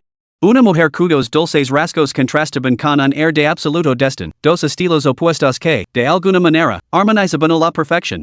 Era innegablemente cautivadora tanto para hombres como para mujeres, la diosa sonata de innumerables frikis. El orgullo y la alegría de Jiangcheng, la superestrella, Xia Qingyu. Hermana, ¿qué te trae por aquí?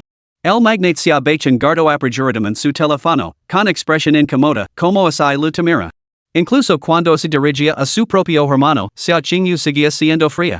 Beichen, ¿has vuelto a contactar con esa profesora de baile? ¿Sigue viva? Xia Beichen vaciló. Empezó a protestar en voz alta, pero al encontrarse con la mirada de su hermana, su voz se bajó instintivamente. Hermana, Xiao Zhu. Xiao Zhu es profesora de yoga. Pronto será tu cunada. Hablar de la muerte es bastante desagradable, ¿no crees? Ya. ¿Qué más da? Si burlo Xia Qingyu con frialdad. Aunque la tasa de mortalidad mundial esté aumentando, no cualquier persona puede casarse con alguien de la familia Xia. Si no quieres enfadar a padre, más te vale abandonar esa idea. Xia Beichen se quedó en silencio, aunque la obstinación se reflejaba en su rostro. Hermana, Xiao Zhu ha despertado sus habilidades especiales. Ahora es la mejor talentosa de todo el edificio. Ah, sí. La expresión gelada de Xia Qingyu finalmente se tornó sorprendida. Es una suerte, pero dada su baja condición social, incluso con habilidades especiales, su fuerza no servirá de mucho. Sin el suero, seguirá siendo poco más que una plebea ligeramente mejorada, un insecto sin valor. Hermana, es mi caso con Xiao Zhu, nuestra familia podrá mantenerla. Ya, sigo cenando. Es imposible. Deja el tema o perderás tu derecho al suero. Con eso, se alejó con pasos altivos. Yo. Xia Beichen miró la figura de su hermana mientras se alejaba, sin palabras. Todo el barrio de Jiayuan estaba inquietantemente tranquilo esa mañana. No había pelis en chaos. Por un lado, Lindon había quemado todas sus provisions de comida, ¿qué sentido tenía causar problemas cuando no quedaba nada para comer? Por otro lado, todos esperaban ansiosos a que la nieve se derritiera por completo. Quizás entonces ese restable sería el orden, las autoridades vendrían a rescatarlos y muchos temían las represalias posteriores. Por lo tanto, todos se retiraron instintivamente en un estado de timidez. Aunque las temperaturas seguían siendo muy bajas, la mayoría se arrodilló rezando fervientemente para que la nieve se derritiera rápidamente. Sin embargo, los acontecimientos rara vez se desarrollan como dice la mayoría. Al mediodía, unas nubes oscuras volvieron a cubrir el cielo y comenzó a caer una fuerte nevada. ¿Por qué? ¿Por qué eres tan cruel, cielo? ¿Por qué sigues cayendo? ¡Wah! No podemos salir, nunca saldremos. ¿Vamos a quedar atrapados aquí hasta morir congelados? Ah! No puedo más. Este maldito apocalipsis, yo #percentat. Jaja jaja, esto es perfecto. No me harán responsible. Seguir haciendo lo que me de la gana. Realmente no puedo soportar más esta desesperación. Muchos, incapaces de soportar el impacto de pasar de la euforia a la desesperación, decidieron saltar del edificio. Aterrizarán en la nieve, golpeándose repetidamente. Podría haber soportado la oscuridad si nunca hubiera conocido la luz. Esta vez, el sol parecía empeñado en aplastar los ánimos, empujando al suicidio a aquellos supervivientes que habían estado apretando los dientes para aguantar. Quizás la muerte les libraría de enfrentarse a este mundo tan triste? Xinhuanhua y Lingxue se quedaron junto a la ventana, observando cómo las figuras caen en los montones de nieve. Unas sombras pesadas parpadeaban en sus ojos. Por supuesto, solo lamentaban la fragilidad de la vida, sin ningún instinto maternal desbordante. Después de todo, sin Lindong, su destino probablemente habría sido mucho más miserable. Saltar al vacío habría sido una opción relativamente misericordiosa. A medianoche, las recompensas se actualizaron una vez más. B. Recompensas por registrarse hoy. 1. Autocaravana post-apocalíptica de alta tecnología autónoma, no require energía. 2. 10,000 barriles de combustible. 3. Kit de herramientas multiusos. 4. Un juego de ajedrez volador absolutamente brillante. Lindong, que había estado esperando ansiosamente, se incorporó de un salto. Maldita sea. Por fin ha llegado. Elijo la one. La autocaravana apocalíptica ya había aparecido antes, pero él no se había apresurado a seleccionarla entonces, ya que había puesto a sus ojos en otra recompensa. Ahora, había llegado. Por fin había llegado. Dentro del espacio del sistema, apareció una autocaravana de color dorado oscuro, comparable en tamaño a un gran vehículo blindado. Con 20 metros de largo, 10 metros de ancho y 8 metros de alto, su silueta similar a la de un tanque se movía sobre orugas. Equipada con un cono perforador de hielo y control climático interno, el interior contaba con todas las comodidades de una autocaravana de lujo. Su formidable blindage exterior podía resistir barreras de cohetes RPG de espectro completo. Era un elemento imprescindible para hacer turismo post-apocalíptico. Con él, podría aventurarse a rescatar a esas bellezas indefensas y hambrientas. Justo cuando Lindong estaba pensando en posibles rutas de viaje, su teléfono sonó de repente. Para su total sorpresa, era un mensaje de voz de Zhao Yufei. Al fin y al cabo, no había muerto. Después de pensarlo un momento, Lindong respondió a la llamada. Hola? Lindong? ¿Sigues vivo? Dios mío, Dios mío. ¿Qué pasa? Lindong, te echo mucho de menos, well. Ah, sí? Yo también me echo mucho de menos. Zhao Yufei hizo una pausa al otro lado del teléfono. Habían roto antes, pero cada vez que ella derramaba unas lágrimas y se hacía la víctima, Lindong se cuidaba con el corazón destrozado y la convencia para que volviera con todo tipo de gestos, comprando sus comidas o bolsos favoritos. ¿Por qué ahora estaba tan frío? Por otra parte, teniendo en cuenta que era el apocalipsis, Lindong debía de haber pasado por algún trauma. Ella podía entenderlo. Lindong, admito que me pasé al enviar ese mensaje de ruptura antes.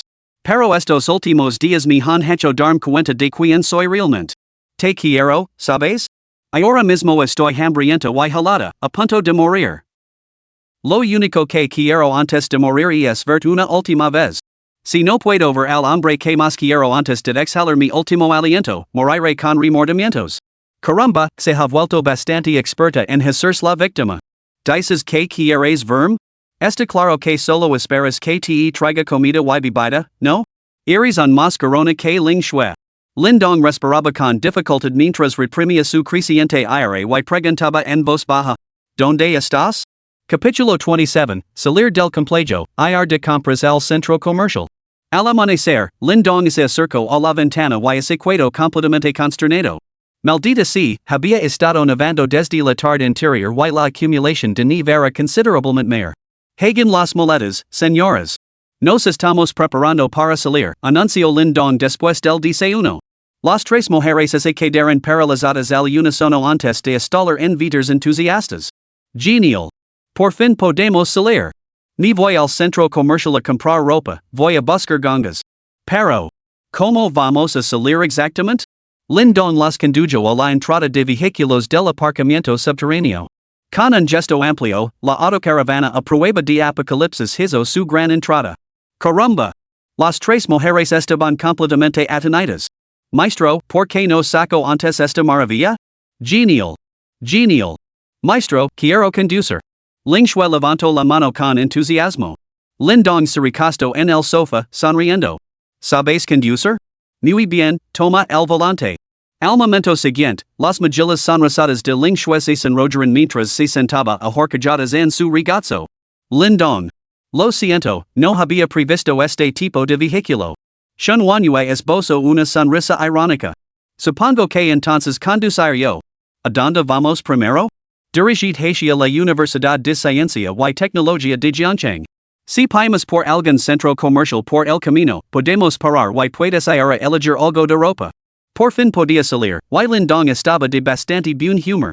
La comisión de tráfico del tercer distrito de la ciudad de Jiangcheng lo recuerda. Hay innumerables carreteras, pero la seguridad es lo primero. ¿Conduce de forma inadecuada? Si no lo gusta, habla con las autoridades. Lindong y los demás se detuvieron, incapaces de reprimir una risita. Esta autocaravana era bastante fácil de usar, ¿eh? Bip bip bip bip. La autocaravana rugió al arrancar, atravesando la entrada del garage y los montones de nieve.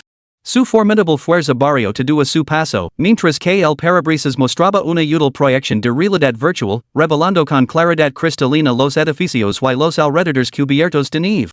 La autocaravana se abrió paso a través de la nieve, dejando un enorme surco en los terrenos de la finca mientras se dirigía lentamente hacia la salida. Dentro de los edificios, la gente vio el colosal vehículo. Ignorando los copos de nieve que caen, se esforzaron por asomarse y gritaron desesperadamente pidiendo ayuda. Para. Sacame de aquí. Por favor, sacame de aquí. On no vi subido. On no vi subido. Te lo suplico, levada mi hijo. Y es tan joven, dale una oportunidad de vivir. Pero el aislamiento acústico de la autocaravana era demasiado eficaz, o tal vez, aunque Lindong lo hubiera oído, no lo habría importado. Al ver que la autocaravana no daba señales de detenerse, algunos, lavados por la desesperación, comenzaron a saltar sobre su techo, golpeándolo furiosamente mientras rugían. Detectando autocaravana bajo ataque. Iniciar contramedidas? Lindong sonrió con frialdad, contraataque.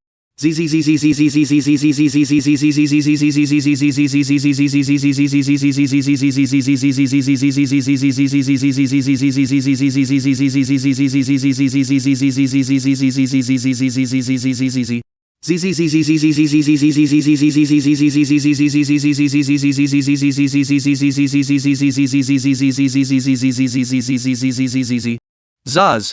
Las orugas pasaron por encima, dejando un rastro de sangre a su paso, mientras la multitud de la zona residencial de Jayuan se quedaba atrás, gritando desesperada. Hay un juego que te hace sentir más joven cuanto más lo juegas.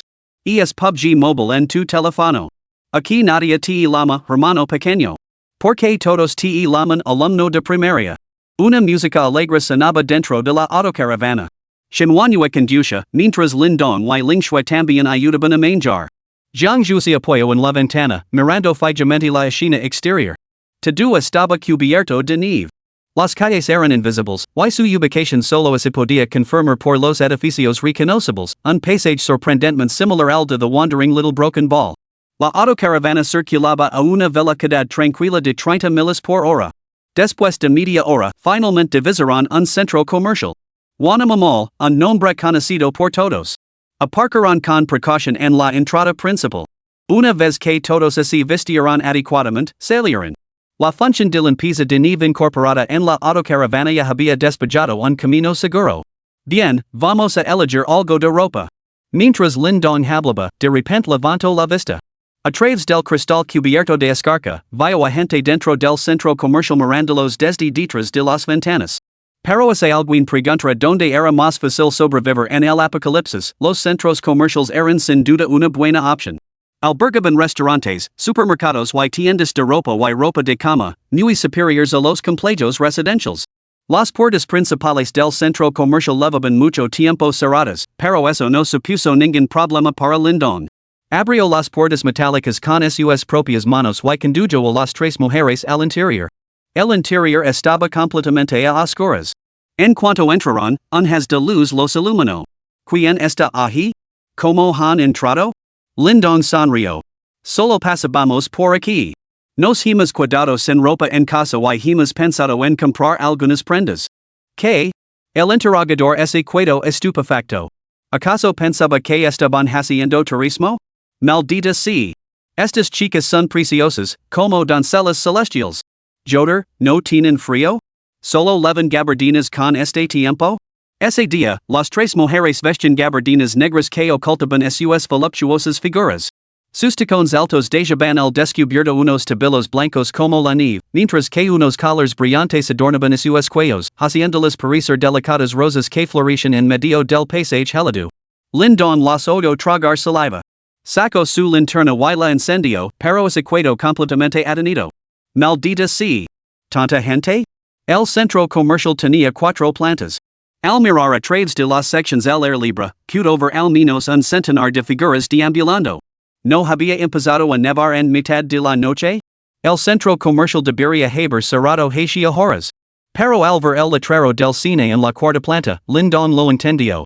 Debían de ser los espectadores de la sesión de medianoche que, al salir, descubrieron la nevada tóxica y buscaron refugio en el centro comercial. Probablemente habían sobrevivido saqueando sus vastas reservas. Un hombre corpulento con una espesa barba se acercó con una sonrisa. Hola, amigo, dijo. Vosotros venís de fuera. Nos preguntamos, ¿sigue estando envenenada la nieve? ¿Va a venir algún equipo de rescate? Lindon se encogió de hombres. Por supuesto que está envenenada. ¿Why no va a venir ningún equipo de rescate? El hombre corpulento suspiró profundamente y, de repente, miró la autocaravana que había fuera de la puerta y sonrió maliciosamente. Amigo, ese vehículo tuyo. ¿A cuántas personas puede transportar? Lindong se rió entre dientes. Yatikte importa ese pueda. Aunque pudiera, ¿encontrarías un lugar mejor que este centro comercial? Al menos, los suministros que hay aquí os mantendrían con vida durante mucho tiempo. El hombre corpulento se quedó sin palabras. En ese momento, la multitud se abrió por sí solo y una figura envuelta en capas gruesas dio un paso al frente. Al verla, el hombre barbudo inmediatamente esbozó una sonrisa. Señorita Liang, ya ha llegado. Su rostro permanecía oculto, su género era indistinguible, pero Lindong la reconoció por esos ojos brillantes y luminosos. Era una mujer. Y una mujer bastante hermosa, por cierto. Qué intrigante. Este centro comercial parecía inusualmente armonioso. ¿Cómo era posible que una mujer tan hermosa no tuviera pareja? A juzgar por las reacciones de los demás desde su llegada, todos parecían sentir una cierta reverencia por ella. La mujer saludó y dijo. Hola, soy Liang Jihan, la oficial de seguridad del distrito de Fuan, Jiangcheng. Su vehículo está siendo requisado. Capítulo 28, Lo siento, no tengo moral. La expresión de Lindong se ensombreció al instante. Señorita Liang, ¿verdad? Su saludo al hermano Don la ha complacido mucho. Pero las palabras que ha utilizado y el tono que ha empleado, al hermano Don lo parecen de lo más desagradables. Shenhuanua y las otras dos mujeres intercambiaron sonrisas frías. ¿Acaso esta mujer pensaba que todavía estaba en los días previos al Apocalipsis, en los que se podía simplemente tomar el vehículo de otra persona? Liang Jihan se detuvo, dándose cuenta de repente que los tiempos habían cambiado. Sus acciones ahora equivalían a poco más que un robo. Mis disculpas, me express mal. ¿Puedo preguntar su nombre? Lindong. Señor Lin, ¿podríamos invitarlo a charlar un rato? De acuerdo, entonces. Lindong asintió con la cabeza y dijo que las tres chicas se alejaron solas. Después de todo, ahora todas eran de nivel 4, así que no había por qué preocuparse por ellas. Sí. Hay una tienda de la marca Donkey Alley. Voy a ver si les quedan bolsos.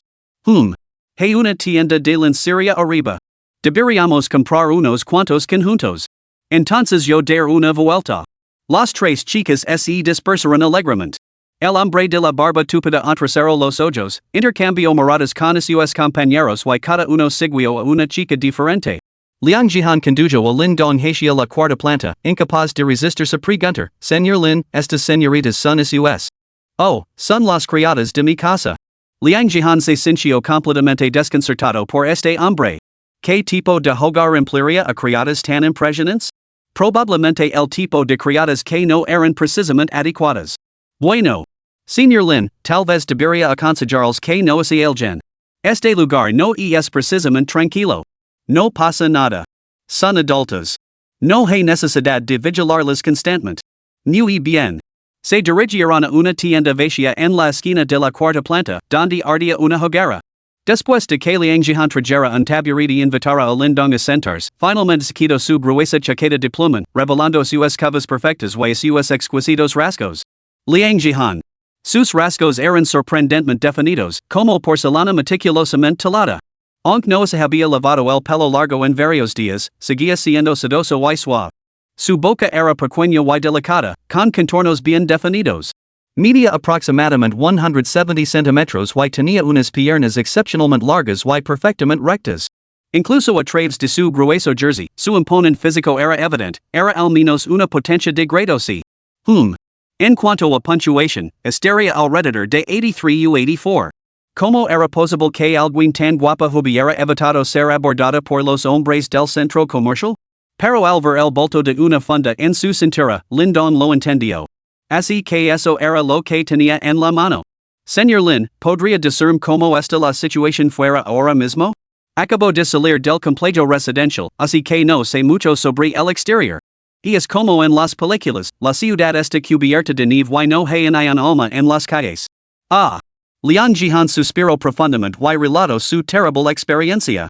Resultó que la noche en que se produjo el Apocalipsis, ella había estado siguiendo en secreto a un criminal que se había refugiado en el centro comercial, lo que la llevó a seguirlo al interior. Se produjo un enfrentamiento en el cine cuando el criminal tomó un rehén, lo que la obligó a retirarse. Antes de que Liangjihan pudiera pedir refuerzos, el criminal abandonó el rehén y huyó del centro comercial, solo para encontrarse con que estaba nevando fuera. Lo que era aún más aterrador era que muchas personas alrededor del centro comercial comenzaron a desarrollar furúnculos llenos de pus en la cara y el cuerpo, retorciéndose y gritando mientras se derrumbaban. Esto aterrorizó tanto a ella como al delincuente, lo que les llevó a retirarse apresuradamente al interior del centro comercial. Como era de esperar, el delincuente sucumbió a la nieve tóxica, mientras que ella escapó por los pelos con vida, estando a un paso de salir corriendo del centro comercial. Señor Lin, la razón por la que requisamos su vehículo es para salvar más vidas, afirmó Liangjihan con sinceridad. Nuestro objetivo es llevar a los supervivientes atrapados en los complejos residenciales al centro comercial, donde los abundantes suministros podrían ofrecerles una oportunidad de sobrevivir. Lindon no pudo evitar resoplar. ¿Se había tapado con un santo? ¿Cómo piensa salvarlos exactamente? O mejor dica, ¿a cuántos cree que pueda salvar? La población permanente de Jiangcheng es de aproximadamente 10 millones. Si restamos los que han muerto envenenados, congelados, hambrientos o enfermos, siendo conservadores, al menos 1 millón sigue vivo. ¿A cuántos cree que podría salvar en un solo día? ¿A 100? Además, incluso se te presto el coche y los llevas a todos el centro comercial, o sacas suministros del centro comercial, ¿qué pasa si las personas que originalmente se alojaban aquí se oponen? Liangjihan respondió apresuradamente, lo sé, pero como miembro de las autoridades pertinentes, es mi deber salvaguardar la seguridad pública. Sé que mi fuerza es limitada, pero no es ahí donde usted, señor Lin, entra en escena para ayudar? Y calculado que cerca hay. Basta ya. Cuando he dicho que iba a ayudar? Lindong puso los ojos en blanco. Si quieres salvar a la gente, es tu deber, no el mío. ¿El coche? No te lo voy a dar. ¿La gente? Como los rescates es asunto tuyo. Yo solo estoy de paso, no me metas en esto. Liangjihan se enfureció, señor Lin, ¿cómo puede ser tan despiadado? Todos somos supervivientes, ayudar a los demás. No intento chantajear moralmente. No tengo moral. Liangjihan se quedó estupefacta. ¿Cómo podía este hombre ser tan inflexible? El era se volvió pasado al instante con el silencio. Las tres mujeres compraron con gran entusiasmo. Debido al frío intenso, la mayoría de las personas que permanecen en el centro comercial, hombres, mujeres, jóvenes y ancianos, eligen abrigos gruesos y ropa de cama, dejando algunas prendas de verano sorprendentemente bien conservadas. En una tienda de lencería, Ling Shui examinaba con entusiasmo las prendas íntimas, eligiendo exclusivamente aquellas que harían sangrar la nariz a cualquiera. Esta es tan transparente. Pero no tienen metala. Sin embargo, sería perfecta para la hermana Manhwa. Estas medias son de mala calidad, pero al maestro seguro que le gustarán. Caramba! Debe de ser muy emocionante lavarlas puestas. Me las pondré cuando volvemos a la autocaravana. Fuera de la tienda de lencería, un hombre con una espesa barba y dos acompañantes la observaban disimuladamente. Joder, esa mujer es una auténtica zorra. Mirala, no elige mas que ropa interior escasa. Joder. Hermano Biao, no puedo aguantar más. Quiero tirarme a esa mujer ahora mismo. El bruto barbudo era chin Biao. Comate. ¿No has olvidado que la señorita León nos prohibió tocar a las mujeres aquí? ¿No te he dado la pistola que leva en la mano? Los dos secuaces parecen muy descontentos, pero no se atrevieron a discutir. En los últimos días, la pistola de Liang Jihan los había mantenido demasiado asustados como para hacer ningún movimiento. Pero solo mirar? Hace días que no toco a una mujer. Por fin encuentro a una belleza como esta y estoy a punto de explotar. Shen Biao sonrió con desprecio. Te dije que no te precipitaras. Escúchame, espera a la señal. Aparte de estas tres recién ligadas, todas las mujeres de este centro comercial son nuestras. Ling Shui movió ligeramente las orejas. Había escuchado la conversación del trío fuera, pero no se inmutó en absoluto y siguió mirando la serie tranquilamente. En la cuarta planta, Lin Dong se diversió con la expresión de Liang Jihan, frustrada, pero demasiado cautelosa para demostrarlo. En ese momento, entró una joven. Era bastante atractiva, pero ese peinado llamativo y multicolor gritaba joven rebelde y callejera. Hermana Jihan, ¿de qué estáis hablando? ¿Podemos salir ya? Capítulo 29, los saludos de Ano Nuevo llegan demasiado pronto. Liang Jihan levantó la vista. Jingjing, ¿por qué estás aquí? Aquí hay provisions suficientes. Te sugiero que te quedes aquí y esperes a que te rescaten. Estoy hablando con este caballero para que nos preste su vehículo y podemos evacuar a otras personas que están atrapadas cerca. Jingjing inmediatamente puso cara de renuencia. Ya había mucha gente aquí, ¿por qué traer más? Pero, recordando su misión, esposo una dulce sonrisa, corrió a abrazar a Liang Jihan y se volvió hacia Lindong. Oh, guapo, tu coche es bastante elegante, ¿no? ¿Dónde lo has conseguido?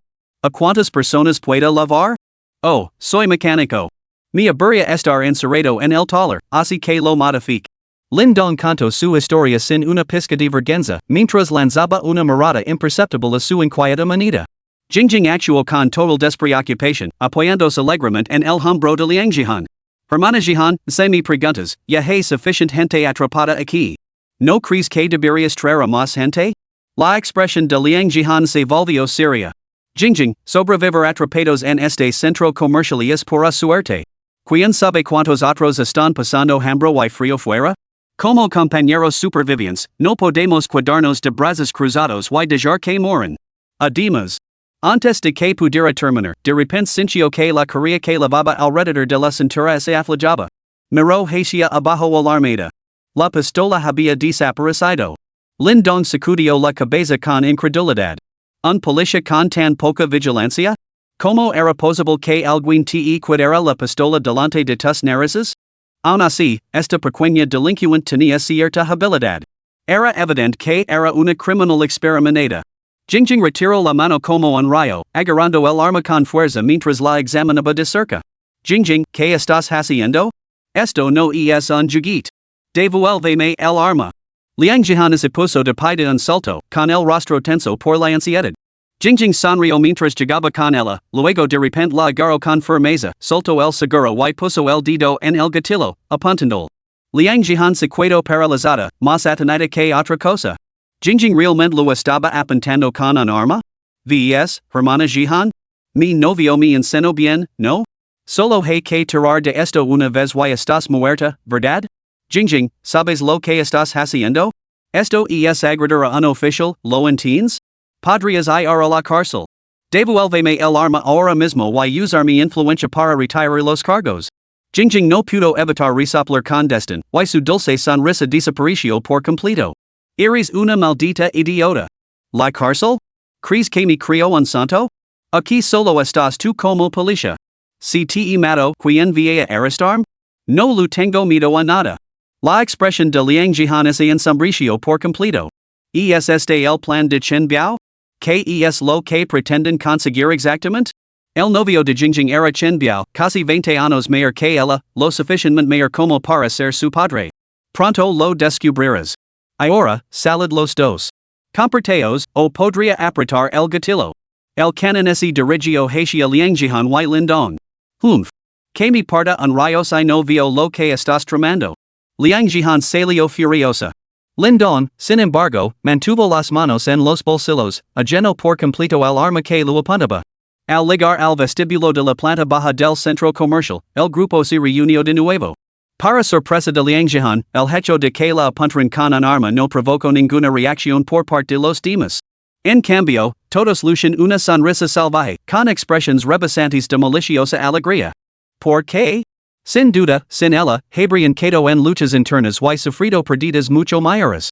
Por un momento, su corazón se hundió en lo más profundo. Marido, lo tengo solucionado. Grito Jingjing en voz alta. Chen Biao esbozó una sonrisa frenética mientras agitaba la mano. Chicos, adelante. Acabad con estas tres mujeres. Los hombres encargados de seguirlos se animarán y entrarán en la tienda. ¿Qué estáis haciendo? Preguntó Ling Shui, apretando contra su pecho una bolsa llena de lencería, con aspecto lastimero. Los hombres se reirán lascivamente. ¿Qué estamos haciendo? Falandonos, por supuesto. Dica esto, se abalanzarán sobre Ling Shui por ambos lados. Cuando se acercarán, Ling Shui cambió de repente una expresión burlona. Sus largas piernas se dispararán como un rayo, haciendo volar a ambos hombres. La fuerza bruta lanzó a sus corpulentos cuerpos a través de la puerta de cristal, impulsándolos por encima de la barandilla del segundo piso. Se estrellarán de cabeza contra el suelo. Sin embargo, era una pena que la sangre salpicada significara que nunca ganarían el título de dobles en el concurso de salto desde rascacielos. El cuerpo de Qin Biao, que se abalanzaba sobre ella, se detuvo bruscamente. Maldita sea. ¿Esta mujer pega fuerte? Pero el suelo resbaladizó lo hizo deslizarse hasta caer de rodillas, deslizándose hasta los pies de Ling Shui. Ling Shui volvió a poner una expresión lastimera. Tío, ¿me estás diciendo feliz año nuevo tan pronto? Yo, no tengo ningún sobre rojo para ti, ya lo sabes. En este trabajo, cambiar de expresión era algo natural.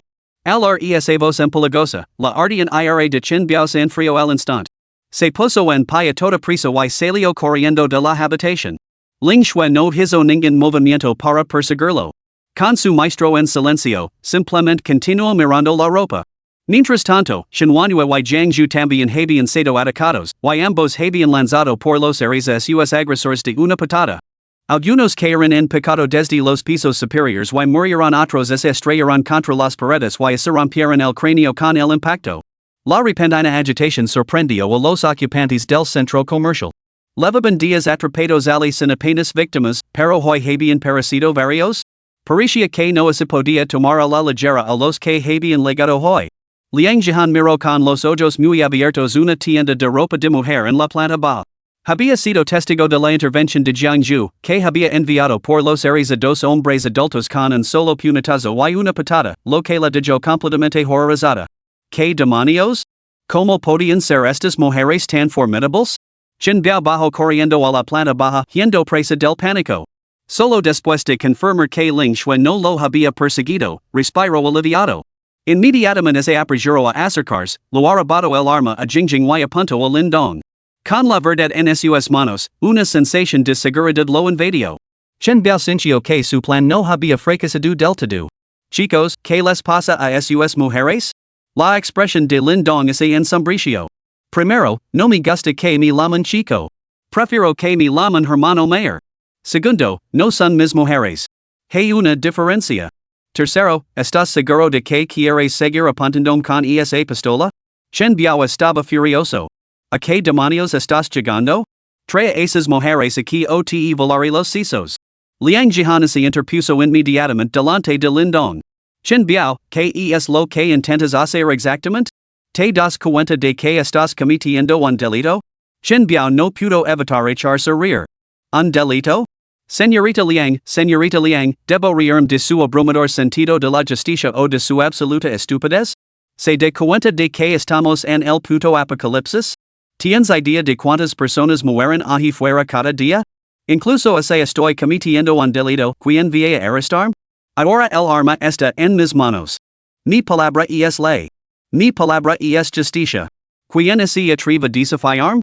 Todos los que escuchaban no pudieron evitar retroceder. ¿Quién se atrevía a desafiarlo? Aunque no quisieran, tenían que obedecer. El pecho de Liang Jihan se agitaba violentamente por la rabia. Qin Biao, sigue mi consejo, no es demasiado tarde para entregar el arma. ¿De verdad quieres enfrentar de todos? En ese momento, Jingjing intervino de repente. Ajud Liang, no soy yo quien se enfrenta a todos, y es usted. Han oído todos lo que acaba de decir la Ajud Liang?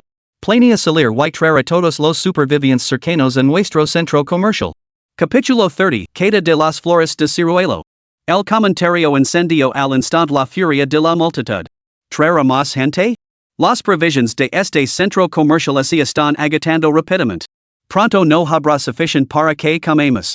¿Por qué traer más gente? Exacto. No estoy de acuerdo. Yo tampoco estoy de acuerdo. Señorita Liang, las provisiones de este centro comercial nos pertenecen a todos colectivamente. No puede decidir traer gente cuando lo apetezca. Ya. Ahora ha perdido su autoridad. Ella ya no toma las decisiones, las tomamos nosotros. Estáis pensando en pequeño, hermano Chen. La señorita Liang no es menos impresionante que esas tres belezas. Ahora que estamos al mando, ¿no es demasiado pedir poder probar suerte con la señorita Liang? Me has recordado algo, cuenta conmigo. Hay que ocuparse de ella. Una agente de seguridad tan guapa? Parece delicada y frágil, como va a protegernos? Probablemente la ascendieron por debajo de la mesa. Está claro que no ascendió de forma adecuada. Esto lo dijo una mujer celosa de la belleza de Liang Jihan. Al escuchar esos comentarios tan directos, la ira de Liang Jihan se convirtió en una furia fría. Apenas unos días después de que la ni bloqueara las carreteras, había sentido que el orden comenzaba a desmoronarse. Chen Biao había reclutado a unos cuantos secuaces con la intención de tomar el control total del centro comercial. Ella había revelado inmediatamente su identidad y defendido la verdad, sofocando el caos incipiente. Sin embargo, todo lo que había recibido a cambio eran burlas despectivas. Sus palabras agudas y amargas y sus expresiones gélidas lo atravesaron el corazón como una daga. Su impotencia reprimida y su frío finalmente se cristalizaron en una sola lágrima clara. Señoras, no deben agravar su error. Una mujer de mediana edad con un abrigo de vecindario un paso al frente.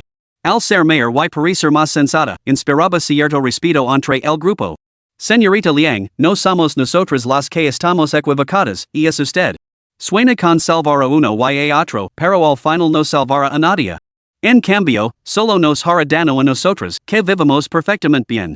Siga el consejo de esta hermana mayor, de gelo estar. Luego se volvió hacia Chen Biao.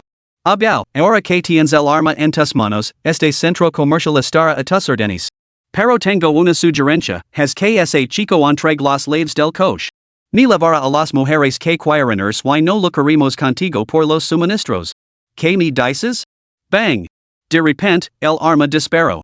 Apareció un agujero de bala en la cabeza de la mujer y la sangre salpicó las caras de los demás. Todos se quedaron mirando conmocionados hasta que el cuerpo cayó al suelo. Maldita sea, vieja bruja. ¿Sabías que tenía el arma y aún así intentes negociar conmigo? Se burló Chen Biao y luego alzó la voz. Muchachos, a partir de este momento, los suministros son nuestros.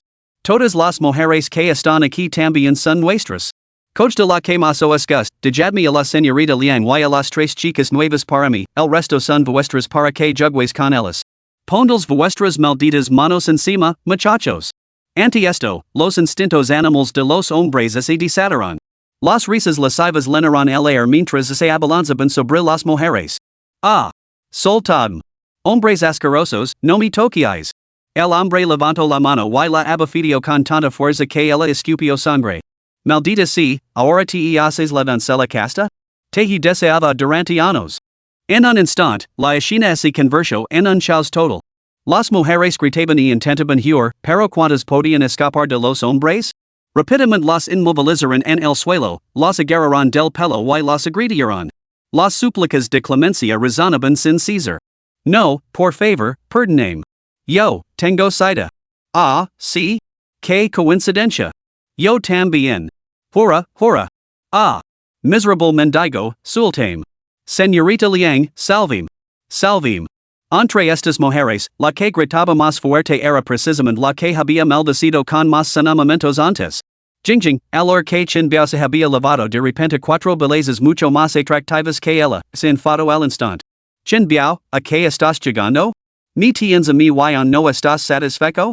Escucha bien lo que te digo, no vas a tocar a ninguna de esas mujeres. Sin mi, como habrías conseguido la pistola? Chen biao la ignoro. Jingjing es enfado en mas, agarro a su novio por el brazo y monto una escena. Chen biao, escucha bien lo que te digo.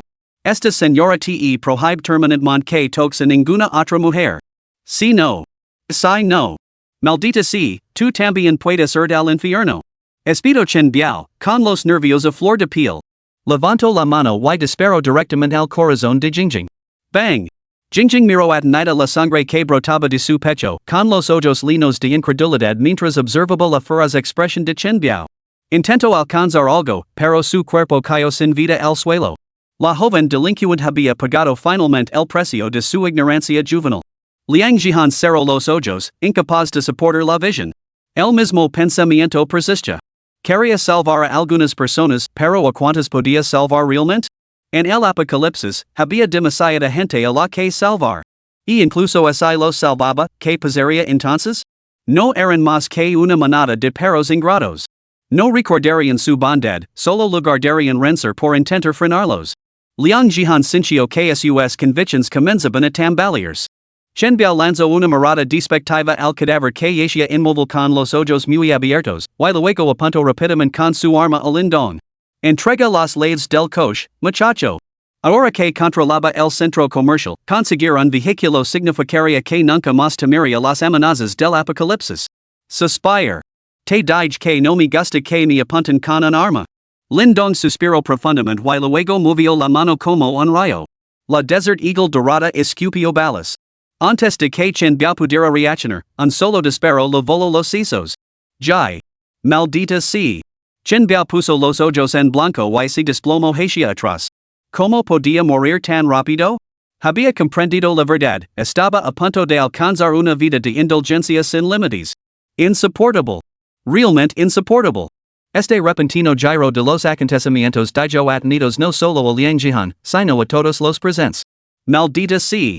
¿Él también tenía un arma? Los hombres que estaban siendo asaltados se quedaron paralizados al instante, paralizados por el miedo. ¿Han terminado de elegir sirvientes? Lindon dio una palmada. Muy bien, señor. Las tres mujeres regresaron, cada una cargando con bolsas grandes y pequeñas, como si se apresuraran a llegar a la estación de tren durante la temporada alta de viajes del Festival de Primavera. Digan sus cosas aquí. Se les permite demostrar sus habilidades. Si no me gana, se cancela el castigo. Los ojos de las tres mujeres se iluminaron al mismo tiempo. Sí, maestro. Ling Shui se frotó las manos, rebosante de espíritu luchador. Justo cuando Liang Jihan se preguntaba cómo pensaban demostrar sus habilidades, vio a Shunhuanue repartir un gran cuchillo entre cada una de ellas, los cuchillos para cortar huesos que había confiscado antes en el supermercado. Tres mujeres, hermosas como flores, empuñando grandes cuchillos, una imagen de considerable impacto visual. Al instante siguiente, las tres mujeres cargaron simultáneamente. Jiangju corrió hacia el hombre más cercano. Su cuchillo salzaba y haciendo salpicar sangre mientras la cabeza del hombre volaba por los aires. La chica que estaba debajo de él estaba aterrorizada, con la cara salpicada de sangre, gritando a pleno pulmón. ¡Ya! ¡Qué ruidosa! Jiangju frunció ligeramente el seno y volvió a bajar la espada. La chica se caló. Liang Jihan observó al trío matar indiscriminadamente entre la multitud hombres, mujeres, niños. Cada encuentro terminaba en un instante, con miembros amputados y cabezas volando. Estaba completamente petrificada. Estas no eran mujeres normales. Eran auténticas diosas de la muerte. ¿Qué familia decente crearía a unas luchadoras tan formidables que mataban sin pensarlo dos veces? Lindon. Lindon, deténlas. No puedes matar así a gente inocente. Capítulo 31, no le temo a la muerte, a menos que realmente me mates. Al ver a las sirvientes matar con tanta ferocidad, Lindong sintió con satisfacción. Parecía que el entrenamiento de la muerte había sido bastante efectivo después de todo. Incluso Ling Shui, que se había unido al entrenamiento más tarde, mostraba una intención asesina intrépida que era francamente aterradora de presenciar. Volviéndose hacia Liang Jihan, cuyo rostro estaba marcado por una súplica desesperada, Lindong no pudo evitar resoplar con desdén. Señorita Liang, usted es realmente una santa y una hipócrita. Cuando Chen biao disparó a alguien antes, no dijo ni una palabra. Pero cuando mis sirvientes matan, de repente se ofende. Liang Jihan secuedo sin palabras, con el rostro alternando entre el carmesí y la palidez. Lindong, esto es diferente. Chen Biao Mato para establecer su autoridad, mientras que esto es una matanza indiscriminada de inocentes. ¿Qué habían hecho esas mujeres para merecer esto? Lindong se rió con ironía, sí. Así que matar para establecer la autoridad no es asesinato, pero la matanza indiscriminada de inocentes si lo es? ¿Qué es esto sino un doble rasero? Además, todas habían sido humiliadas. Seguramente ya no querían vivir. Yo solo los libera de su sufrimiento. 2. Exclamó Liang Jihan furiosa. Ellos querían vivir. Aunque fuera miserable, aunque hubieran sido humiliadas, al menos tenían la esperanza de sobrevivir. ¿Qué derecho tienes para decidir su destino tan a la ligera? Lindong es un cogio de hombres. Así que estás diciendo que, aunque te humillaran, apretarías los dientes y lo aguantarías para seguir viva? Estás tergiversando el argumento. Prefiero morir antes que sufrir tal indignidad. ¿Lo ves? Has admitido que incluso tú preferirías morir antes que ser humillada. Seguro que ellos tampoco querían vivir. Esto es solo mi decisión personal. No puedes imponerles mi voluntad. Entonces, ¿cómo sabes que su voluntad difiere de la tuya? 2. Liang Jihan estaba tan exasperada que se rascó la cabeza. Este tipo era totalmente inflexible, decidido a acabar con todos los que estaban allí. Lindong, Shanquel Shantas razones, como agente de seguridad, no puedo quedarme de brazos cruzados y dejar que hagas esto.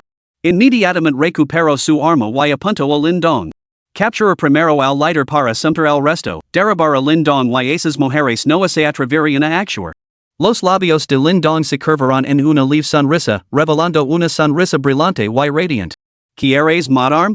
¿Has pensado en las consecuencias? No sé quién eres realmente, pero incluso muerto, impedir ese comportamiento escandaloso. Oh, no. Pronto descubrirás que puedo ser mucho más escandaloso. Guardando la pistola, Lindong sacó un pescado congelado de su espalda. Esta vez era una carpa congelada. Tenía que probar que pescado ofrecía la mejor sensación. Liang Jihan se quedó paralizada. ¿Qué clase de persona lavaba pescado congelado consigo? Las tres mujeres de Shark Madness, al ver que Liang Jihan se atrevía a levantar la mano contra Lindong, no pudieron evitar burlarse. Bueno, parece que nuestras filas están a punto de engrosarse de nuevo.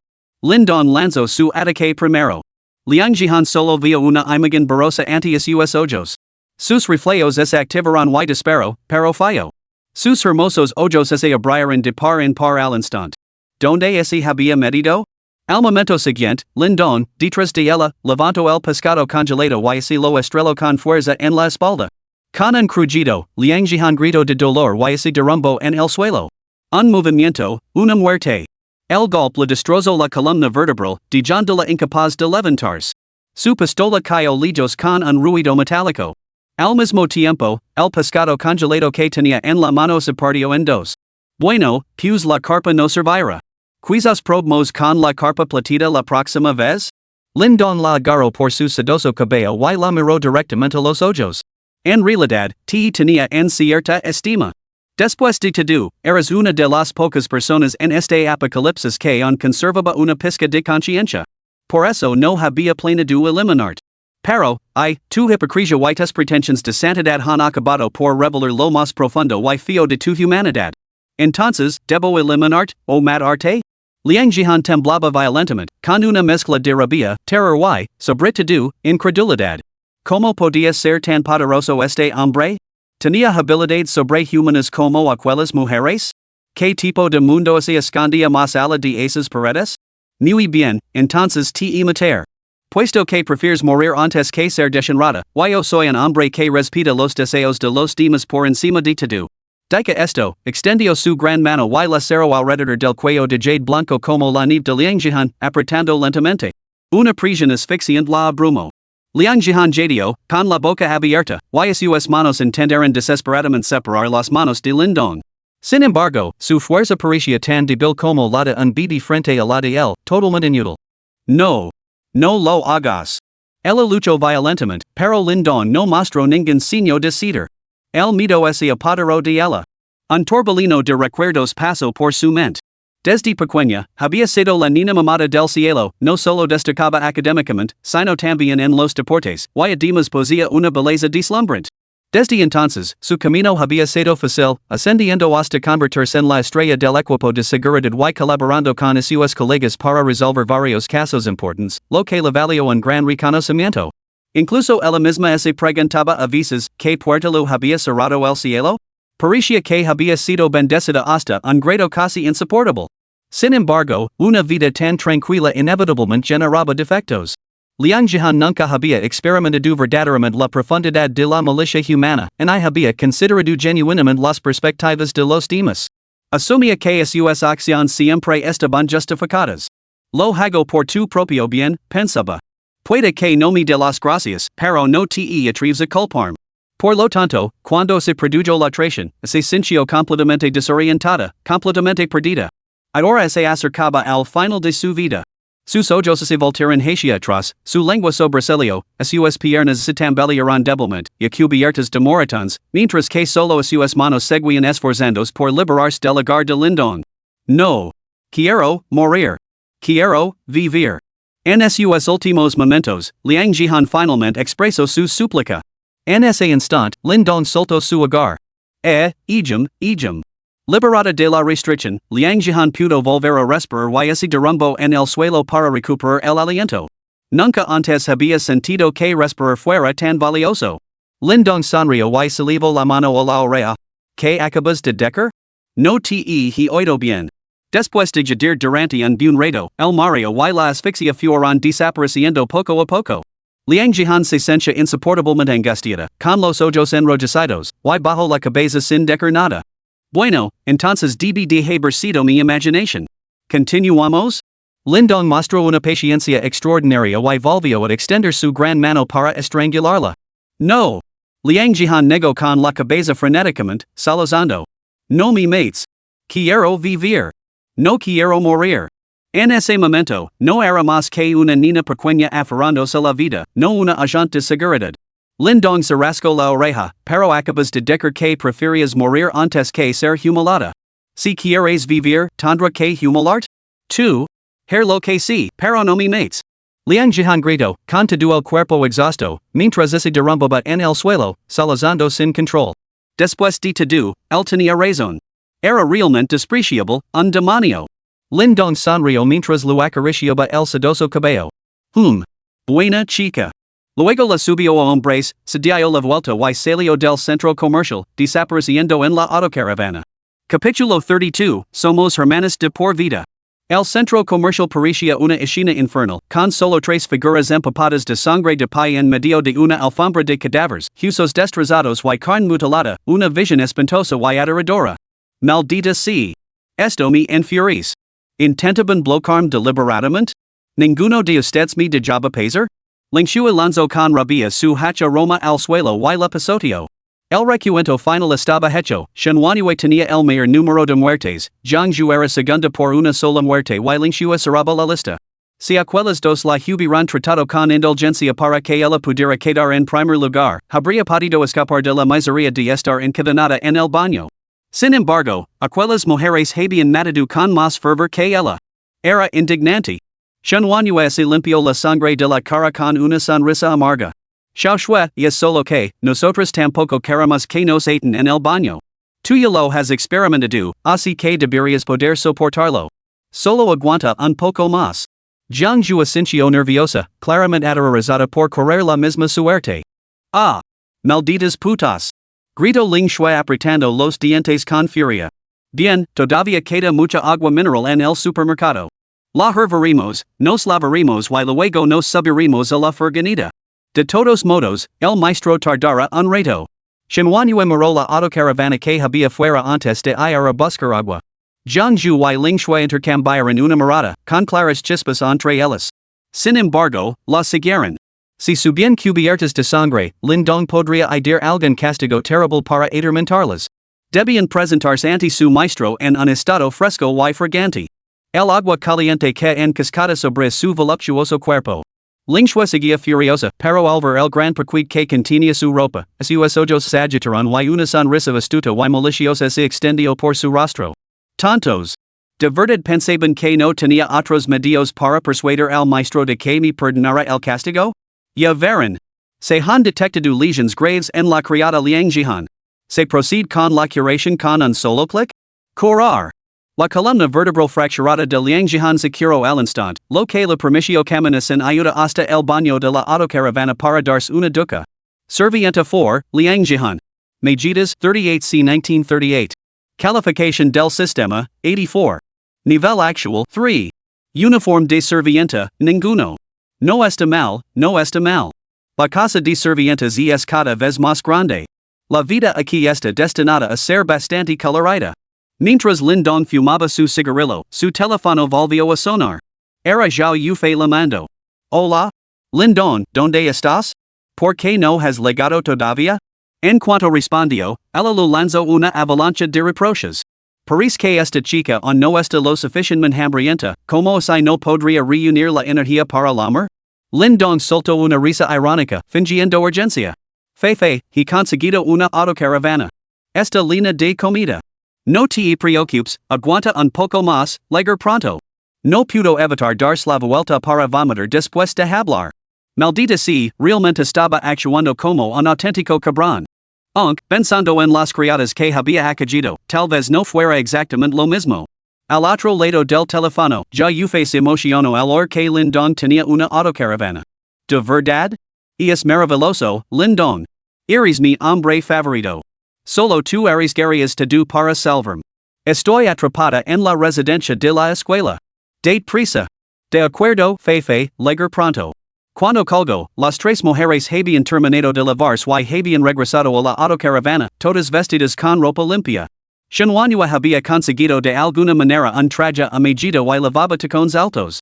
Lavaba el pelo elegantemente recogido y un maquillaje sutil y refinado, igual que cuando se encontró con Lindon después del trabajo aquella noche. Zhangju optó por un look más sencillo, un top de tirantes combinado con pantalones cortos, que dejaba al descubierto su sensual figura. Ling Shui, siempre intrigante, lavaba una falda lápiz de encaje blanco que sostenía a sus cabas. Fiel a su reputación de streamer con talento, se ganó admirados pulgares hacia arriba con solo 2 pasos. En cuanto subió a la furgoneta, Ling Shui se giró con entusiasmo para mostrar su figura. Maestro, ¿me queda bien esto? Los agudos ojos de Lindon captaron un destello de luz y sus pupilas se dilataron de repente. Era una mujer con un brillo en los ojos. No está mal. Independientemente de si has ganado antes, tu castigo queda perdonado. Gracias, maestro. Eres el mejor. Ling Shui se sonrojó con tímida alegría, con los ojos brillantes de secreta satisfacción. Menos mal que había sido lo suficientemente perspicaz como para descubrir este nuevo artilugio. Esas 2 horas probablemente no lo vieron venir. Manhwa y Zhangju admitieron que tampoco lo habían previsto. Ese streamer realmente lo había visto todo. Universidad de Ciencia y Tecnología de Jiangxing, Bloque C, edificio de dormitorios 6, sexto piso. Una mujer de aspecto normal, pero aceptable, dejó su teléfono, se humedeció los labios resecos y miró a las 3 mujeres que tenía en front. Lindon ya está de camino. Debería llegar pronto. Esperemos un poco más. El trío exhaló lentamente. El exnovio de Fefe realmente cumple. Ha conseguido salir. Estamos salvadas. Put. Sabía que Fefe estaba atrapada en el campus y solo salió a rescatarla después de que ella lo lamara. Y es patético. Exacto. Fefe, mejor mantén los ojos bien abiertos. Nunca vuelvas con un tipo así. Solo de pensarlo me da asco. Zhao Yufei sintió con seriedad. Tranquilas, ahora estamos en mundos aparte. Si no fuera porque los otros chicos que me persiguen son unos cobardes inútiles y no pude atraparlos, nunca lo habría contactado. En la habitación 600 alojaban otras 3 mujeres además de Zhao Yufei, Liwan, Joshi y Chening.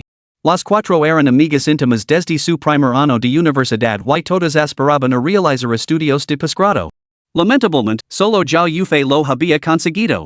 El día de su admisión, el cuarteto salió a celebrarlo y compró un montón de aperitivos en el supermercado.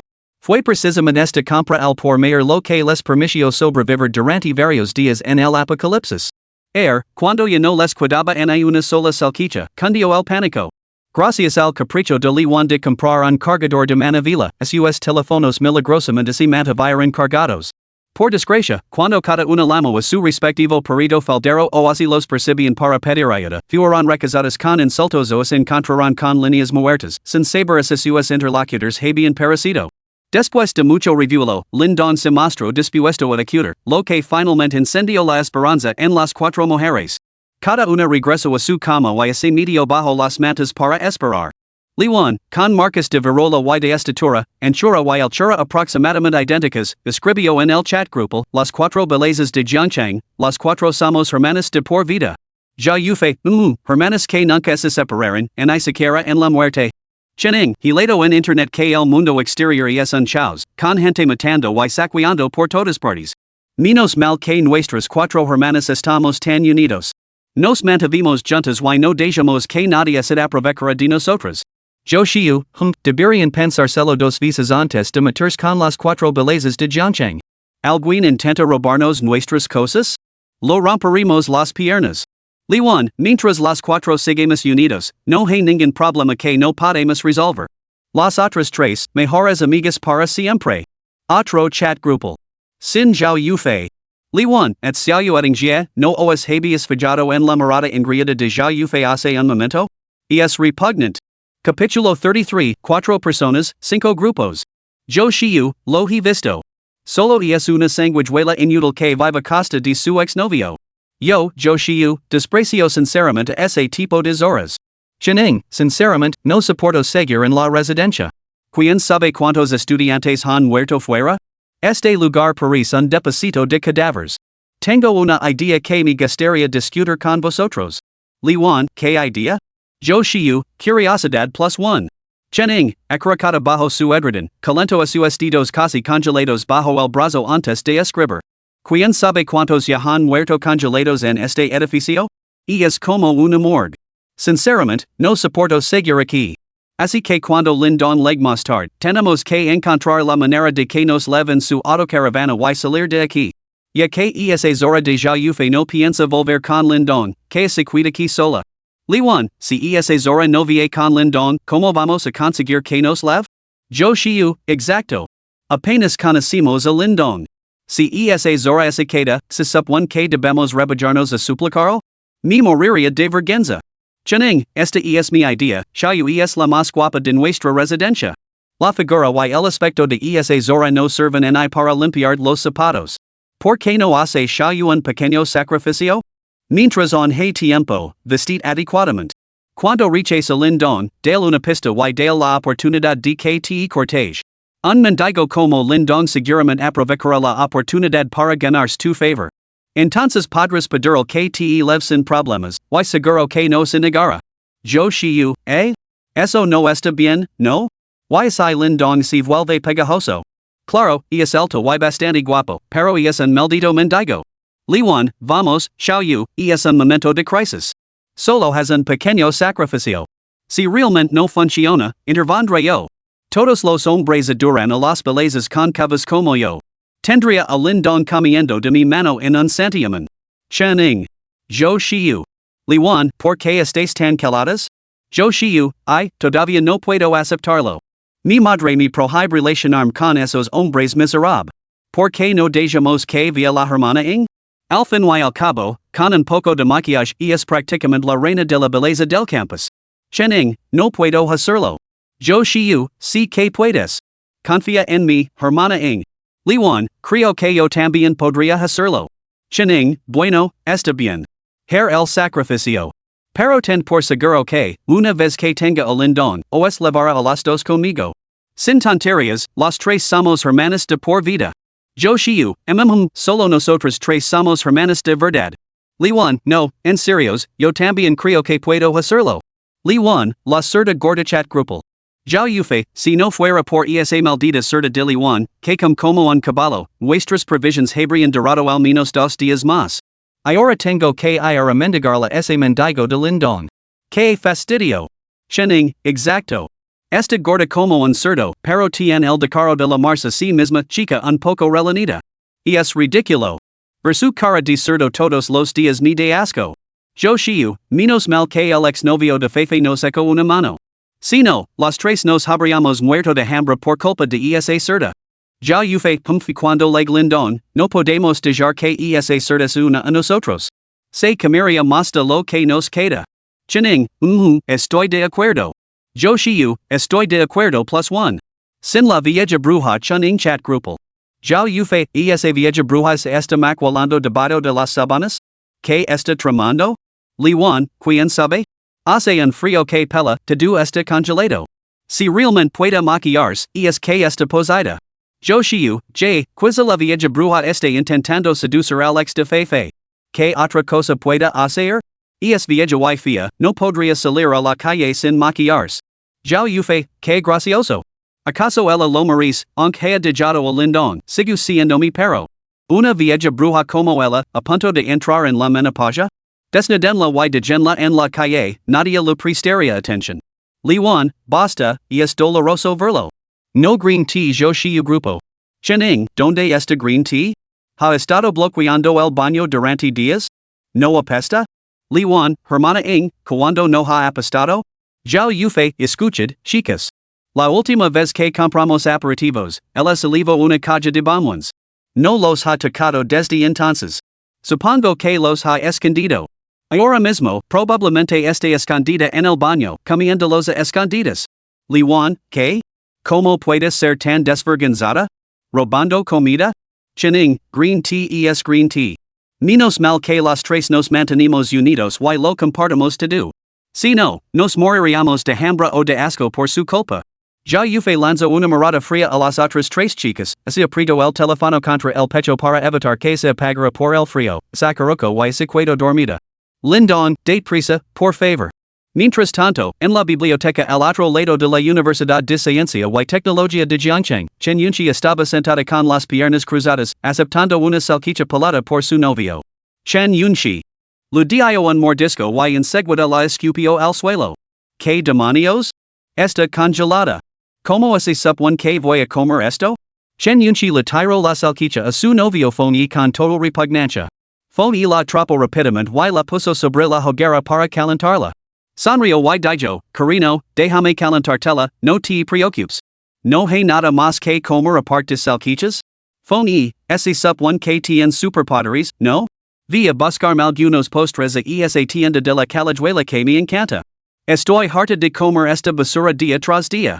Pocos podían imaginar que la inocente belleza del campus de la Universidad de Ciencia y Tecnología de Jiangcheng tuviera una lengua tan afilada. Fong suspiró con ironía. Carino, puede que tenga superpoderes, pero no me atrevería a tocar la nieve. Y si no soy inmune a la toxina y mi mata. Esta salchicha es el último resto de comida que he podido conseguir de otros. No me apetece comerla yo mismo. Pero aguanta un poco más. Monkey casi ha terminado de excavar el túnel. Pronto podremos asaltar las dependencias del personal en busca de comida de verdad. Como presidente del Consejo Estudiantil que se había ganado el corazón de la diosa de corazón puro universalmente reconocida del campus, Fong era excepcionalmente atento con su novia. La noche en que cayó la nieve tóxica, Chen Yunqi se encerró en la biblioteca tras una pequeña discusión. Fong desesperado por animarla, corrió más de 10 kilómetros en plena noche para comprar un regalo. En su camino de vuelta, se topó accidentalmente con la nieve envenenada. Al regresar a la biblioteca, todos se dieron cuenta de que la nieve era tóxica y Fong desarrolló una fibra muy alta. Después de que la fibra remitiera, Fong descubrió que había adquirido habilidades extraordinarias. Su fuerza se volvió inmensa y sus ojos ahora podían disparar rayos láser, un poder realmente formidable. Además, él no era el único en la biblioteca que había despertado superpoderes. Otro individuo, apodado Monkey, al que Fong conocía, también había sufrido una transformación. Más tarde, cuando el orden comenzó a desmoronarse, Fong y Monkey se dispusieron a dominar la situación. Utilizando sus superpoderes, rápidamente tomaron el control de todos y se apoderaron de toda la comida que poseían. Chen Yunqi, que dependía de Fong nunca pasó hambre. Capítulo 34, Pidim perdón. Al resto, Chen Yunqi no pudo evitar suspirar profundamente. Después de todo, ella no era el tipo de chica que hacía exigencias irrazonables. Olvidalo. Eres prácticamente inexistente como novio. Ni siquiera puedo tomar póster cuando me apetece. Rompemos. Creo que Monkey también está interesado en mí. Sería mejor salir con él que contigo. Phone ese enderizo de golpe y ese gacho inmediatamente su novia con expresión seria. Carino, no digas esas cosas. Solo es un poster. Confía en mí, en 2 días como mucho, monkey habrá despejado el paso a las callejuelas. Tendrás tu poster. Chen Yunchi resoplo con frialdad, curvando ligeramente los labios. Solo estaba desahogándose al fin y al cabo, el aspecto, el físico y los antecedentes familiares de Phone y estaban muy por encima de los de monkey. Por no hablar de sus nuevos superpoderes. Sin él, probablemente se habría muerto de hambre. Sin embargo, Chen Yunchi no tenía intención de rebajar sus estándares. Sus ojos, los hombres estaban destinados a adorarla y satisfacer todos sus caprichos. Al fin y al cabo, era muy guapa. Durante todos esos años, había cambiado de novio más rápido que de ropa, pero nunca había dejado que ningún hombre la tocara, ni siquiera que le cogiera la mano. Lo había visto innumerables veces en casa, cada vez que su madre se enfadaba, su padre se ponía a adularla con cara de avergonzado. Eso no hacía más que reforzar su convicción. Todos los hombres eran despreciables. Nunca hay que ser amable con ellos, y mucho menos ofrecerse ellos a la ligera. Cuanto más altivo y fría seas, mejor te tratarán. Espero que cumplas tu palabra, o me buscarán mano. Phone y sincio repetidamente, pero de repente un destello frío brilló en sus ojos. En la planta baja de la biblioteca, se había excavado un agujero de 2 metros de ancho en el suelo, antes liso y inmaculado, suya profundidad se sumergía en la oscuridad. Clunk. De repente, un par de manos ennegrecidas por el jalón emergeron del agujero. Maldita sea. Caramba, eso me ha dejado hecho polvo, that un hombre delgado y fornido salió a toda prisa del agujero, sacudiéndose el barro de la ropa mientras maldicia sin cesar. Se llamaba Ho Ming. El apellido Ho, combinado con su complexión, lo había valido el apodo de monkey desde la infancia, un sobrenombre al que hacía tiempo que se había acostumbrado. Ho Ming miró a su alrededor antes de subir las escaleras de la biblioteca. Por el camino, se cruzó con frecuencia con cadáveres en todo tipo de estados espantosos. Todos ellos eran compañeros de la Universidad de Ciencia y Tecnología de Jiangcheng. Algunos habían perecido en su intento de alcanzar terrenos más elevados, otros habían sucumbido a su habitual afán de estudio. Naturalmente, unos pocos simplemente no habían podido permitirse una habitación y habían acudido a la biblioteca para escabullirse con sus parejas. Tras la caída de la nieve tóxica, todas estas almas habían quedado atrapadas allí. Algunas habían muerto envenenadas, pero la mayoría había sido golpeada hasta la muerte. La sangre del suelo hacía tiempo que se había congelado. Sin embargo, esas espantosas imágenes ya no lo inquietaban. Muchos de ellos habían encontrado la muerte a manos suyas. Como Sakiko, poser ese poder significaba que podía quitar cualquier vida que desira. Luego a la última planta, donde Phone y Chen Yunchi se sentaban calentándose junto a una hoguera construida con libros y estanterías. Maldita sea. Yo estoy ahí abajo cavando como un perro, y vosotros dos, tortolitos, estáis aquí sentados cómodamente junto al fuego, besándos. Y es indignante. Ho Ming solo se atrevía a pensar eso, porque sabía que no podía vencer a Phone. De lo contrario, habría devorado a Chen Yunchi hacía mucho tiempo. Al regresar a Ho Ming, Phone esbozó una sonrisa fría antes de cambiar instantáneamente a una sonrisa deslumbrante. El mono ha vuelto. ¿Has atravesado el túnel? Ho Ming suspiró. No es tan rápido. Pero calculó que nos quedan menos de 3 metros para atravesarlo. Descansar un poco y volveré a cavar esta tarde. Chen Yunchi, el hora que tendrían que esperar medio día, se enfadó inmediatamente. ¿Qué? ¿Solo quedan 3 metros? Entonces, ¿para qué descansas? A cavar. Ho Ming puso los ojos en blanco. Por Dios, soy humano, ¿sabes? ¿De verdad pretendes matarme trabajar? Chen Yunchi espido, ¿qué tono es ese? Pidin perdón. Ho Ming? ¿He dicho algo malo? Solo me quejaba de estar un poco cansado. ¿Por qué tengo que pedir perdón? Maldita Zora. ¿A qué crees que estás llegando? Si no fuera por mí, vosotros estaríais pudriendo en la biblioteca el resto de vuestras vidas, ¿lo sabéis? Ho Ming perdió los estribos al instante. Esta belleza del campus de aspecto inocente claramente había sido bendecida con una apariencia impresionante para nada, su temperamento malcriado y caprichoso era realmente insoportable para la mayoría de la gente. Menos mal que no era su novia. Pero esto era el Apocalipsis. Si tenía la oportunidad de ligarse a Phone, quizá se divertiera un poco con ella. Después de todo, había visto a Chen Yunchi con ese vestido blanco. Su figura era absolutamente impresionante. 2. Te atrevs ad insultarm? Chen yunchi estaba atenida. Como así atrevía un hombre apestoso a insultarla cuando ella era tan hermosa?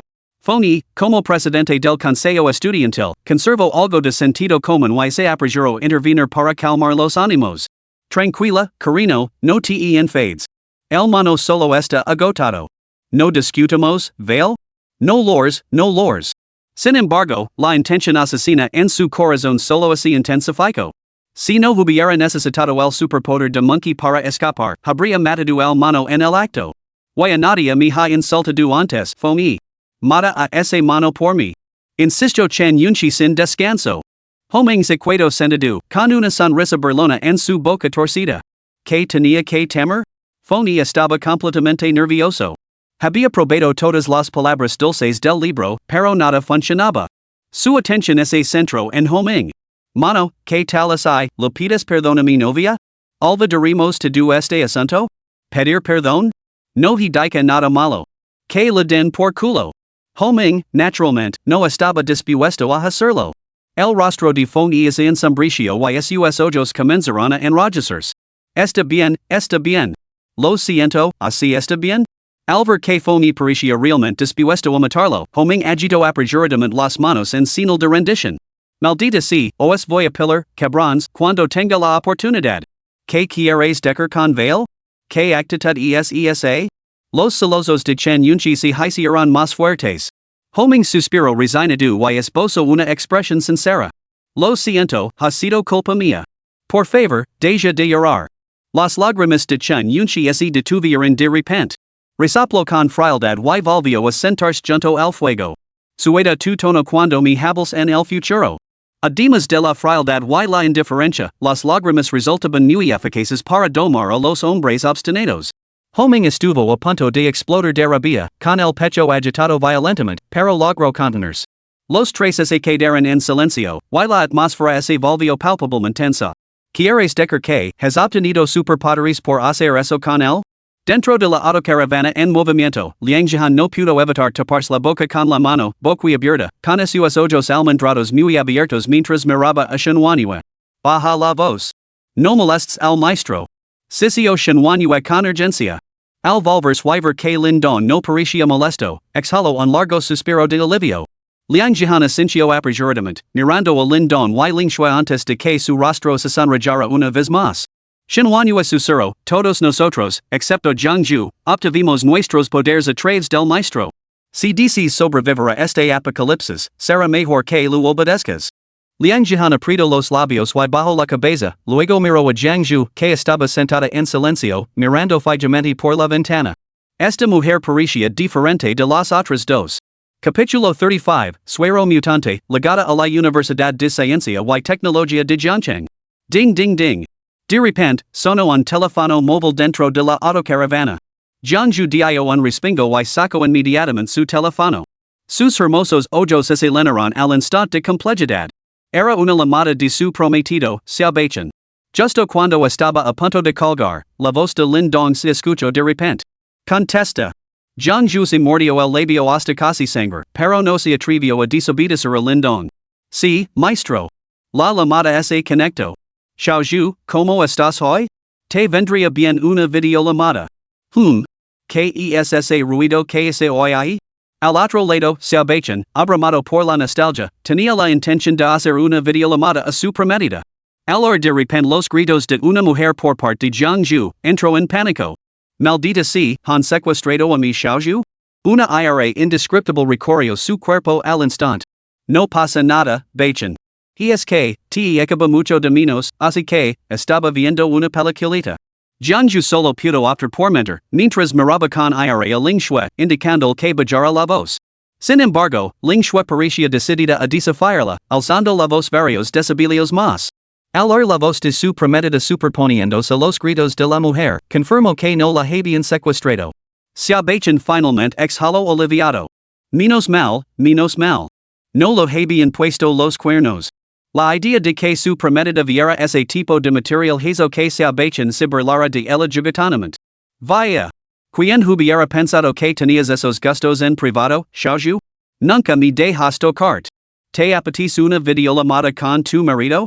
KTE en sin como es en realidad? Jiangju respiro hondo. No. No, acordamos guardar eso para nuestra noche de bodas. No. No puedes ser tan indecent. Está bien, tus deseos son órdenes, Rugio se abachen entre risas. Xiaoshu, sé que ahora mismo estás sufriendo mucho, pero ten por seguro. Se abachen miro a su alrededor antes de bajar la voz. Nuestra familia ha adquirido un suero mutado.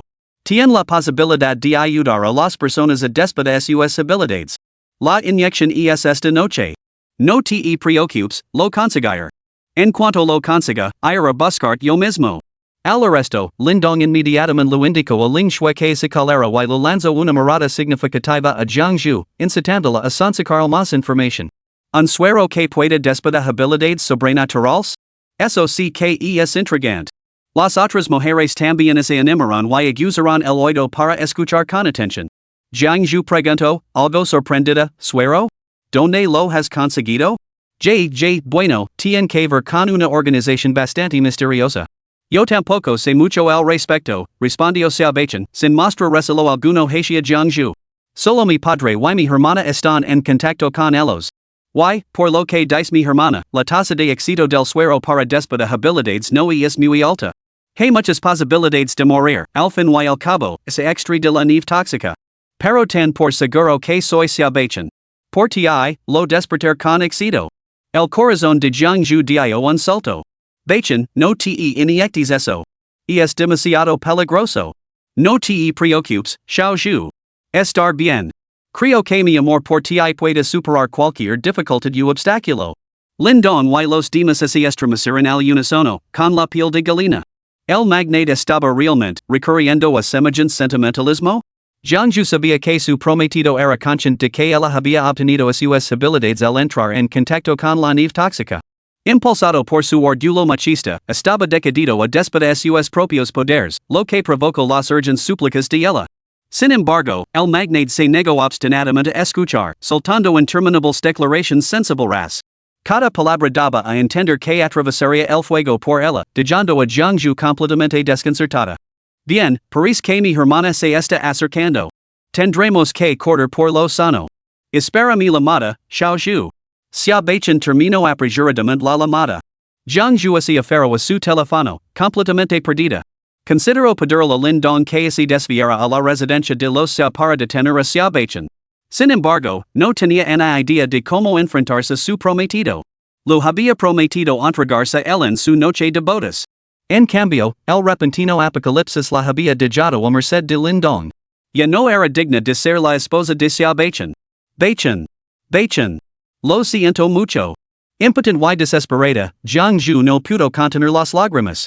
Lindong le dio una palmadita a Ling Shui, indicando que continuara. Los hermosos ojos de Liang Jihan estudiaron a Jiangju con atención, con la mente perdida en sus pensamientos. Pasó otra media hora antes de que la autocaravana divisara finalmente la Universidad de Ciencia y Tecnología de Jiangcheng en la distancia. Lindong se puso una chaqueta de plumas y unos pantalones gruesos, con la mirada fría y fija. Ling Shui preguntó con una sonrisa seductora, Maestro, ¿por qué es esta nuestra primera parada en este viaje? Lindong esbozó una leve sonrisa burlona. Porque mi primer amor sigue vivo. Me está esperando aquí. Las cuatro mujeres se quedaron paralizadas al mismo tiempo. ¿Primer amor?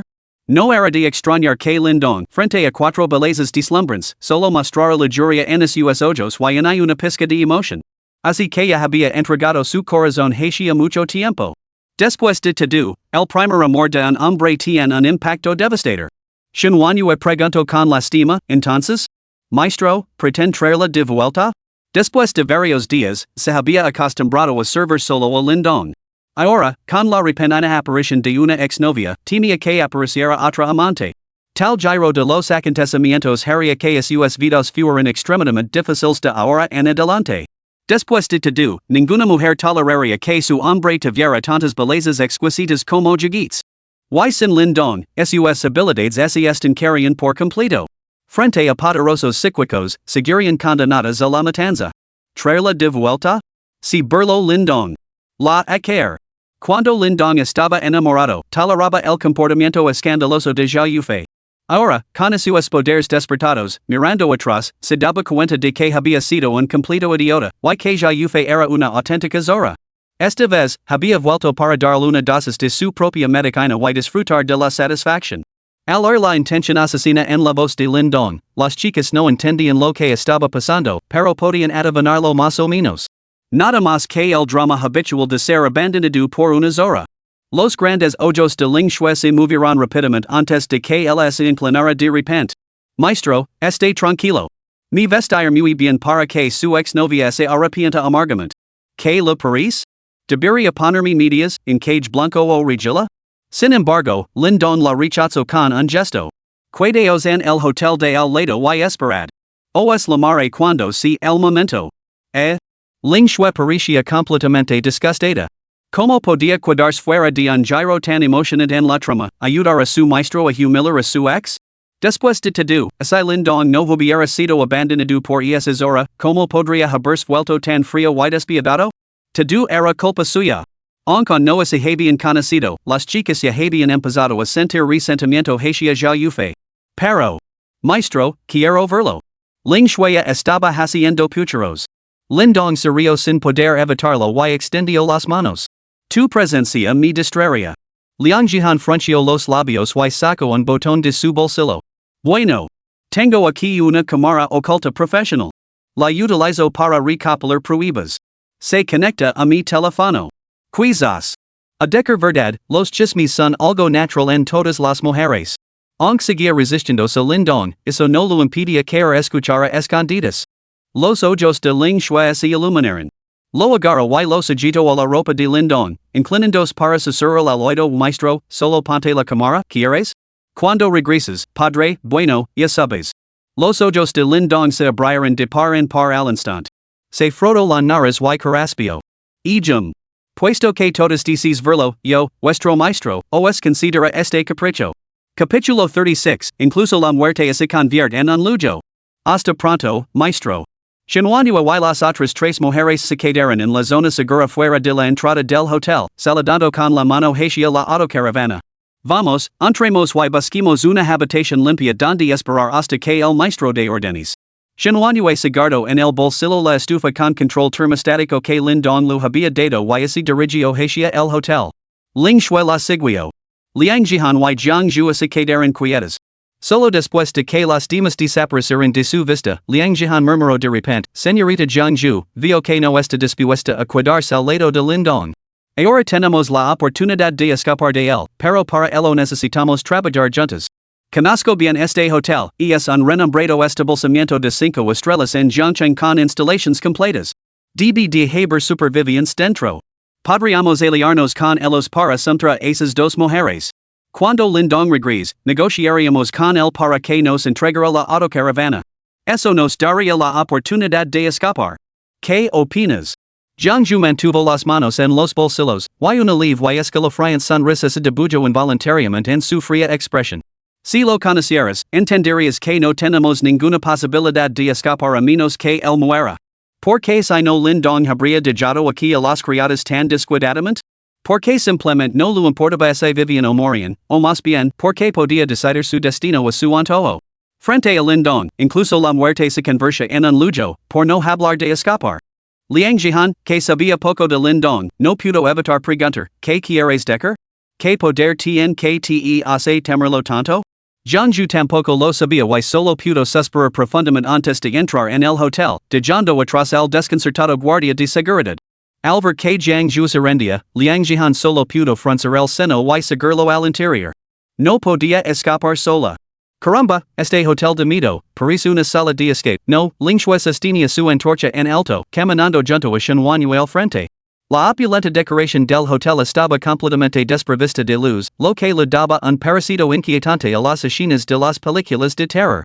Numerosas puertas estaban abiertas de par en par, las paredes y las alfombras manchadas de sangre y cubiertas de cadáveres. Las cuatro mujeres se dirigieron directamente a la planta superior, donde se encontraba la suite presidencial más lujosa. Después de abrir varias puertas seguidas, cada una de las cuales revelaba un desorden absoluto o ventanas destrozadas, llegaron a la habitación más interior, al final del pasillo. Justo cuando Shinwanyue se disponía a abrir la puerta de una patada, franchio el seno de repente. Cuidado. Hay alguien dentro. Incluso a través de la gruesa puerta de seguridad, podía oír sonidos que provenían del interior. ¿Qué hay que temer? Lamimos a la puerta y vimos, declaró Ling Shui con imprudente abandono, dando un paso adelante. Tum. Los golpes detuvieron abruptamente el movimiento en el interior. Tras una larga pausa, la puerta se abrió con un crujido, dejando ver a un hombre de mediana edad que miraba con cautela. Al ver a las cuatro mujeres increíblemente hermosas, se quedó paralizado. Ling Shui esbozó una dulce sonrisa y lo saludó. Hola, señor. Estamos de paso y hace mucho frío fuera. ¿Podríamos entrar para calentarnos? El hombre se quedó mirando fijamente durante un largo momento antes de abrir la puerta sin decir nada para dejarles entrar. ¿Cómo han llegado aquí? ¿He visto un coche abajo? ¿Y es preguntó el hombre. Ling Shui parecía completamente inocente mientras avanzaba alegremente, asintiendo con aprobación al ver el estado impecable de la suite. Ese no era nuestro coche, solo hicimos autostop. Ahora estamos buscando un lugar donde descansar. Tío, ¿podemos quedarnos? Al ver la expresión de impotencia y compasión de Ling Shui, el hombre de mediana edad sintió al instante como si se hubiera enamorado de nuevo. Por supuesto. Soy Wang Dasheng. Entren, señoritas. Este hotel no es precisamente el lugar más seguro. Wang Dasheng se frotó las manos y les dio la bienvenida con una amplia sonrisa. Liang Jihan frunció el seno de repente y preguntó, Wang Dasheng? ¿El presidente del grupo Dasheng? Wang Dasheng se detuvo. ¿Me conoce, señorita? Inmediatamente adoptó un air de autoridad. Efectivamente, soy el presidente del grupo Dasheng, una figura bastante prominente en Jiangcheng. Tengan la seguridad, señoritas, de que mientras permanezcan aquí, garantizar su seguridad. Ling Shui esbozó una dulce sonrisa. Tío, lo has malinterpretado. Lo que quería decir era. Vite. Nos quedamos aquí. Wang Dasheng se quedó estupefacto. ¿Qué quieres decir, jovencita? Ling Shui se rió entre dientes. Exactamente lo que he dicho. ¿Por qué no te has largado todavía? Las instalaciones y los alrededores son bastante espléndidos, perfectos para quedarse y deleitarse con las delicias del anfitrión. El rostro redondo de Wang Dasheng se contorsionó al instante. ¿Qué es esto? ¿Os acojo amablemente y os atreves a conspirar para usurpar mi nido? ¿Os crees con derecho a ello? Liang Jihan comprendió al instante la situación y rápidamente contuvo al enfurecido Wang Dasheng. Señor Wang, usted es un hombre de prestigio. No es pili por estas mujeres. Aquí hay muchas habitaciones, ¿por qué no busca otra? Su objetivo era claramente salvar la piel a Wang Dasheng, ya que provocara estas mujeres sería un desastre. Pero no había contado con que sus palabras solo averiarían las llamas. Wang Dasheng se sintió menospreciado. Empujó a Liang Jihan a un lado y señaló a Ling Shui, gritando. Zora asquerosa. Una vez abrí un camino desde la calle oeste hasta la calle este con un solo cuchillo. ¿De verdad crees que construí este imperio con medios honestos? Maldita sea. Guardias. Detenda estas cuatro mujeres. Cuando haya terminado, os dejaré a vosotras. Con un aplauso, la puerta del dormitorio se abrió de par en par. Cuatro hombres corpulentos irrumpieron en la habitación, los leales guardaespaldas de Wang Dasheng, totalmente devotos a él. Liang Jihan miró hacia la puerta del dormitorio y abrió los ojos con sorpresa. Entendió por qué Wang Dasheng seguía teniendo guardaespaldas, incluso en este mundo postapocalíptico. El dormitorio era una escena en miniatura de deprivación. 4 o 5 mujeres yacían en el suelo, con el rostro marcado por la desesperación más absoluta. Sucias y completamente desnudas, temblaban incontrolablemente por el frío glacial. Evidentemente, incluso con temperaturas bajo cero, no habían escapado a su destino de ser violadas. A juzgar por su estado, era probable que murieran congeladas en breve. Mujeres, sin duda. Wang Dasheng era muy generoso. Liang Jihan incluso reconoció a una de ellas, al parecer, era su secretaria. Los 4 hombres corpulentos intercambiaron miradas, con los ojos brillando con intenciones lascivas. Esas mujeres habían sido secuestradas del hotel, algunas eran huéspedes, otras empleadas y hacía tiempo que se habían cansado de ellas. Ahora habían legado ejemplares nuevos y más bonitos. Sin duda, seguir el jefe era la forma de progresar. Ling Shui cerró sus delicados puños con una fría sonrisa burlona. Vosotras dos, putas, os levasteis toda la gloria antes, y todavía estoy enfadada por eso. Dejadmia estis a me diverter un poco con ellos. Shinwanua permanitio imposible, no hagáis demasiado disaster. Esta habitación ya es apenas tolerable tal y como esta. Está bien, suspiro ling shue, algo resignada. Los hombres corpulentos sonrieron salvajemente. Pequeña descarada, no tendrás ninguna oportunidad contra nosotros cuatro solos. Como sois cuatro, j. Humph. Que asco. Resoplo ling shue con frialdad antes de desaparecer de su sitio en un instant. Capítulo 37, en los últimos tiempos, no hay bien ni mal, solo fuerza y debilidad. Los hombres de Wang Dashang eran todos gente corriente. Aunque eran del tipo que disfrutaba de una peli, eran completamente impotentes contra los poderes sobrenaturales. Wang Dashang solo vio una imagen borrosa ante sus ojos. La figura increíblemente hermosa se había materializado ante los cuatro guardaespaldas. Antes de que pudieran reaccionar, el pie de Ling Shui había golpeado como un rayo. Crack. Crack. Crack. Crack. Cuatro sonidos sucesivos, como de huevos rompiendos, resonaron en el aire. Los cuatro guardaespaldas se quedaron paralizados, con un dolor indescriptible y insoportable que invadió instantáneamente todo su cuerpo.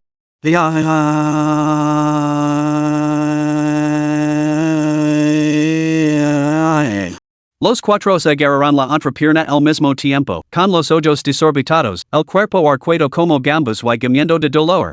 Al ver esto, Wang Dashang sintió un escalofrío en su propia entrepierna y instintivamente se apretó el cinturón.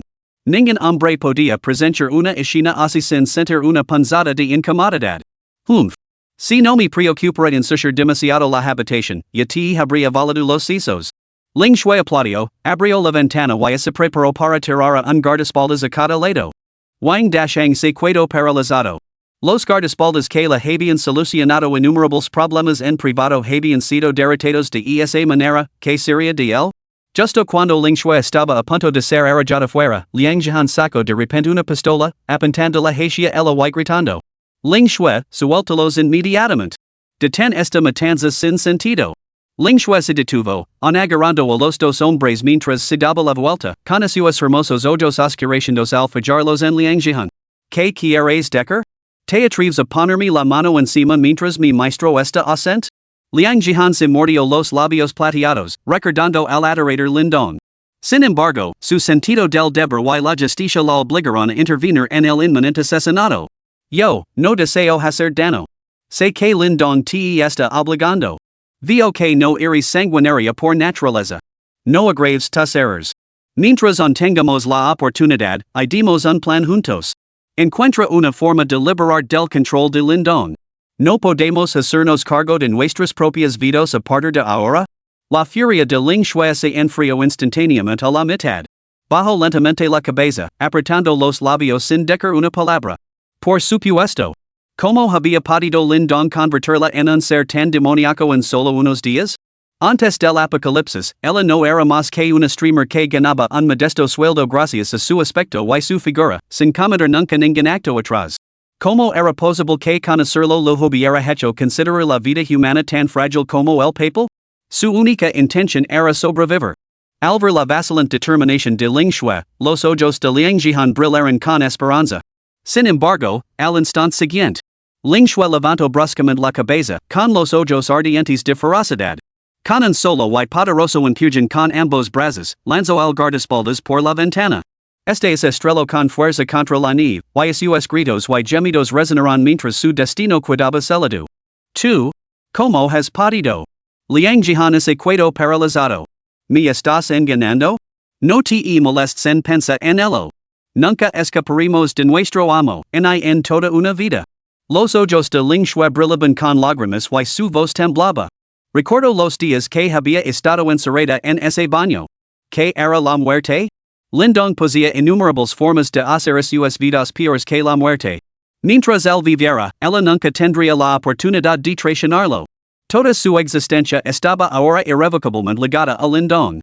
Shenhuanyue se quedó de brazos cruzados, observando el enfrentamiento entre las dos mujeres con una calma distante. Ella había sido la primera en seguir a Lindong y, como vecina suya, lo entendía mejor que la mayoría. No era más que un hombre de los estratos más bajos, retorcido por una prisión insoportable antes del apocalipsis. Este tipo de personas, una vez empoderadas, se convierten en las más adoradoras. Sin embargo, ella no podía hacer nada. Al final, todos iriducha al poder. Lindon lo posia, así que no tenían más remedio que seguirlo. Ya basta, señorita Liang. Vaya al arma. Why no vuelva a decir cosas así?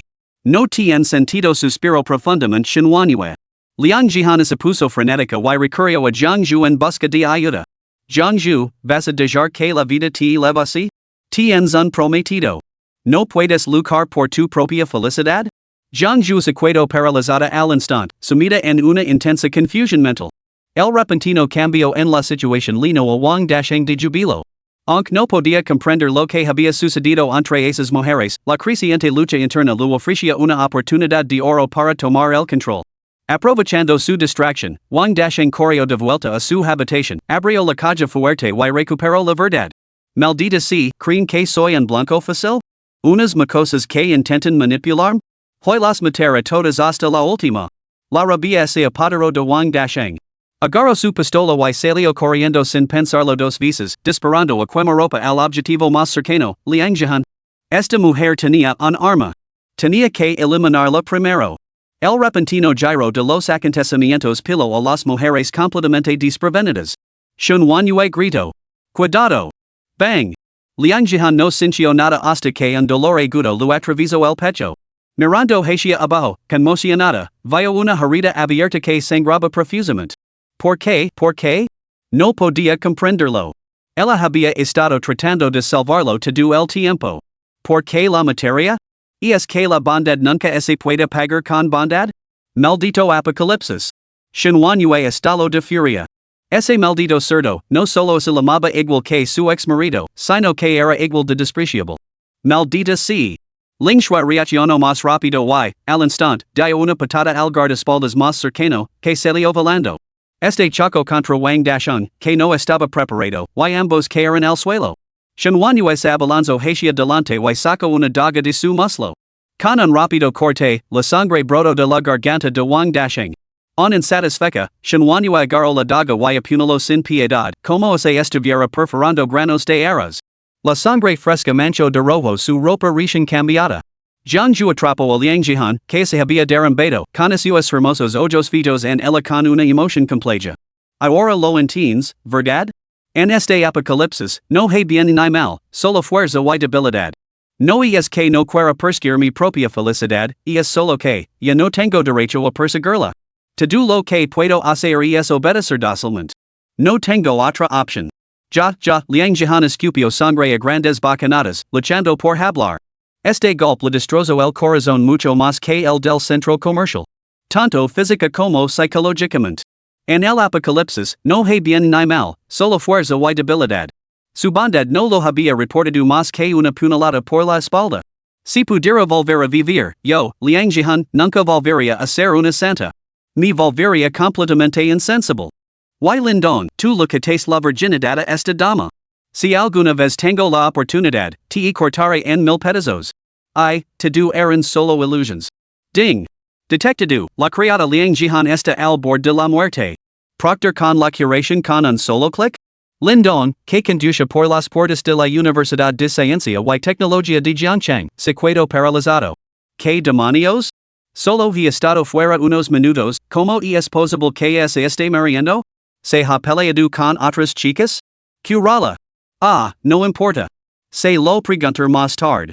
Capítulo 38, otra forma de ayudar a los demás. Liang Jihan estaba en medio de su última revisión de vida cuando, de repente, una luz dorada brilló sobre su cuerpo. La herida abierta se cerró por completo y su débil latido cardíaco recuperó su vigorosa fuerza. Sus hermosos ojos se abrieron de par en par. Sintiendo que la fuerza volvía a sus miembros, Liang Jihan se puso en pie rápidamente del abrazo de Jiangju. ¿Qué me ha pasado? Jiangju esbozó una sonrisa amarga. Ahora lo entiendes, frente a ese demonio, incluso la muerte es un lujo. ¿Escapar? ¿A dónde podríamos huir? Liang Jihan miró fijamente a Xinhuanyue y Ling Shui, que no parecían sorprendidas en absoluto. Sus pupilas se dilataron al instante. ¿Podría ser esto, el poder de Lindon? No solo poseía un poder inmenso, sino que también podía controlar la vida y la muerte de los demás a su antojo? Incluso cuando no estaba presente. Esto era hacer trampa. No era de extrañar que estas mujeres no se hubieran atrevido a huir. En ese instante, Liang Jihan lo entendió todo y su miedo a Lindong se hundió en más en sus usos. Xinhuanue arrojo la daga manchada de sangre a sus pies y dijo friamente, después de esta terrible experiencia, deberías comprender que, en el Apocalipsis, o matas a los demás te matan a ti. No hay termino medio. Puede que antes fueras un alma bondadosa, pero ahora, si deseas evitar el castigo del maestro, será mejor que te resignes a ser una villana. Hay varias mujeres más en el dormitorio. Despedid de ellas. Liang Jihan recogió mecánicamente la daga y así dirigió hacia el dormitorio. Una olida de olores nauseabundos y penetrantes asaltó a sus sentidos, dejando muy claro que tormentos inhumanos habían soportado estas mujeres ali. Salvame, por favor. Una débil súplica llegó a sus oídos. Liang Jihan se volvió y vio a la secretaria personal de Wang Dasheng. Antes del Apocalipsis, había sido una figura bastante glamurosa, aunque todo el mundo sabía que solo había ascendido en el escalafón por ser el tipo de secretaria que no tenía nada mejor que hacer. Pero una vez que se produjo el Apocalipsis, se convirtió en nada más que una herramienta que Wang Dasheng utilizaba para ganarse a sus guardaespaldas, sometida a abusos implacables, con una vida peor que la muerte. No estaba sola. Todas las demás mujeres que había ali eran excepcionalmente atractivas y bien proporcionadas, pero ahora no eran más que herramientas. Y es este el destino de las mujeres en el Apocalipsis, Liang Jihan no pudo evitar preguntarse. El intenso dolor en su corazón de repente se sintió menos insoportable. Quizás permanecer al lado de Lindong, soportando el tormento de un solo hombre, era preferible a sufrir a manos de innumerables otros. Apretó lentamente la daga que tenía en la mano. Agacada junto a la secretaria, Liang Jihan extendió su pálida mano para acariciar suavemente el cabello despeinado y sucio de la mujer. No tengas miedo, ahora te ayudaré. La secretaria sonrió lentamente, pero se quedó completamente paralizada cuando la daga de Liang Jihan lo atravesó la garganta. El cuerpo de la secretaria se convulsionó violentamente y sus ojos se pusieron en blanco. Gracias, gracias. Liang Jihan oyó débilmente las palabras de agradecimiento y se mordió el labio en silencio. A su manera, ella también estaba ayudando a los demás. Luchando contra las náuseas, Liang Jihan se deshizo también de las otras mujeres. Ahora, solo quedaban ellas cuatro en la suite. Saliendo del dormitorio con expresión de dolor, Ling Shui extendió la mano con impaciencia. Rápido, saca el teléfono. Nos morimos por escuchar el último escándalo del maestro. Liang Jihan dudó, pero luego sacó en silencio su teléfono y se conectó rápidamente a la cámara oculta en la ropa de Lindong. Al ver a las tres mujeres apanadas alrededor de la pantalla, completamente despreocupadas, Liang Jihan suspiró profundamente. Quizás debería ser como ellas. Una zora sin corazón. En las imágenes, Lindong sostenía un cigarrillo en una mano mientras agarraba el volante con la otra. Las vistas familiares del campus lo llenaban de una amarga nostalgia. Esta había sido su alma mater. Si no hubiera sido por las circunstancias familiares, podría haber completado sus estudios universitarios aquí y luego haber cursado estudios de posgrado junto a Zhao Yufei. La enorme autocaravana dejaba una larga estela negra en el paisaje blanco como la nieve. Muchos supervivientes la vieron y gritaron pidiendo ayuda. Ayuda. Sálvenme. ¿Y es que el maldito conductor está sordo? Estoy aquí. Vengan a rescatarme. SOS, soy extranjera, rescatim primero. KTE den, extranjero. Saquema mi primero.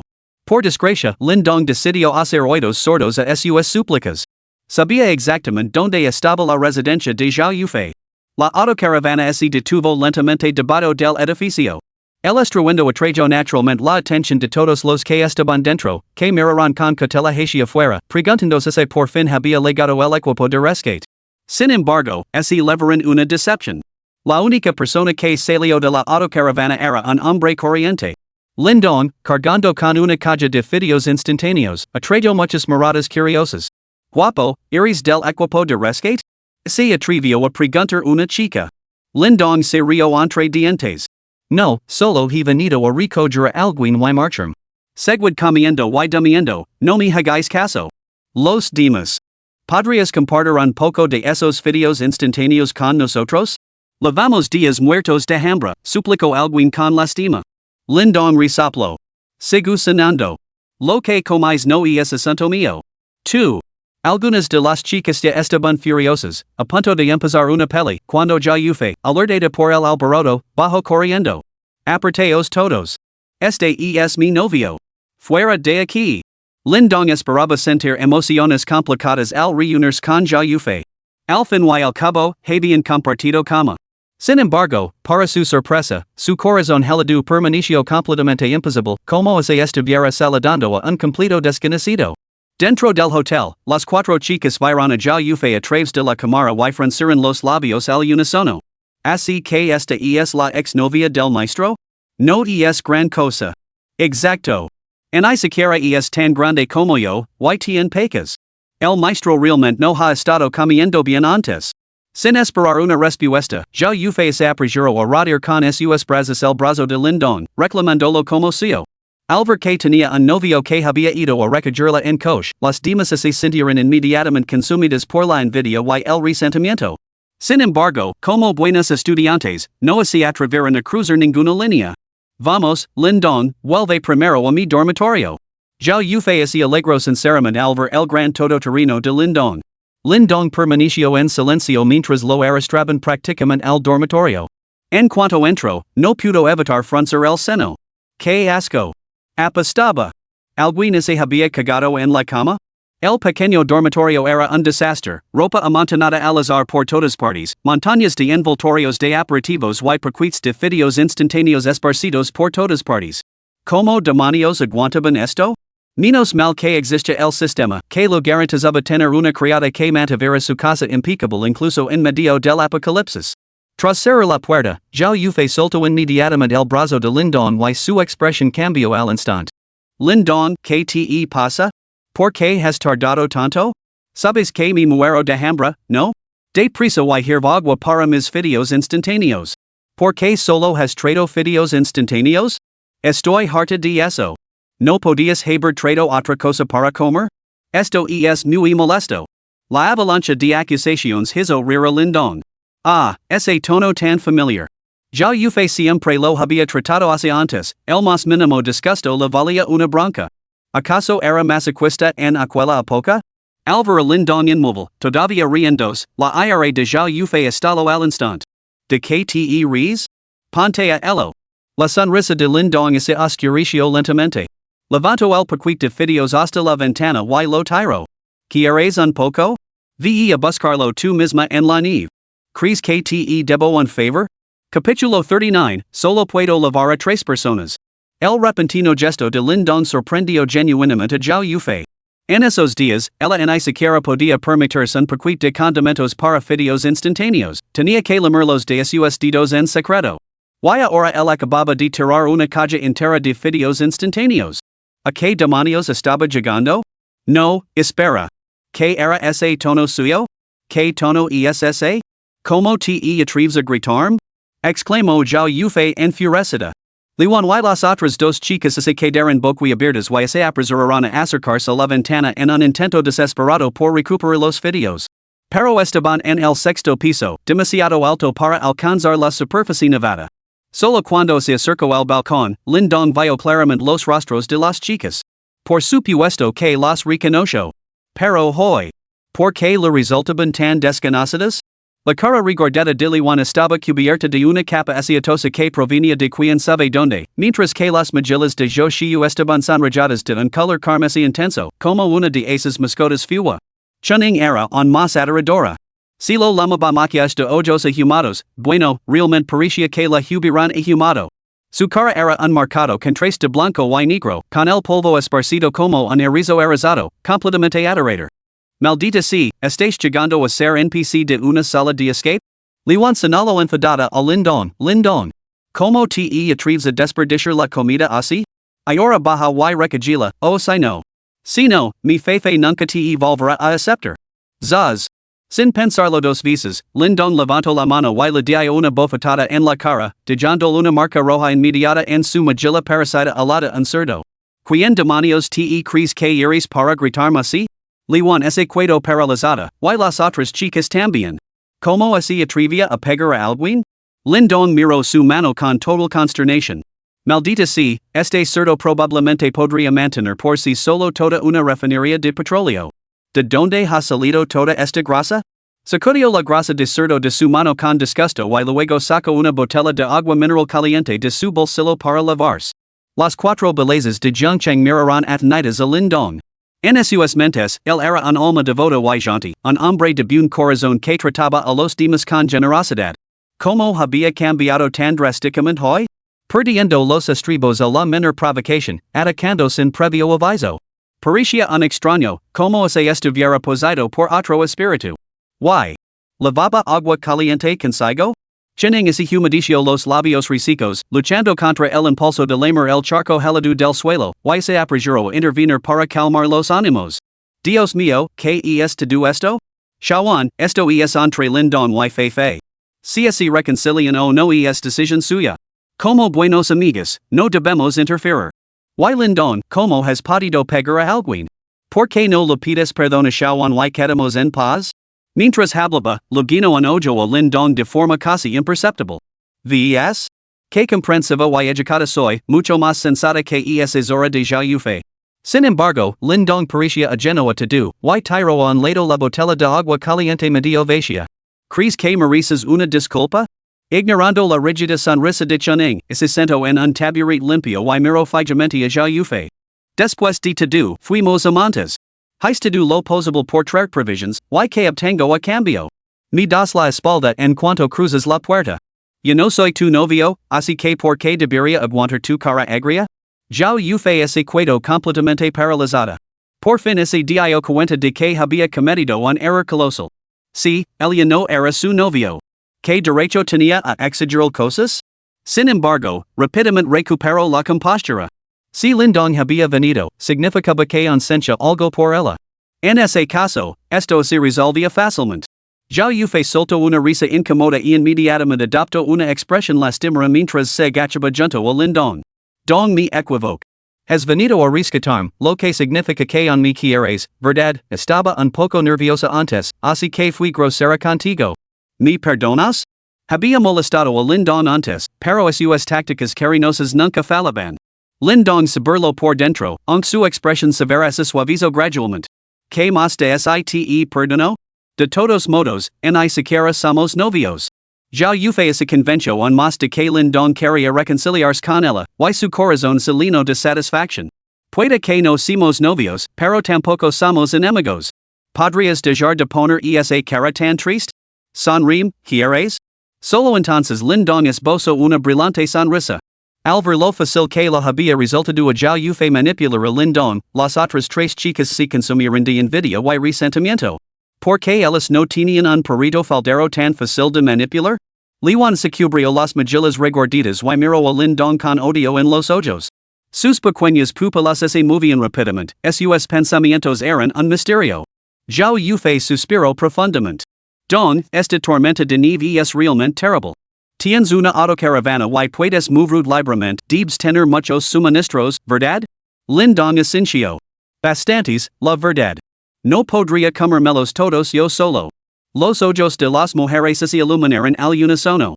Antes de que Zhao Yufei pudiera decir nada, Chunning se había acercado sigilosamente. ¿En serios? Eso es genial. Sabía que no te había juzgado mal. Un hombre que puede conseguir provisions en estas circunstancias es realmente extraordinario. Lindong, eres genial. Yo Shiyu también se unió, declarando, Lindong, eres absolutamente brillante. Lindong levantó ligeramente una ceja. Estas tres versiones de las compañeras de habitación T0 de Zhao Yufei nunca lo habían tratado bien. ¿Acaso habían cambiado de opinión de repente hoy? Teniendo en cuenta su maquillaje y su vestimenta. Un escalofrío recorrió la espalda de Lindong. ¿Acaso podían estar interesadas en el físicamente?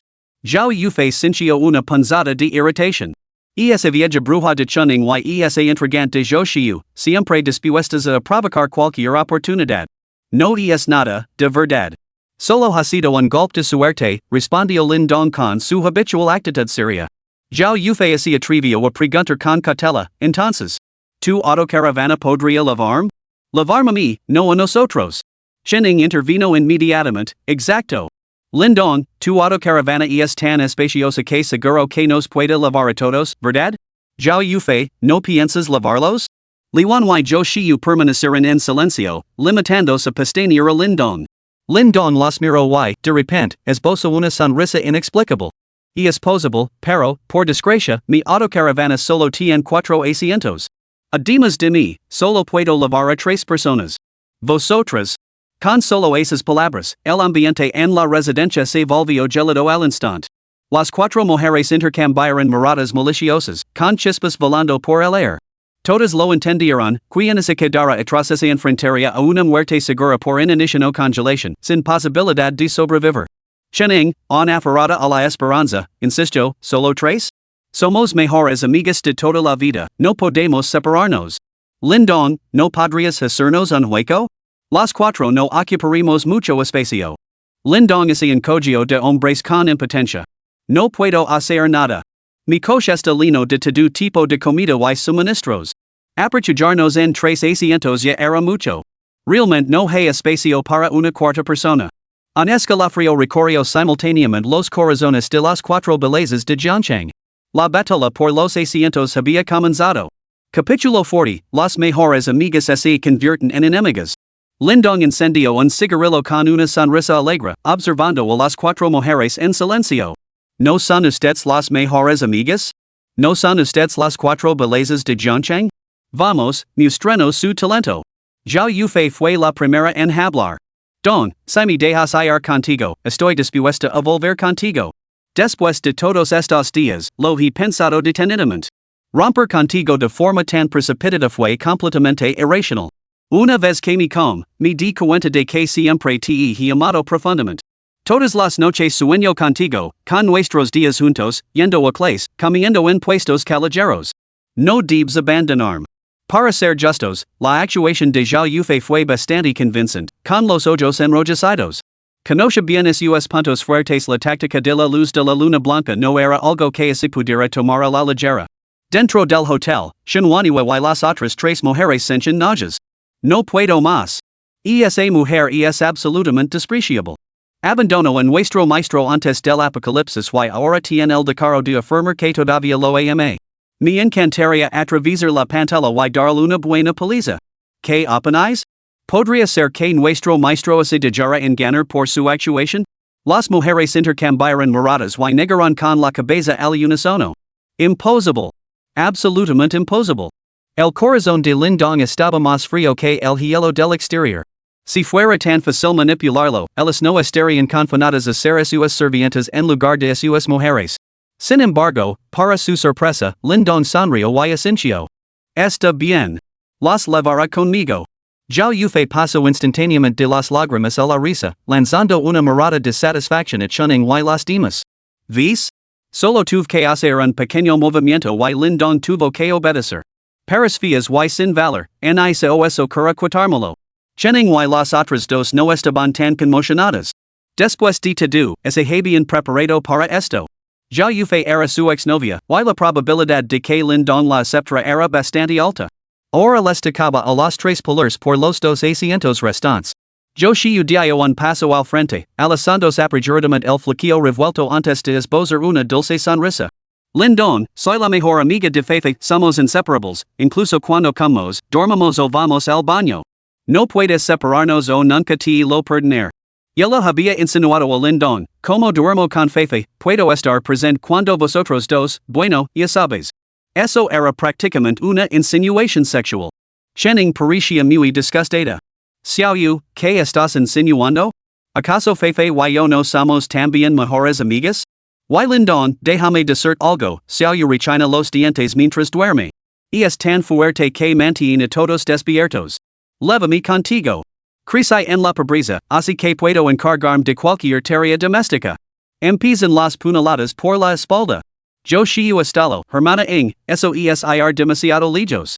Cuando he rechinado los dientes mientras dormía? No me calumnies. Chen Ing resoplo con frialdad, exagerado? Ya.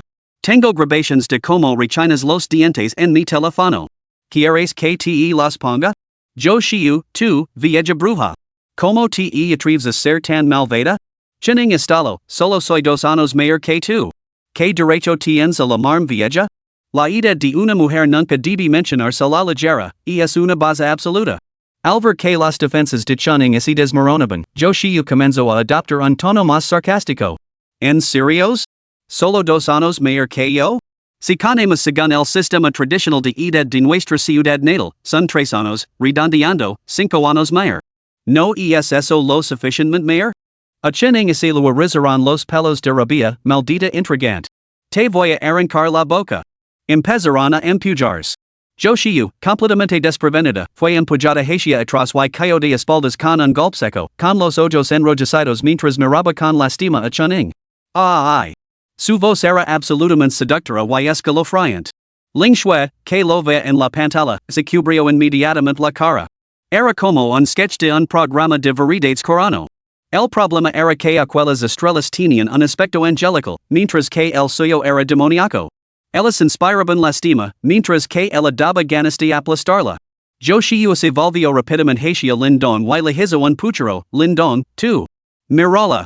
Me ha empujado. Es violenta. No debes levartela. El pecho de Chunning se agitaba con furia, maldita intrigante, sultame. Apenas la he tocado. Te atreves a monta otra escena? Con eso, ese enzarzo con yo shiu. Se desató una peli con tirones de pelo y palabrotas, creando todo un espectáculo.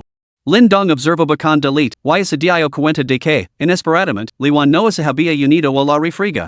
¿De dónde sacaba esa confianza? En ese momento, Liwan permanecía en silencio, preocupada únicamente por posar. Crea firman en una cosa, los hombres adoraban a las mujeres como ella, concavas y exquisitas. De vez en cuando secaba el pelo hacia atrás, fruncía los labios, y ahí estaba, la mirada de Lindong atraída hacia ella. ¿Qué diferencia con la vieja bruja y esa maldita té verde en el suelo, destrozándos mutuamente? Absolutamente desagradable. Ay, Dios mío. Culpa al cielo por darme una piel tan perfecta. Liwan se apoyó en la ventana y suspiró dramáticamente. En ese momento se sentía como lindayu. En el suelo, Chunning y yo shiu ya estaban ensangrentadas y magaladas. Lucaban con los métodos más primitivos, tirandos del pelo, rasgándos la ropa, mordiendos, recurriendo a todos los medios posibles para atacarse mutuamente. Zhao Yufei observaba con una sonrisa fría, pero como amiga íntima de ambas, sintió que debía intervenir. Inmediatamente se apresuró a separarlas. Basta. Por favor, dejad de pelear. Hermana Ing, Xiaoyu, somos mejores amigas de toda la vida. No digáis que algo incierto arruin nuestra hermandad. ¿No podemos hablarlo tranquilamente? Chening, yo shiu. Eres tan altiva y poderosa, ¿no? Ya has conseguido un asiento, así que por supuesto que puedes dejar tonterías sin preocuparte.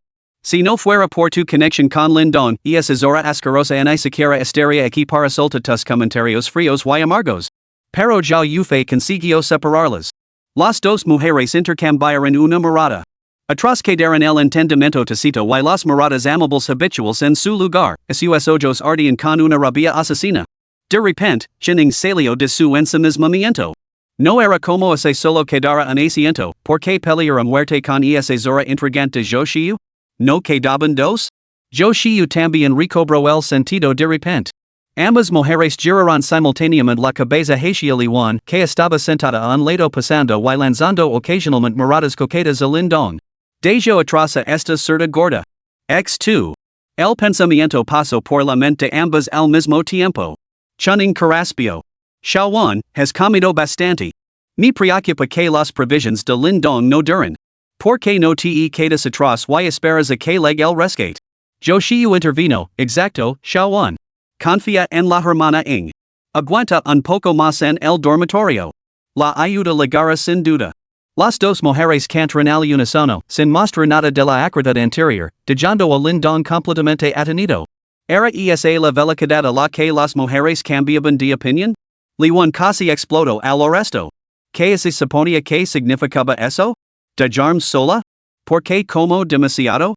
¿Y que se como 2 bolos al vapor más, 3 cuencos de arroz más, 4 platos de pollo picante más y 5 botellas de cola más por comida que vosotros?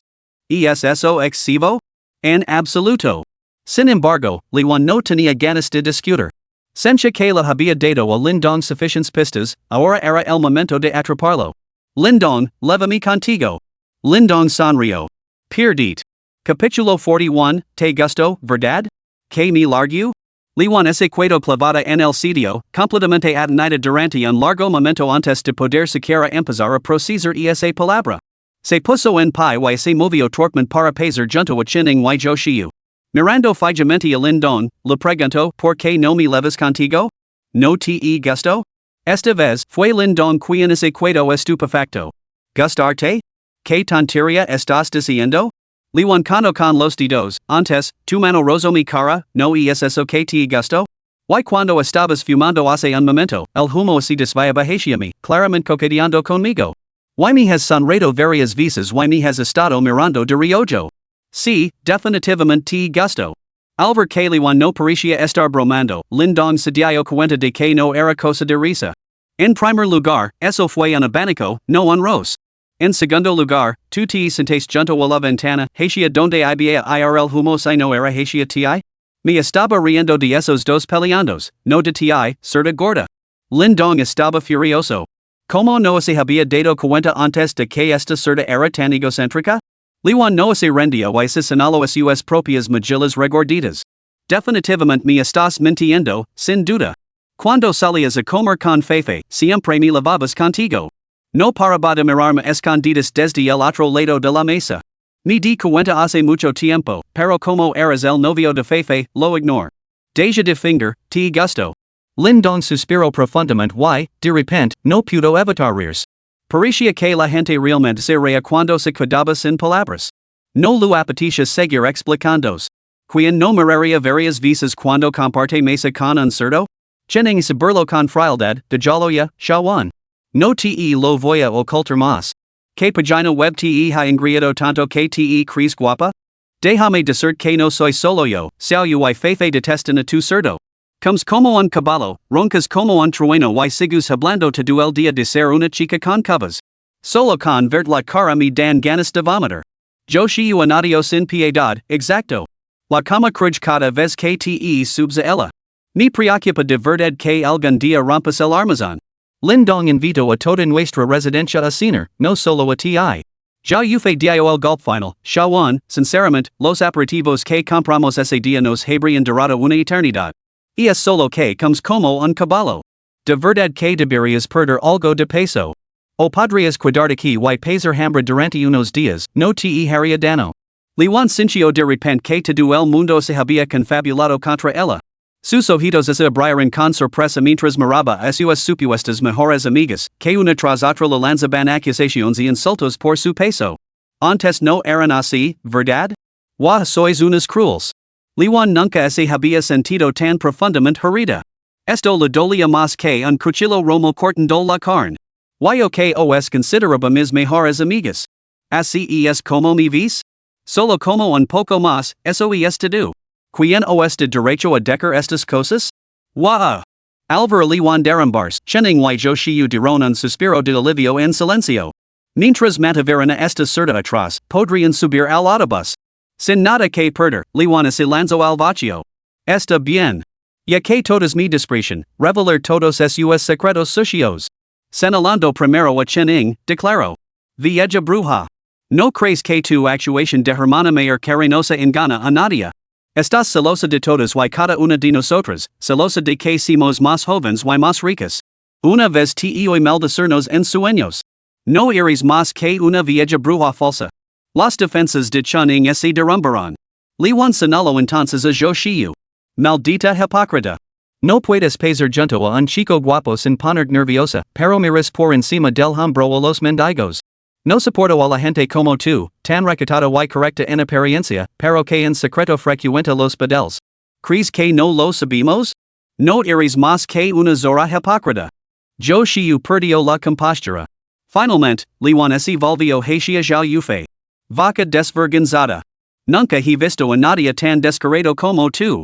Comes la comida que cocina Lindon, levas la ropa que él compra, gasta su dinero y luego vuelves al dormitorio callando de lo tocano que es. Nunca he conocido a nadie como tú. Liwan miró a Lindon. Lindon, te lo dire sin rodeos, tu novia se pasa todo el día hablando mal de ti, diciendo que eres pobre y vago. Ya está buscando pastas más verdes. Si encontrara a alguien más fácil de mandar, te habría dejado hace mucho tiempo. Hace poco, a Zhao Yufei le gustó un estudiante de primer año. Uso tu paga intima para comprar unas zapatillas deportivas. Este usando tu dinero para ligarse a otro chico. No dejes que te engañen. Lindong frunció ligeramente el seno, recordando que eso era cierto. Cuando lo dedujeron el pago de su cuenta, lo comprobó y descubrió que ya Yufe había comprado unas zapatillas deportivas de destino para hombre. Estuvo encantado durante mucho tiempo. Incluso pensó que su novia lo estaba comprando un regalo. Aunque fuera con su propio dinero. ¿Quién iba a saber que las zapatillas nunca llegaron? Cuando le preguntó al respecto, ella afirmó que eran para su padre, así que él dejó pasar el tema. ¿Quién lo hubiera pensado? ¿Quién lo hubiera pensado? Lo habían tomado por un maldito tonto.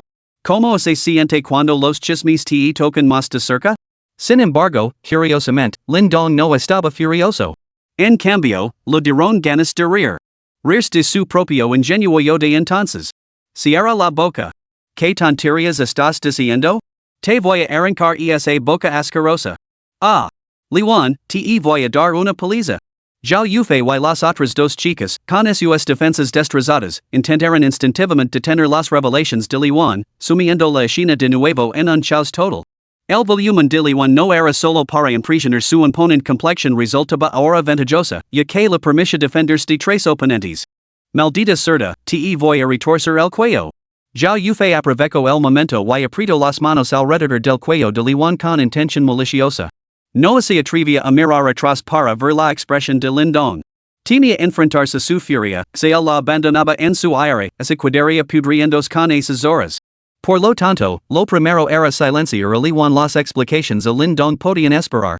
Chening y Zhou Xiu sujetaron los brazos de Liwan por ambos lados.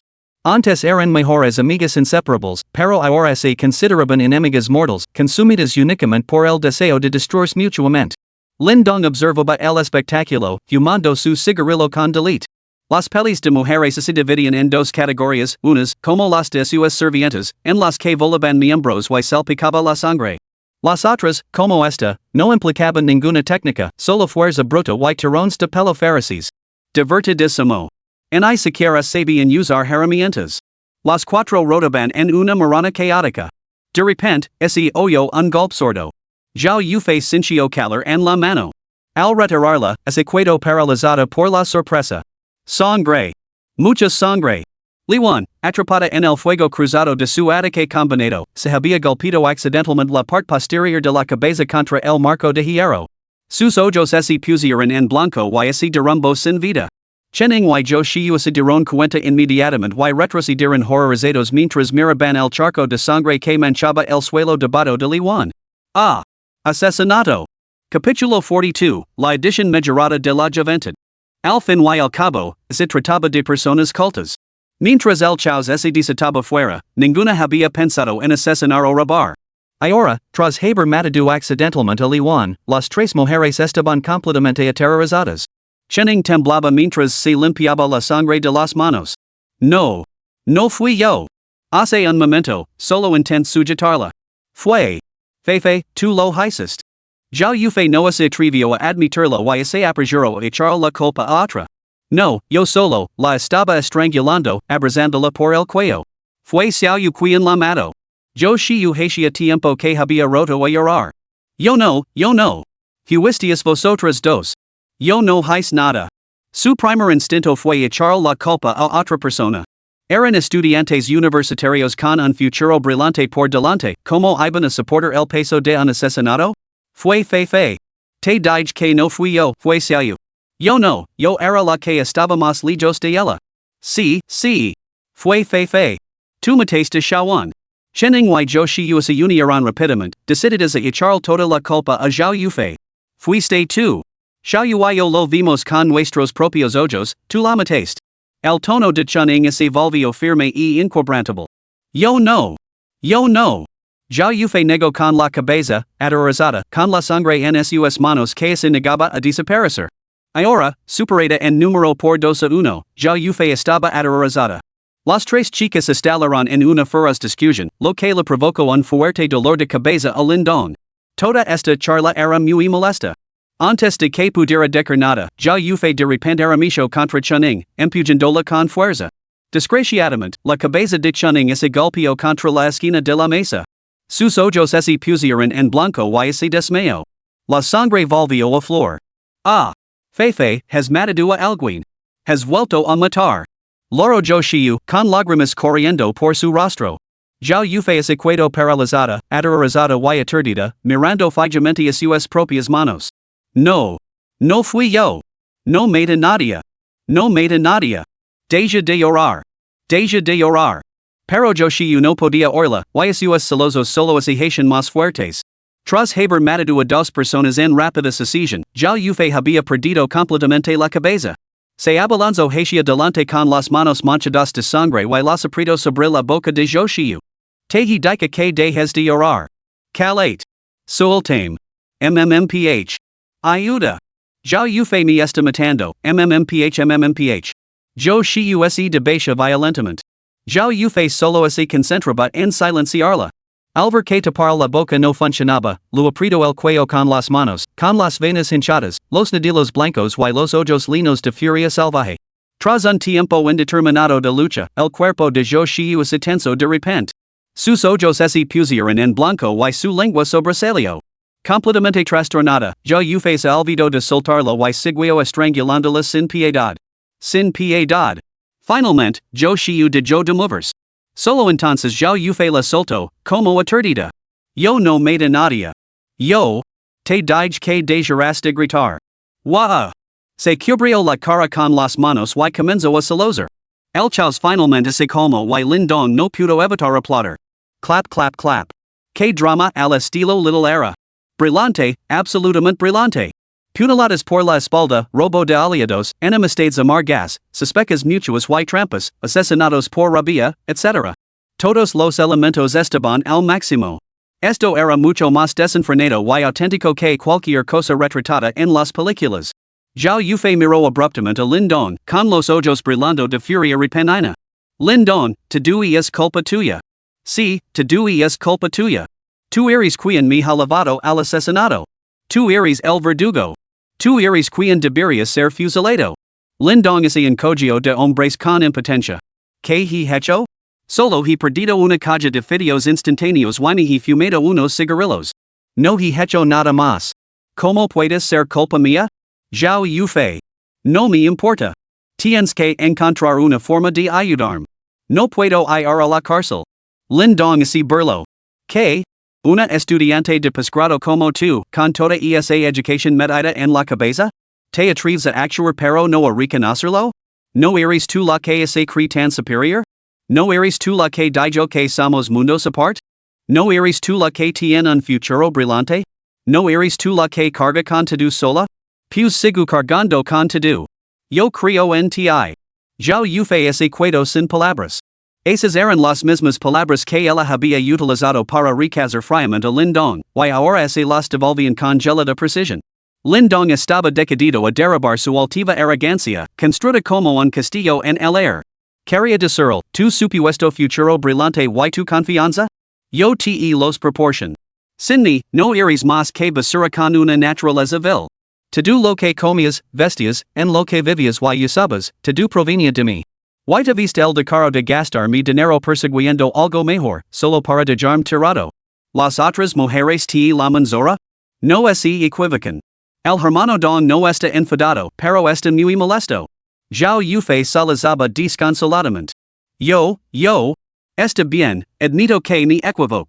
Pero dejando de lado los hechos, ¿no tienes tú ninguna responsabilidad? Lindong estalló en una carcajada de aire y levantó la mano para abofetearla. Que mi parte un rayo se ignoró los malditos hechos.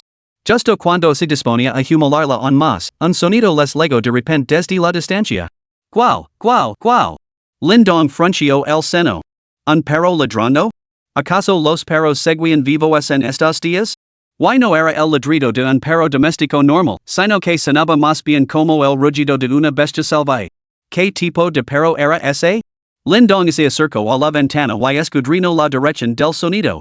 En ese momento, un rayo de luz carmesí atravesó el cielo antes de desaparecer al instante. ¿Qué era eso? Se parecía bastante a un láser. Intrigado, Lindong miró con más atención.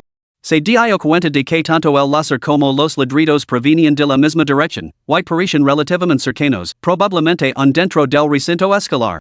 Esa dirección parece ser el bloque de viviendas del personal. Tenía intención de investigar. Al ver que Lindong estaba a punto de marchar, ya Yufei no se mostró nada contenta y inmediatamente lo bloqueó el paso. Lindong, no puedes dejarme aquí sola. Quedarse sola con tres cadáveres sería peor que la muerte.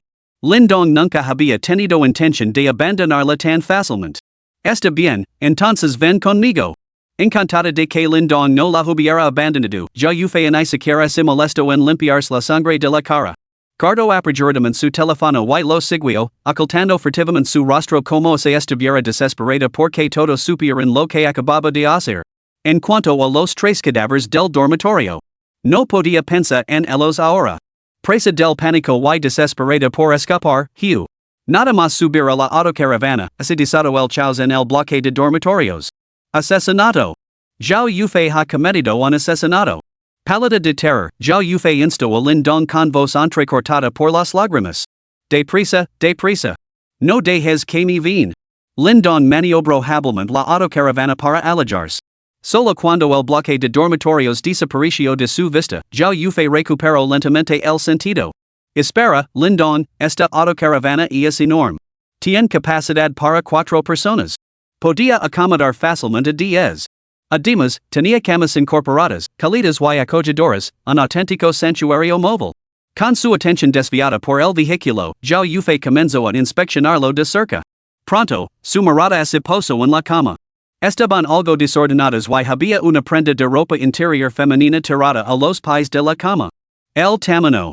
Más grande que su cara. Lindong, ¿me has estado engañando?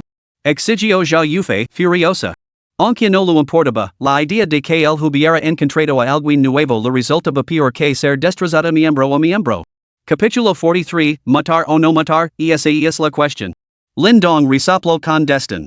No tengo novia, así que puedo salir con quien quiera y acostarme con quien me apetezca. ¿Engañarte? Y una mierda.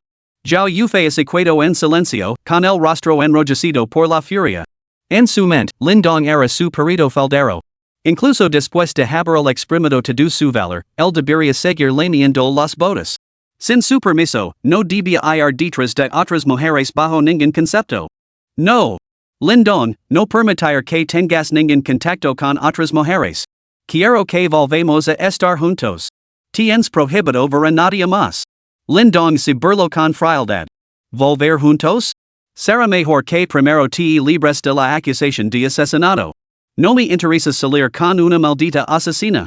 Zhao Yufei se quedó paralizada. La rabia finalmente dio paso a la cruda realidad de su crimen, y se derrumbó al instante. Media hora antes, Homing había terminado de excavar el túnel tras un esfuerzo incansable. Foni lo siguió apresuradamente con Chen Yunchi, y el trío finalmente llegó a una nueva sección del mapa. Maldita sea, si encontramos comida más tarde, yo seré el primero en comer. Las manos doradas de Homing se desvanecieron lentamente hasta adquirir un color carne mientras se sacudía el polvo de la ropa, con aspecto completamente descontento.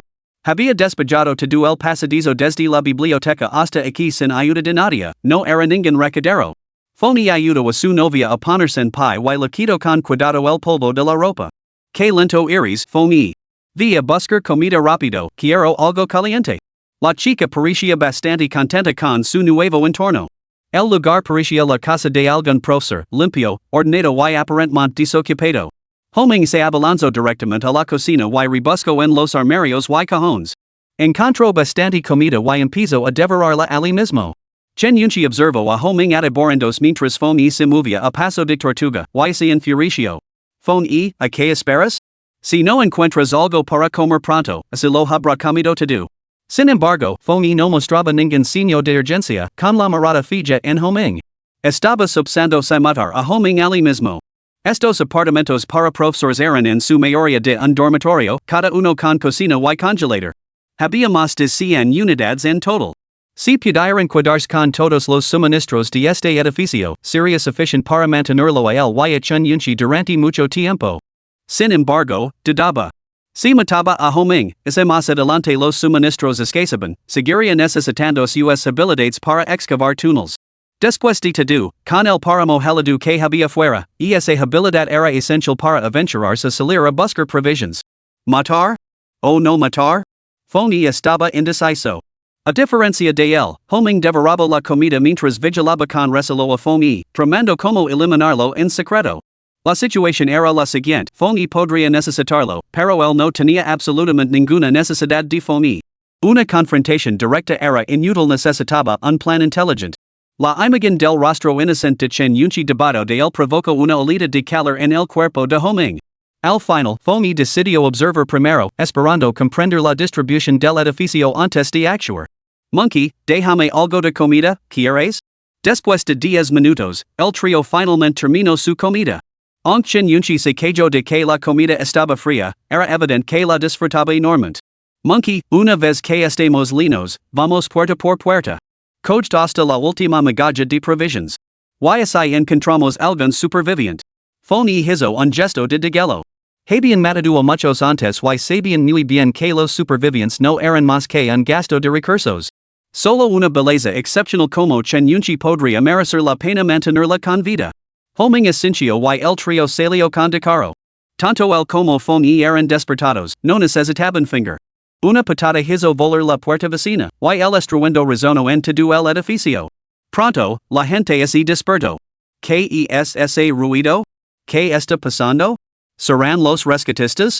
Caramba, por fin nos han salvado. Imposible, no he visto ningún vehículo en el avión de rescate. ¿De dónde ha salido este equipo de rescate? Aunque el edificio albergaba más de 100 viviendas, solo una docena estaban ocupadas. Los residentes abrieron las puertas de par en par y se asomaron. Homing y Fong cargaron como máquinas despiadadas de patear puertas, irrumpiendo en todas las entradas de la planta baja en 30 segundos. Al reconocer a los 3 estudiantes, varios profesores que conocen a Fong se llenaron de alegría. Entre ellos, un anciano calvo se apresuró a acercarse. Genial, simplemente genial. Fong, ¿cómo lo has conseguido? Realmente estás a la altura de mis expectativas como presidente del sindicato de estudiantes. ¿Has traído al equipo de rescate? La expresión de Fong se volvió extraña. Reconoció a este anciano calvo, era el decano de alguna facultad, alguna quien consideraba un conocido. Se llamaba Zhang Fong. Decano Zhang? ¡Qué alegría! On está vivo. Fong se acercó con entusiasmo y entabló conversación. Homing comprendió al instante la intención de Fong y lo siguió en silencio. Zhang Fong laraba, salazando y resoplando, por supuesto, este desastre natural es realmente aterrador. El equipo de rescate no ha llegado y las provisiones de comida de nuestras familias están casi agotadas. ¿Cómo ha conseguido llegar hasta aquí? ¿Ha llegado el equipo de rescate? Fong mantuvo su animada sonrisa mientras miraba detrás de él, donde se habían reunido gradualmente más de una docena de personas. Así es, Director Zhang. El equipo de rescate ha llegado, pero conducir hasta aquí leva tiempo. Así que me adelante como avanzadilla para ver cuántos quedan en nuestras dependencias. Sus palabras resonaron con fuerza, llenando a Zhang Fong y a los profesores que estaban detrás de él de una alegría abrumadora. ¿De verdad? Maravilloso. ¿Un equipo de rescate de verdad? Lo sabía, lo sabía. Confían en las autoridades. Por fin estamos salvados. Al fondo de la multitud, una mujer envuelta en una abultada chaqueta de plumas y gafas gruesas permanecía en silencio, aferrándose a un cachorro blanco como la nieve mientras se escabullía sin que nadie la viera. Fong se rió entre dientes. Decano Zhang, como anciano respetado de la escuela, ¿podría tomarse la molestia de reunir a todos los profesores aquí? No hace falta que traigan mucho, el equipo de rescate está al caer, así que debemos actuar con rapidez. Zhang Fong asintió. Tienes toda la razón. Muchos necesitan ayuda y, como educadores, no debemos hacer perder el tiempo al equipo de rescate. Se giró rápidamente y gritó. Compañeros, el equipo de rescate se acerca. Recogen lo imprescindible y reúnanse en mi despacho. Su autoridad dentro de la universidad tenía peso, y ante su orden, los profesores se apresuraron a ir a sus casas. Después de reunir rápidamente lo que consideraban esencial, se reunieron en la planta baja en 10 minutos. Zhang Fong asintió con satisfacción. Sus palabras habían resultado efectivas. Después de contar a todos, frunció el seno. ¡Qué raro! ¿Dónde está la profesora Qin Shuyao? ¿Qin Shuyao? Los ojos de Fong y Homing se iluminaron al instante. En esta universidad, chen yunchi era indiscutablemente la belleza del campus, la flor más exquisita de toda la institución era sin duda Qin Shuyao. Qin Shuyao. Capítulo 44, en fila, yo. Zzzzz. No era que Qin Shuyao fuera significativamente más hermosa que Chen Yunchi, sino más bien su aura. 6 meses antes, cuando Qin Shuyao llegó inesperadamente, causó un gran revuelo. Se corrió la voz de que esta nueva y bella profesora era una repatriada de una prestigiosa universidad extranjera, procedente de una familia distinguida. Se rumoreaba que su familia tenía conexiones con la familia del rector de la universidad. Más allá de su misterioso pasado, Qin Shuyao poseía una aura innata de elegancia, encanto y gracia. Era difícil imaginar a una mujer que encarnara cualidades tan diversas, pero ella lo hacía, ganándose rápidamente la admiración tanto de los estudiantes como del personal. Los alumnos ricos solían llegar en coches deportivos, con la esperanza de llamar su atención.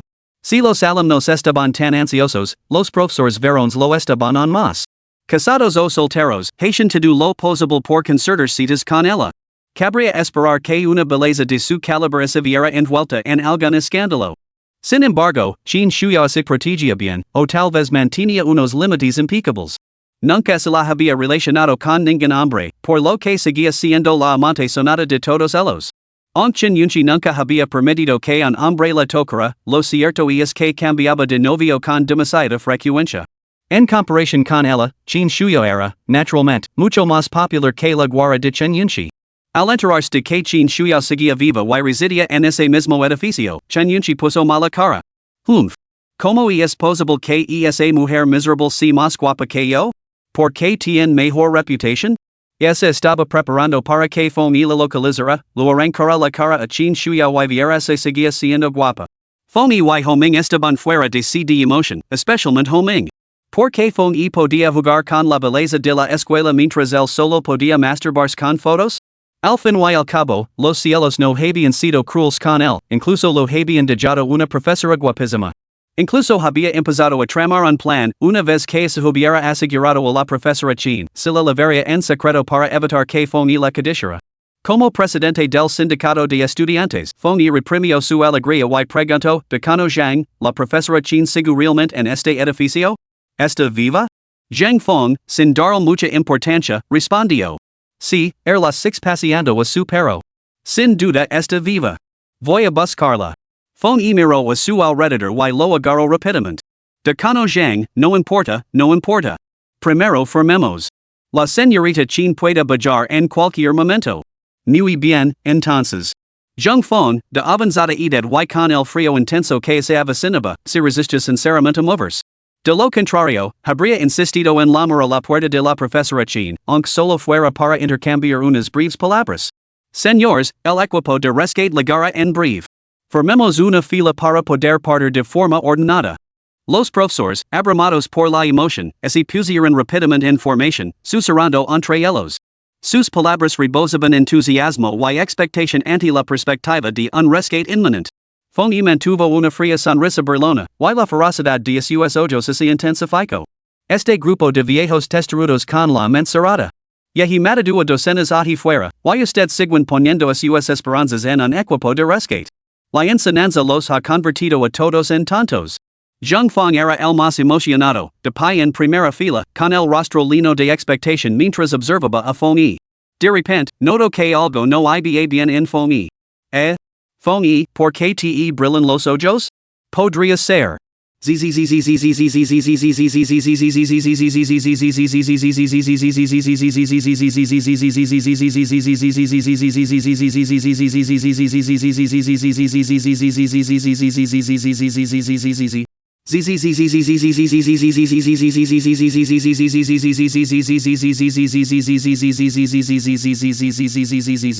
El cráneo de Zhang Fong resultó ser más frágil que el papel frente a la luz carmesí. Después de atravesarlo, los reyes golpearon instantáneamente a la segunda persona. Luego a la tercera, a la cuarta. En menos de medio segundo, toda la fila de profesores que estaban en fila fueron atravesados por el corazón por los dos reyes láser, que incluso hicieron dos agujeros en la pared. Esto. Los profesores más altos miraron atenidos el cadáver con la cabeza destrozada que tenían delante y luego miraron atenidos los dos agujeros en sus propios pechos. Pum.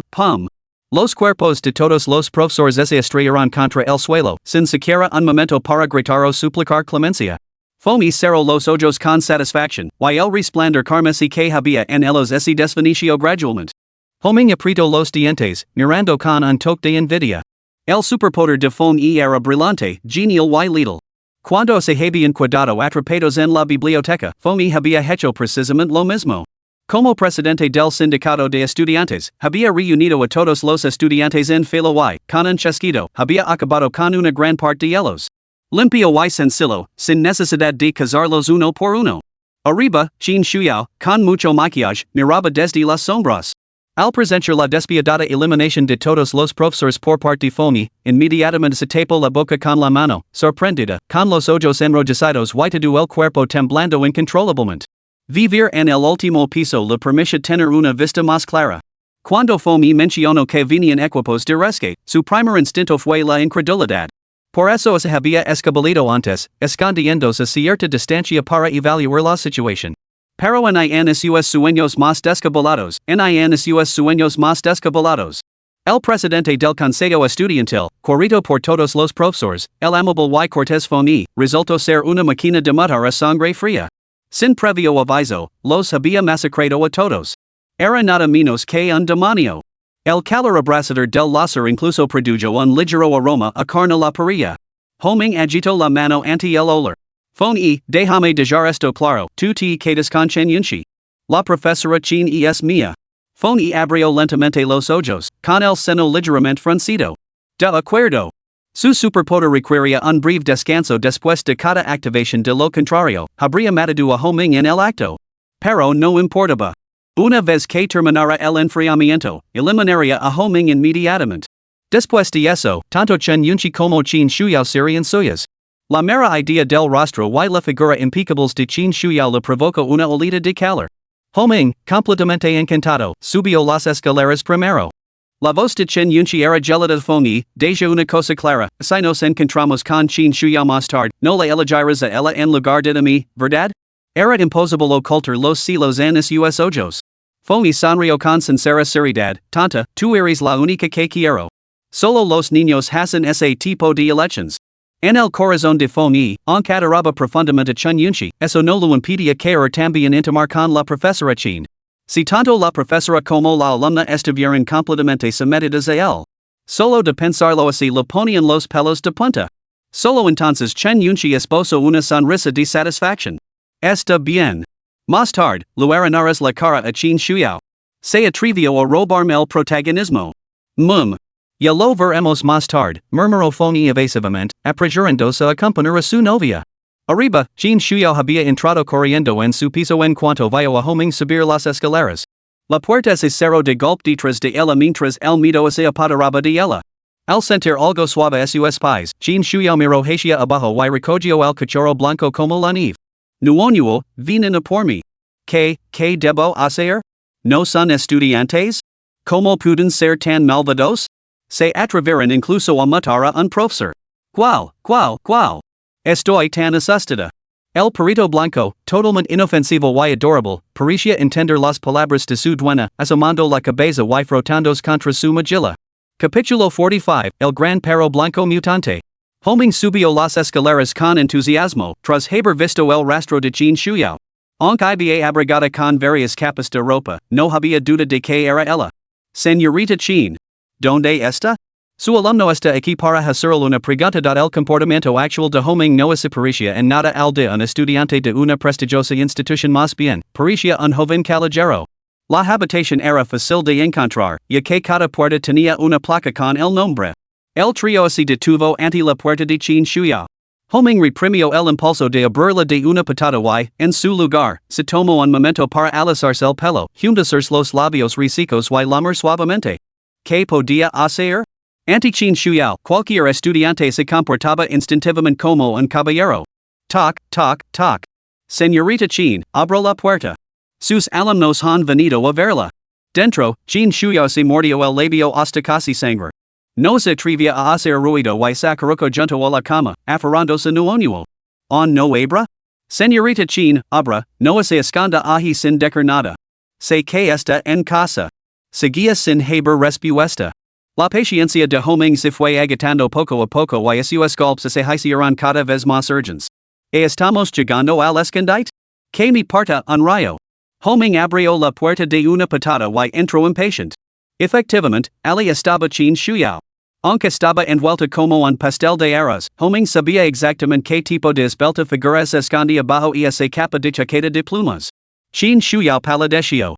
No pudo evitar gritar, ah, no entres. Fuera.